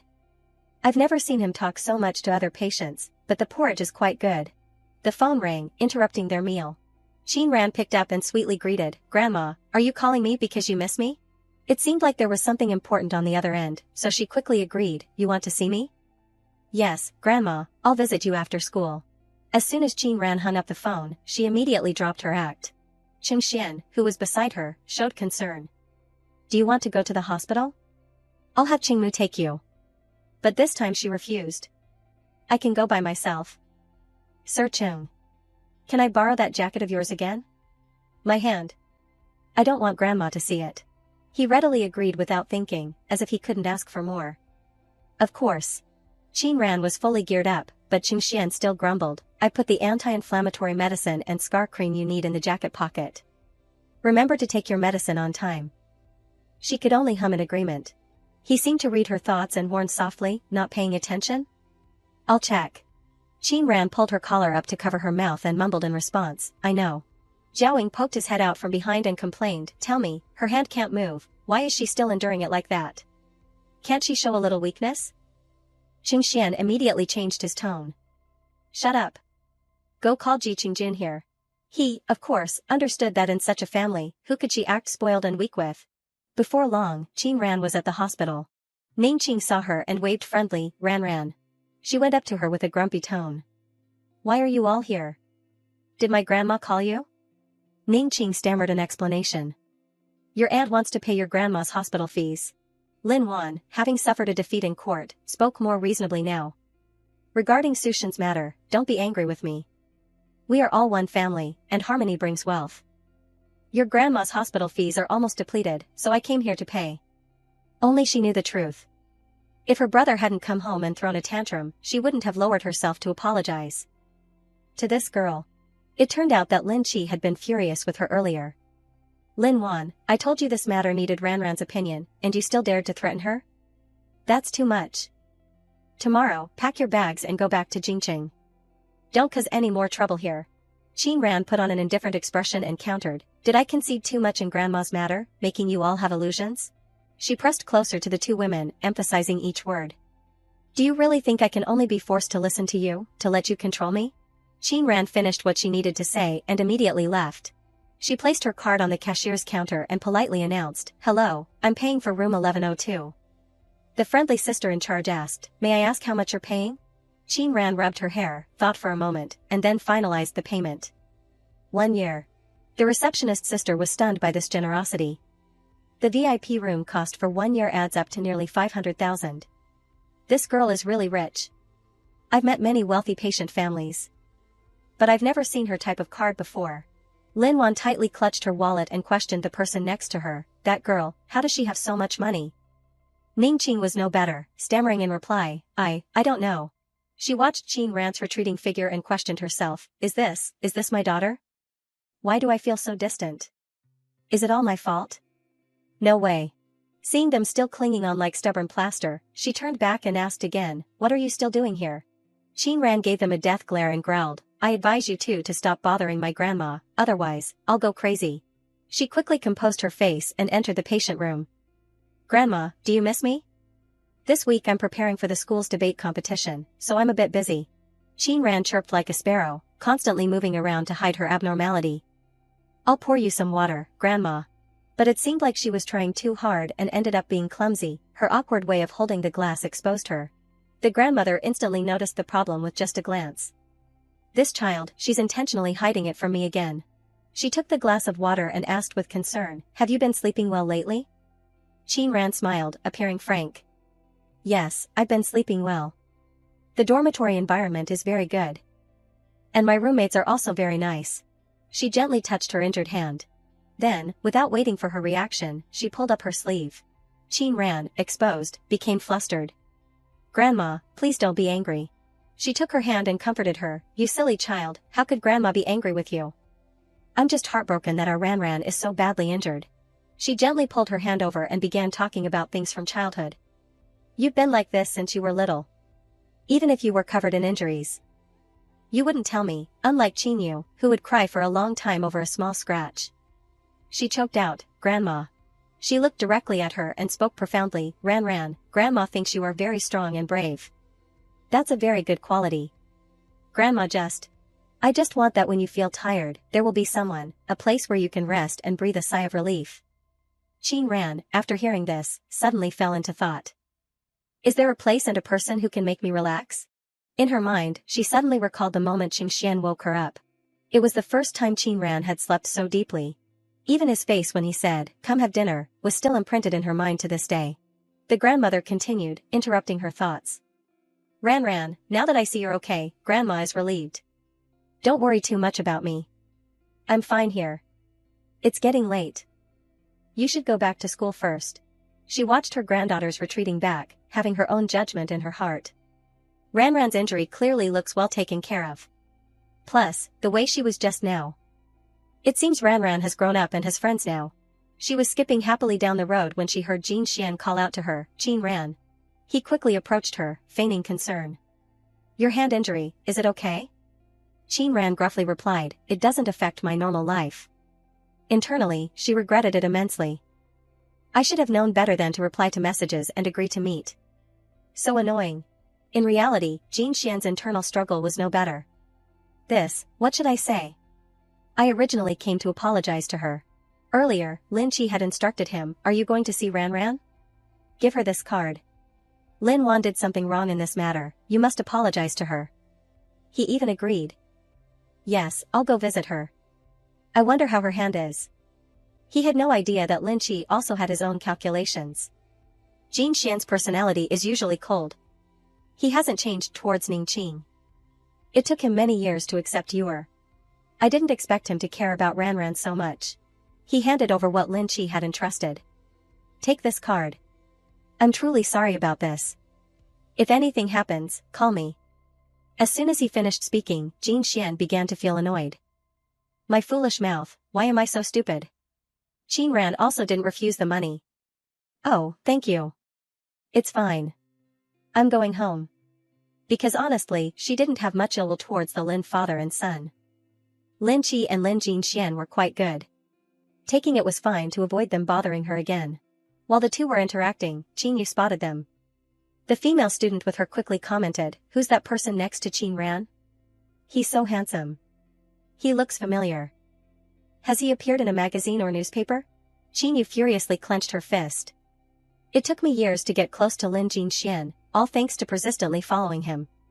So what reason does Qin Ran have to make him actively approach her like that?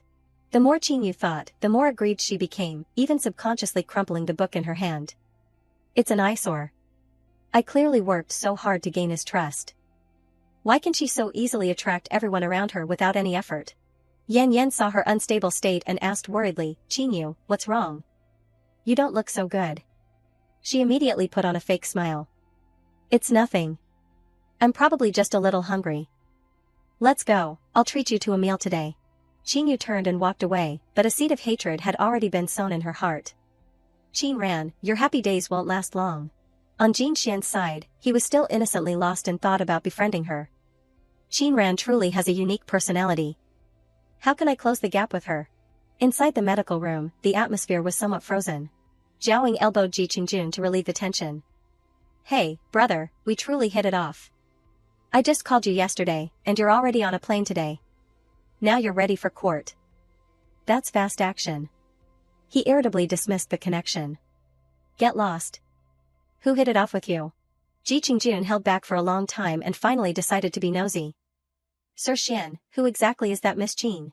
Qing Xian, who was diligently writing, suddenly stopped. He asked unhurriedly, what?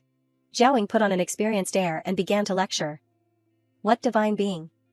She's just a weak little girl who doesn't know how to act spoiled. Ji Qingjun, not understanding the implication, blurted out a shocking secret. No, that's not right. Then why did Detective Headquarters 129 personally seek me out and tell me to come to Yunqing? To handle this case? Zhaoing suddenly became serious. Are you sure you're not mistaken? Why would 129 interfere in such a small matter? Moreover, how could Qin Ran be related to 129? He emphasized with a grim face, I've never made a mistake. Qing Xian leaned back in his chair, showing interest. Go on. Ji Qingjun, with permission, poured out everything he knew. It seems like it's a person surnamed Feng. I didn't ask further. Jiaoying quickly deduced, I know. Uncle Jiang told me that Feng Luqing contacted the director. The trial opened so quickly because of his intervention. Qing Xian rubbed his chin thoughtfully. Feng Luqing, a very capable person. He's currently the most powerful person in Yunqing and is about to be promoted. Zhao Ying's mind was suddenly enlightened.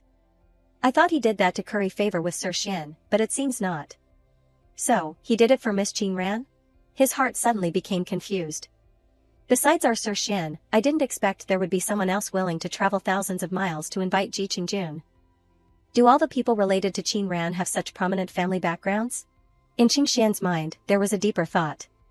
Feng Luqing is not a good person. How did Qin Ran get to know him? He stood up and stated his plan. When I go back, I'll re-examine the Ninghai town files from 3 years ago. In his heart, he had a new understanding. Originally, I thought she was just an ordinary girl, divorced parents, but it seems I need to investigate her family background more thoroughly. In the classroom, Ran was still as enthusiastic as ever. Ran, this is the newly distributed homework. I've already organized it by subject for you. As Qin Ran picked up the book, a letter accidentally fell out. Ran innocently picked it up and asked, Ran, this paper of yours. Xia Qing was more astute. What? It's not a love letter, is it? She quickly skimmed it. This is. Xia Qing also looked on curiously. Oh my god, this handwriting is so beautiful. But Ran's attention was more on the content. Moreover, it says on this. She hugged Qin Ran's arm tightly and pressed, are these Yan Shi's new lyrics? Ran, don't lie to me anymore. You're also a fan of his, aren't you? She helplessly denied, I'm not. Even though she denied it, Ran's stubborn voice still rang out, then why do you have Yan Shi's lyrics? Xia Qing suddenly pulled out the paper and defended Qin Ran, this definitely isn't her copying it. Her handwriting isn't this beautiful. Put it away. She went along with it. That's right, my neighbor wrote this. The handwriting is very beautiful, isn't it? Internally, she thanked him 1,000 times. Xiao Qing, you are truly intelligent.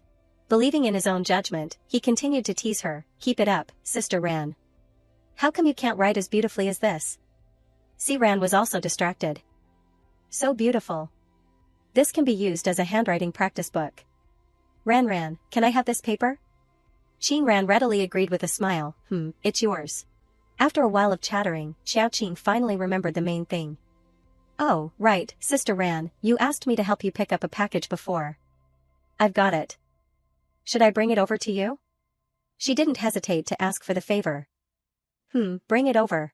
He carried the cardboard box, complaining, wow, it's quite heavy. Ran exclaimed curiously, Ran, what did you buy? Qin Ran casually replied, here, it's for you. She excitedly clasped her hands together and confirmed again, really? Thank you. Can I open it now? Qin Ran hummed softly and let Ran do as she pleased. She and Xiao Qing, one on each side, eagerly opened it to see. As soon as the contents came into view, Ran excitedly screamed, this is, all the albums since Yan Shi debuted, and even a Grammy Award. Qin Ran quickly hugged the golden trumpet, explaining awkwardly, the award, I ordered it online. The albums are for you. The surrounding students rushed over noisily to look.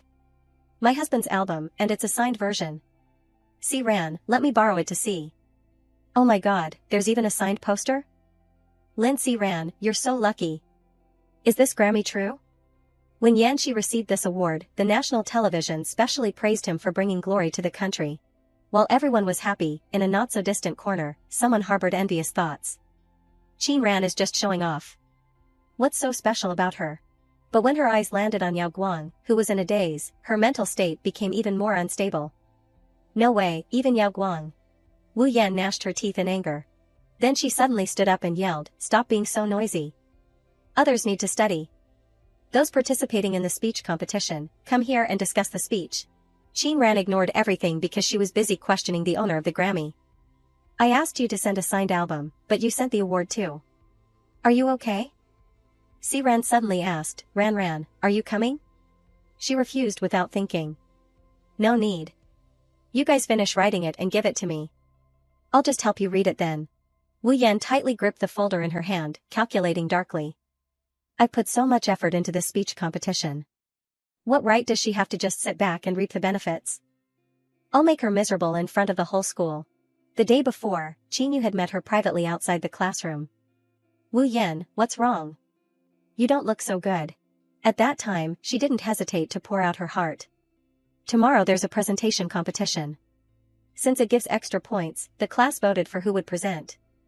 Qin Ran, how amazing, was directly chosen. Qingyu seized the opportunity and chimed in, is that so?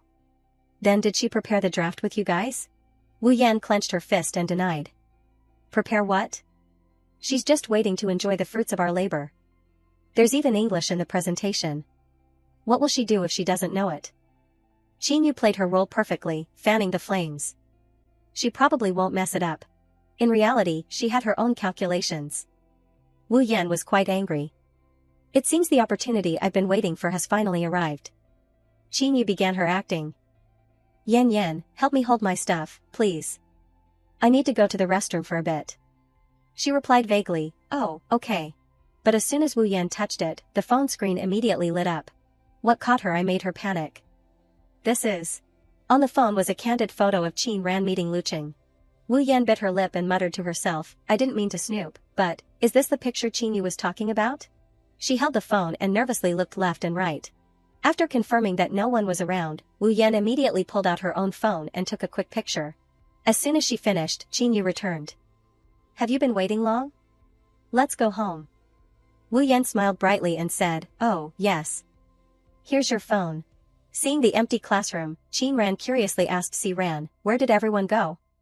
She kindly explained, today is the finals of the Jiuzhou tournament, the game you play. All the male students ran into the restroom to secretly watch the live stream. Honestly, the QTS team's Yangshen is super handsome. It would be great if he could win the championship. Qin Ran listened and subtly encouraged, they can do it. Si Ran suddenly remembered something important and turned to her. Oh, right, Ran, our speech is almost finished. The competition starts tomorrow afternoon.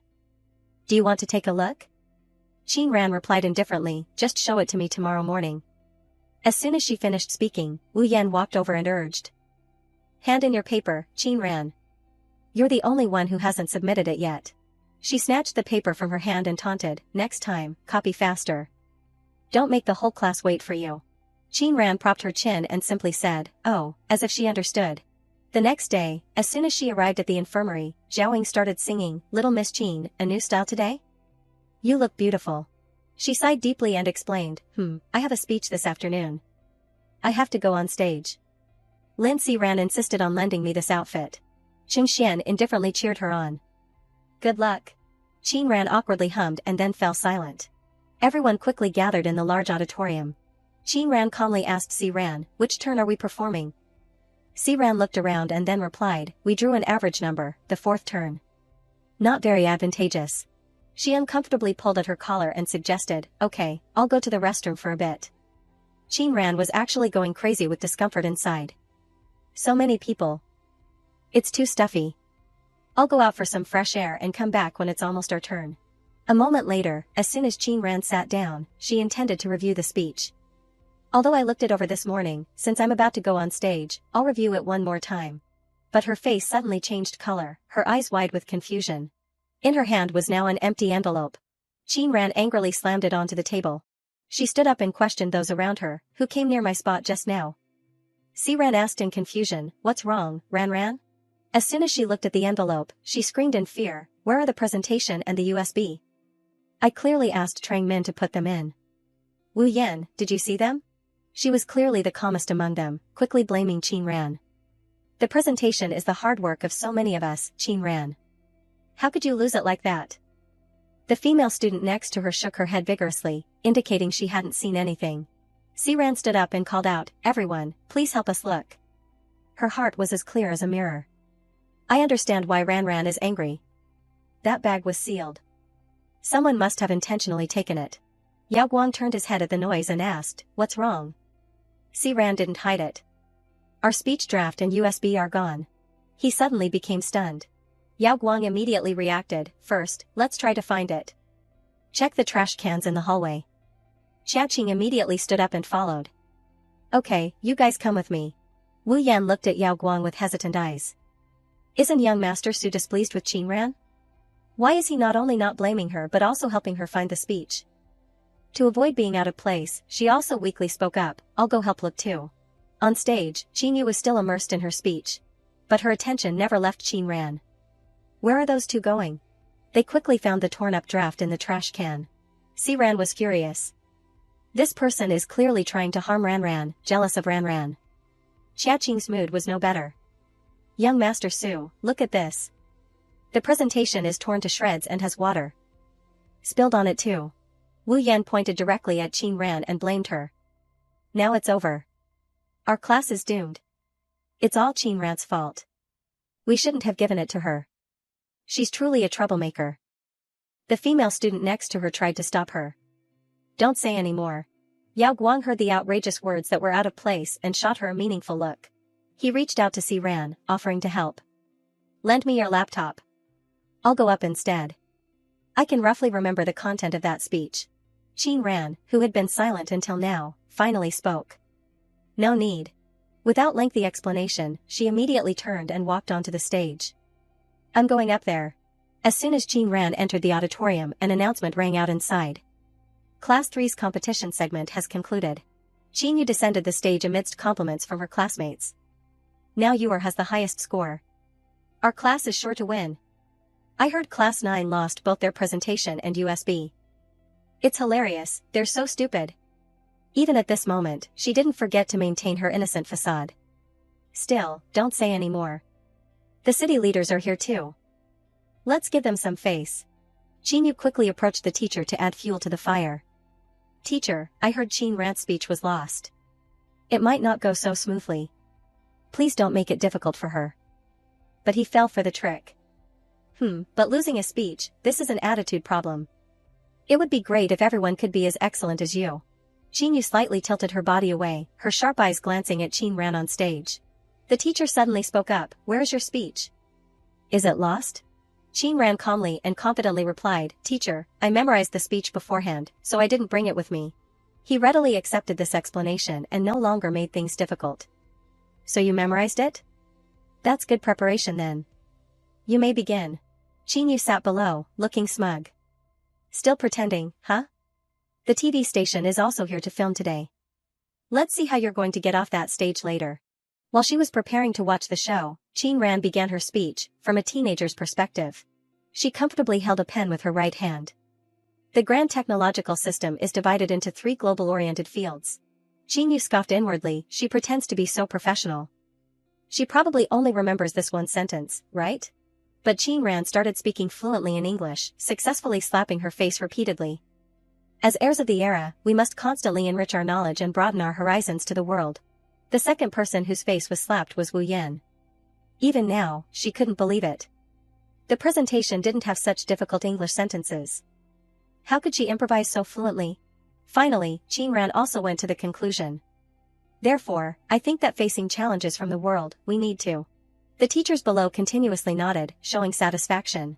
Yao Guang and Si Ran couldn't hide their admiration. And Qin Yu was still immersed in jealousy. No way, this can't be happening. Her presenting style, the content of the speech, how can she reach such a high level? Qin Ran concluded neatly, with nothing to criticize. That concludes my presentation. Thank you. The crowd below began to buzz. Well said. Excellent. Excellent. The teachers were equally excited. Good, very good speech. You are Qin Ran, right? Come down and call your team members to answer questions. This student is prepared. Excellent. That's right, so far, she's the only one who has presented without looking at notes, and she spoke so well. Qin Ran gracefully smoothed her hair and exited the stage. Everyone in the class was still stunned. Yao Guang stepped forward to express his concern. Your right hand, was it okay when you were drawing just now? She replied casually, it's fine. Qin Ran turned to remind the suspect. Classmate Wu Yan, aren't you going on stage for the Q&A session? The classmates around Qin Yu all expressed their utmost admiration. Can't compare, Class 9's Qin Ran is too strong. She'll definitely be first. That's right. If our class hadn't competed before her, we probably wouldn't have gotten such high scores. We lost fairly. Only she still couldn't accept this fact. How could this be? Class 9 quickly gathered in the classroom. Xiaoqing stepped onto the podium and slammed his hand down in frustration. He looked directly at everyone and stated the problem before presenting. Although Sister Ran excellently helped our class win first place, there is one thing I must emphasize. Xiaoqing furrowed his brows and emphasized each word. I am certain that there is someone in this class, even someone on our class's speech team, who took Sister Ran's speech. Whoever did it, please step forward now. Everyone was plunged into deadly silence. As if that wasn't enough, he dropped another bomb. Alright, someone must have forgotten. The large classroom and the hallway both have cameras. After class, I will go check the cameras. The female student next to Wu Yan vigorously flattered him. Xiaoqing is too handsome. But that person is also too disgusting. Even if you're jealous of Qin Ran, you shouldn't do something so unethical, right? She just hummed softly, and internally, her heart was churning. Oh no, what should I do? Zhaoying sat at the dining table, praising Qin Ran. You performed very well today. Sir Qing will also praise you when he gets back. However, a noise outside caught his attention. Zhaoying looked at the girl hesitating at the door and kindly spoke up. Hey, student outside, are you here for a checkup? Although it's after hours, I can be flexible. Wu Yan awkwardly denied it. No, I came to find someone. Qin Ran, can you come out for a moment? I have something private to say to you. She continued to eat calmly and refused directly. You and I have nothing private to talk about. If you want to say something, come in and say it. I can't go. She had no other choice but to confess the truth. Qin Ran, what happened this afternoon was my doing, but you also memorized the speech. Thanks to the misfortune. You were praised. Can you talk to Xiaoqing and tell him not to pick on me? Qin Ran angrily slammed her chopsticks on the table and uttered one word, you. But before she could burst out, her eyes widened in surprise. Qing Xian, standing in the crowd, suddenly noticed Qin Ran's displeased expression. He decisively ended the call. Call me back later, I'm busy right now. Qing Xian ignored the other person and walked over to ask her, what's wrong? Qin Ran replied vaguely, nothing. Zhaoying didn't mind being nosy and started connecting the dots. Oh, this girl perhaps intentionally lost Qin Ran's speech draft this afternoon, wanting to embarrass her. As a result, little Miss Ran had memorized it. Now someone is checking the surveillance cameras, so she came to apologize and ask for help. Ji Qingjun, suffering from an occupational hazard, immediately chimed in. According to the case establishment standards, acts of revenge and harm that damage a victim's personal rights can be punished with imprisonment for a period not exceeding 2 years or detention. Miss Qin, do you need a lawyer? Wu Yan cowered. I really didn't mean to. Qin Ran, please don't. Qing Xian didn't let up easily, coldly questioning her, not on purpose? So the speech ran into your hands by itself, and then it threatened and lured you to lose it? Wu Yan was choked speechless by the question, her mouth moving but unable to utter a word. She ran out of the infirmary in shame. Qing Xian ignored the insignificant people and reminded Qin Ran, keep eating. I'll get you some water. Qing Mu, go do your main job. Qing Mu was surprised to be called out but was still frozen. Who am I? Where am I? Why is Sir Xian pouring water for this girl? Everyone seems used to this already. In the surveillance room, Xiaoqing excitedly shouted, found it. When he knew who the culprit was, he furiously yelled, it really was him. The male students around him also indignantly spoke up, damn, it's really Wu Yan? Is he sick? How could he harm his classmate like that? Yao Guang calmly ordered, save the video. Let's go outside first. The sound of knocking attracted his attention. As soon as Qin Yu appeared at the door, someone asked, Qin Yu, are you looking for young Master Su?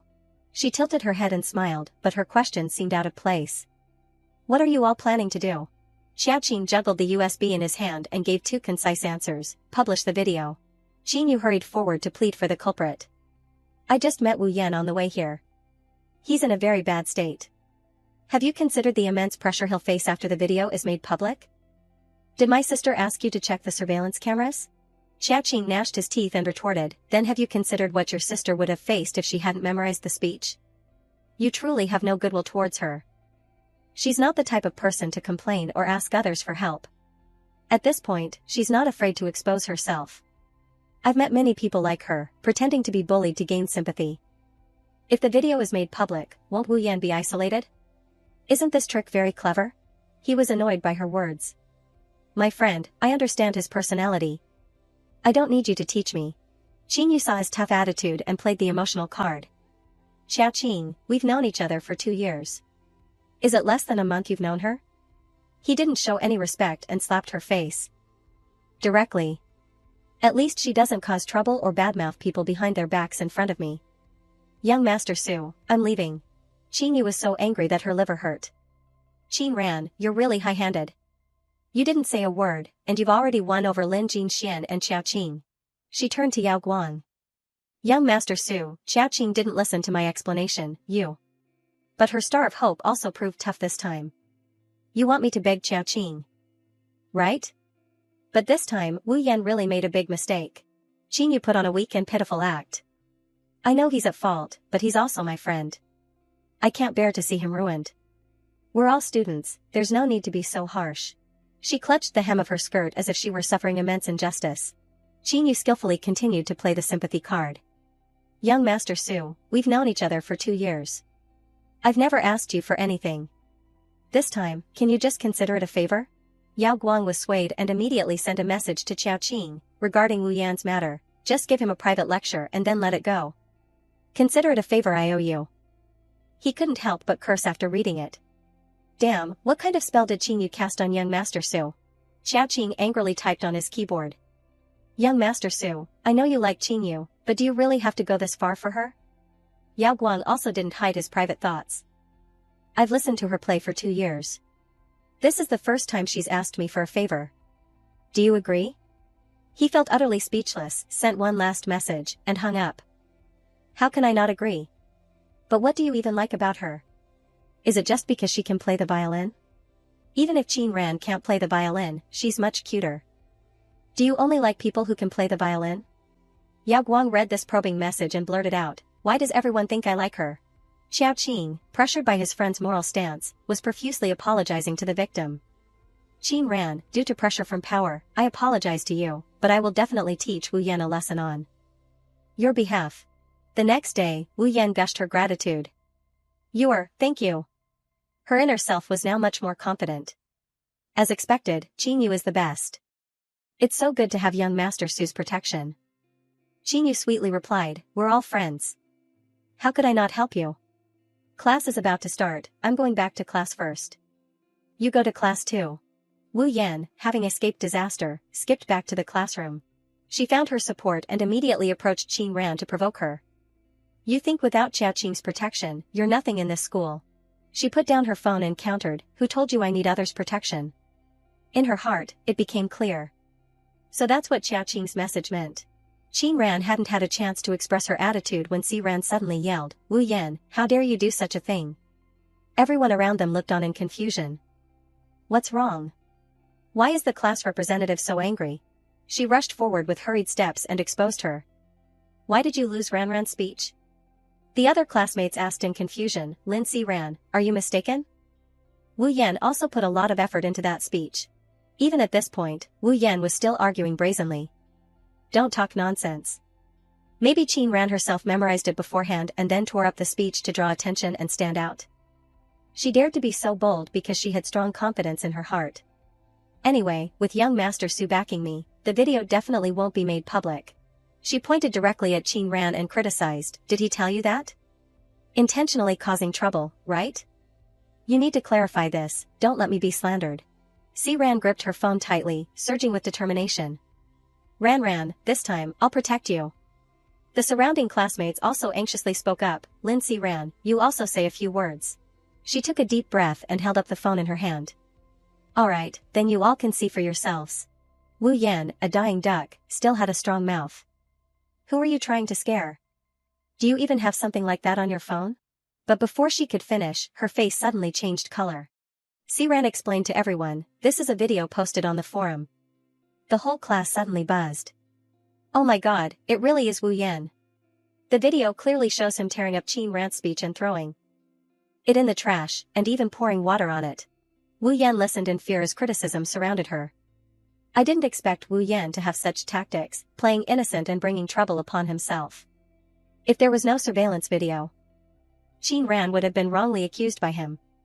How outrageous, disgusting tactics. Wu Yan truly has no shame. He's only jealous of the relationship between Qin Ran and Qiaqing. She covered her ears and screamed inwardly, I'm not listening. Stop talking. Wu Yan, unable to bear the pressure, scurried out. Ran, having dealt with the annoying person, turned to her deskmate with concern. Ran, are you okay? Ran movedly said, I'm fine, thank you. She gently replied, I didn't do much. You even gave me Yanxi's album. Ran shook her head and denied, not as much as you. In Ran's heart, she secretly admired. Ran, you're truly strong. Ran looked at the video and fell into thought. Who posted the video on the forum? I had already hacked a copy from the surveillance room, but I hadn't had a chance to use it yet. After school, she habitually went to the infirmary again. As soon as Xian saw her, he held up an object in his hand. You dropped this here yesterday. I picked it up. Ran quickly took it and said thank you. Ji Qingjun, observing the entire process, secretly sighed. When he saw the picture, this idiot even said that girl was stupid. But she's clearly very intelligent. The answers on the answer sheet were marked in Morse code, which, when combined, formed the molecular formula of tungstic acid. He unconsciously recalled Zhao Ying's lecture. The molecular weight of tungstic acid is 250. She used that to scold someone. Ji Qingjun became even more confused the more he thought about it. I wonder what mood she was in to fill out the answer sheet like that. Does she have a grudge against English or against the English class president? A knock on the door echoed. Zhao Ying, without lifting his eyes from his phone, casually replied, come in. Principal Su had barely pushed the door open when Zhao Ying quickly asked, Professor Su, why are you here? Looking for Sir Xian or Ji Qingjun? Contrary to Zhao Ying's guess, he walked straight to the only girl in the room. Ran, what happened to your hand? Xian volunteered to answer for her. Principal Su, it's nothing, rest assured. But he was very confused. I've never seen the old lion so worried. Why is he so concerned about Ran? Principal Su finally had the presence of mind to wipe the sweat from his forehead. With you here, her hand should be fine. Internally, he secretly scoffed at Xian. Before, you complained about being troublesome, only accepting one surgery a month. What about now? Not troublesome anymore, huh? He turned to greet Ji Qingjun. Little Ji, you've come to Yunqing too? He gave a standard smile in response. Professor Su, good evening. Principal Su politely began to lecture. What happened to you? You're so grown up, and you can still injure your hand like this. Who dared to provoke you? Ji Qingjun. Having learned his lesson from Sir Xian, calmly sat and enjoyed his tea. I'm not surprised, haha, ha ha ha ha. Wu Yan hugged her pillow in her room, listening to Qing Yu comforting her over the phone. Wu Yan, I'm sorry. I didn't expect Xiao Qing wouldn't even listen to young Master Su. Causing you to be implicated. She replied weakly with dark circles under her eyes, it's not your fault. This wasn't done by Xiao Qing. Qing Yu asked in confusion, if not him, who could have obtained the surveillance video? Wu Yan choked out, who else? Oh, right, my parents are transferring me next week. Qing Yu gripped the phone tightly and forced out a promise, if anything happens, just come directly to me. As long as it's within my ability, I'll definitely help you. I have to go practice my instrument now. Let's talk more later. She reached out and hung up the phone, a dry click echoing. Wu Yan gnashed her teeth, determined to go down fighting. Ran, you brought me to this state, so don't blame me for being impolite. On Saturday at the Ning family's house, Ran arrived as scheduled for her regular appointment. As soon as Ning Qing saw her, she showed concern. Ran, your hand. But Ran's indifferent attitude made her secretly embarrassed. Is she still angry? Muing saw Qing Yu restlessly glued to her phone and impolitely spoke up, cousin, are you looking at the school forum? But as soon as the little girl glanced over, she screamed in panic, this is. Ran walked straight into the kitchen and offered, Auntie, let me help you. Ning Wei immediately refused, your hand is injured. Go out and rest. I'll do it. However, she stubbornly insisted on finding something to do. I'll help you carry it to the table. It's fine, my hand is almost healed.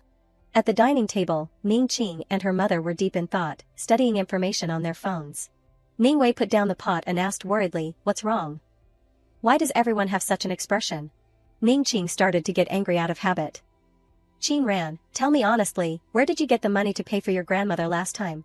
She casually replied while dividing the bowls, my money. She stood up abruptly and held her phone screen in front of Ran. Then what is this? Did he give you this money, right? Are you intentionally provoking me, taking revenge on me? The phone screen was filled with malicious comments. What's going on? Is Ran really being kept? Does she dare to do anything for money? I think that man is old enough to be her father. It's too much. I knew it, the thermos she uses is a limited edition, worth thousands of yuan. Qin Ran was stunned by these astronomical words. In the academic affairs office, the teacher sitting behind the desk questioned, "Student Qin, someone anonymously reported you for inappropriate behavior. Do you want to explain?" The woman standing next to him quickly interjected, "Explain what? What do students not dare to do these days?" As soon as she finished speaking, she immediately shot a sharp glare. He understood and continued to press. "Qin Ran, this matter has spread all over the forum and is negatively affecting you. Do you know the person in the photo? Or is this someone trying to create a false image, or is there another underlying reason?" Qin Ran replied indifferently, "I know him." The other woman immediately chuckled. Unfazed, she continued, "He is Feng Luqing." She yelled in confusion, "Who is Feng Luqing? Why do you have to meet him in the evening?" The homeroom teacher immediately stood up impressed, "Are you saying the Feng Luqing I'm thinking of?" Qin Ran coldly countered, "Otherwise?" He immediately compromised, "I understand. I'll handle this properly. You can go back first." The other woman suddenly became flustered. "Teacher, are you just going to let her go like that? It's negatively affecting the school's atmosphere. We should report it to her parents for criticism." He irritably cut her off, "Report for criticism? Should we criticize Feng Luqing too?" She reasonably explained, "Isn't he someone who seduces bad female students?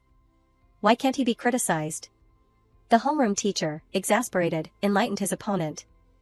"Excellent. If you're so good, go post an article criticizing our city mayor on the school forum." He ordered the young man next to him, "Go find someone to delete all the posts. Don't let it affect Qin Ran." In his heart, he had more than half believed her. Qin Ran, her calm demeanor, and the other party being Feng Luqing, she wouldn't joke about this. There must be some misunderstanding. The other woman, learning the truth, covered her mouth and blamed herself. Feng Luqing is the mayor of Yunqing. What did I just say? In the student council's technical department, a male student looked blankly at Qinyu, who had suddenly appeared. "Qinyu, why are you here?" She smiled brightly and began to fabricate. "Head of the department, some posts on our department's forum have been deleted. Do you forum administrators know what happened?" He frankly replied, "You're talking about those posts leading from the Sugar Daddy article, right?" The head of the department sighed resignedly and ambiguously revealed, "In short, don't worry about this matter." "Do you know who the other person involved in this story is?" Qinyu curiously asked, "Who?" He immediately dropped a huge information bomb on Qinyu. "A big shot in Yunqing, Feng Luqing." She asked in confusion, "Where did you hear this news?" The head of the department didn't hide it. "The teacher told me directly." "You absolutely must keep this a secret." Qinyu's heart continued to churn. How could Qin Ran know Feng Luqing? "It seems I'll have to go ask Madame Feng. It's a good thing I'm having dinner with her tonight." After gossiping, the head of the department casually sighed, "Fortunately, the school forum's traffic isn't high, and the posts are easy to delete. That way, it didn't spread to Weibo." But these unintentional words gave her a new idea. Qinyu achieved her goal and quickly left. "Head of the department, you've worked hard. I'll keep this a secret. I'll go first." Internally, she was ecstatic. "Thank you for reminding me. Weibo is truly wonderful." She unhesitatingly clicked on Weibo. Madame Feng sat at the dining table, expressing regret. "I originally wanted Yuer to meet Feng Su more often, but who knew he had an urgent matter and couldn't come?" She asked her with concern, "Yuer, are you going to Jingqing soon to study with a famous master?" Qinyu also conveniently showed off her talent. "Yes, I've been practicing a piece for my apprenticeship recently. Auntie Feng, would you like me to perform for you?"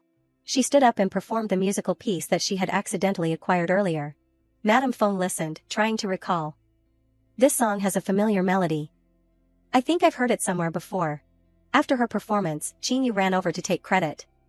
"Auntie Feng, what do you think?" She politely flattered her. "Yuer plays beautifully. You could go on tour already." Feeling the time was ripe, she reverted to her old ways. "Oh, right, Auntie Feng, there's something I don't know if I should ask you." Madame Feng readily agreed, "Go ahead." Qinyu whispered, probing for information, "I heard my sister knows Uncle Feng." "Is that true?" she asked in surprise, "You have a sister?" Her heart immediately bloomed. Madame Feng doesn't know about Qin Ran's existence. This is interesting. But outwardly, she giggled and talked nonsense. "Yes, my sister said she's very close to Uncle. Feng, so I wanted to ask you if you knew about this.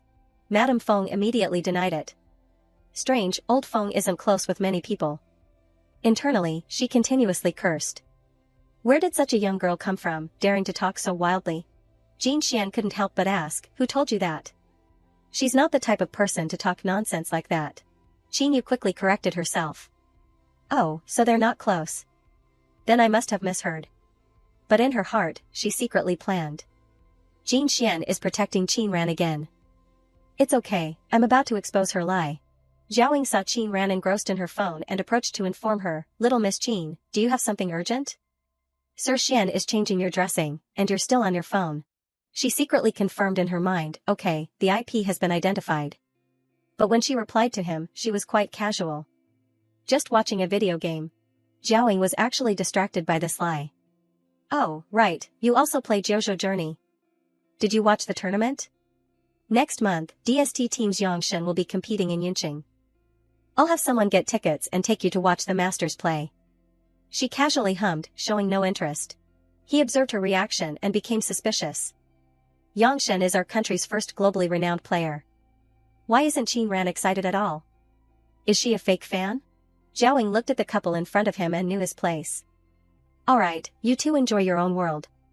I understand. Xing Xian checked Qin Ran's hand and praised her. Okay, recovering quite well, but still don't play games for too long. Rest a bit more. She heard this and immediately stood up. Then I'll go back first. Zhao ignored, angrily turned his phone sideways. If no one's paying attention to me, then fine. I'll find my own fun. I'll scroll Weibo first. However, the information in front of him made him freeze. Zhao quickly stood up and held his phone screen in front of Qing Xian. Sir Xian, look at this. He stared at the hot news as Zhao explained, photos of Little Miss Qin and Feng Luqing have been posted on Weibo, and they've even bought hot searches and ads. All the marketing accounts are stirring up public opinion. Qing Xian recounted the previous information gathering process. The other day, when Principal Su came here, we asked her, and she didn't clarify her relationship with Principal Su and Feng Luqing. He remembered Qin Yu had said vaguely, Principal Su once came to Ninghai Town to help with poverty alleviation and gave me an admission letter. Qing Xian's mood plummeted, and he coldly gave an order, go deal with it. Find out clearly who is behind this. Buying so many marketing accounts definitely isn't an ordinary person. I want to see who has such malice towards a high school girl. Zhao promised without hesitation, don't worry, Sir Xian, I'll get right on it. The homeroom teacher called Qin Yu to the office again. Someone has already been arranged to cool down the hot search, but some people are still pushing it hard. Everyone, rest assured, the school will handle this matter well. Gao Yang breathed a sigh of relief. Thank you so much, Teacher Ding. I told you, how could a good student like Qin Ran do such a thing? He felt much lighter. Thank goodness, but why did the school act so quickly? She also politely said, thank you, Teacher Ding. Just as the situation was under control, the woman with malicious intent burst through the door. Teacher, I just received news that Mayor Feng doesn't know any high school girls. He massaged his forehead and cut her off. What nonsense are you talking about now? You don't need to worry about this. She eagerly suggested, why not ask student Qin Ran if she really knows Mayor Feng? She dared to make this demand because she had blind faith in her younger sister. Qin Yu. Qin Yu is from such a prominent family, she surely wouldn't lie. Qin Ran must be bragging. Qin Ran only waited for this and then displayed a confident smile. This woman grew more and more excessive in her words. Teacher, Qin Ran is just using the Feng family's name to help her resolve this matter. Such behavior is truly outrageous. Teacher Ding didn't dare to offend either side, so he hesitantly asked for her opinion. Student Qin Ran, would it be too much trouble for you to contact Mr. Feng? I don't doubt you, I just want to clarify everything. She readily agreed, okay. She held up her phone and boasted, I found his office number online. You try calling him. Qin Ran paid no attention, still focused on her own phone. The call quickly connected to Feng Luqing. This woman folded her arms and mocked her, she even has the mayor's number? Go on, call him then. Internally, she sneered, her pretense is quite convincing. As soon as the other party said one word, Qin, she interrupted, Mr. Feng, good evening. My homeroom teacher wants to speak with you. Luqing readily agreed, okay, let him speak. As soon as he received Qin Ran's call, he rattled off, Mr. Feng, good evening. I am Qin Ran's homeroom teacher. I'm contacting you to inquire about the picture of you and her that is currently circulating on Weibo.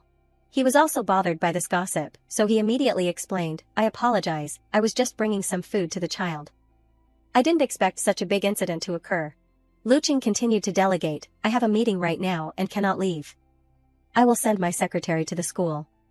Don't worry about this, I will handle it properly. The other woman's heart immediately churned. Is this really Feng Luqing? Yao Yang also shared the same feeling of confusion. How is she related to the Feng family? I truly don't understand.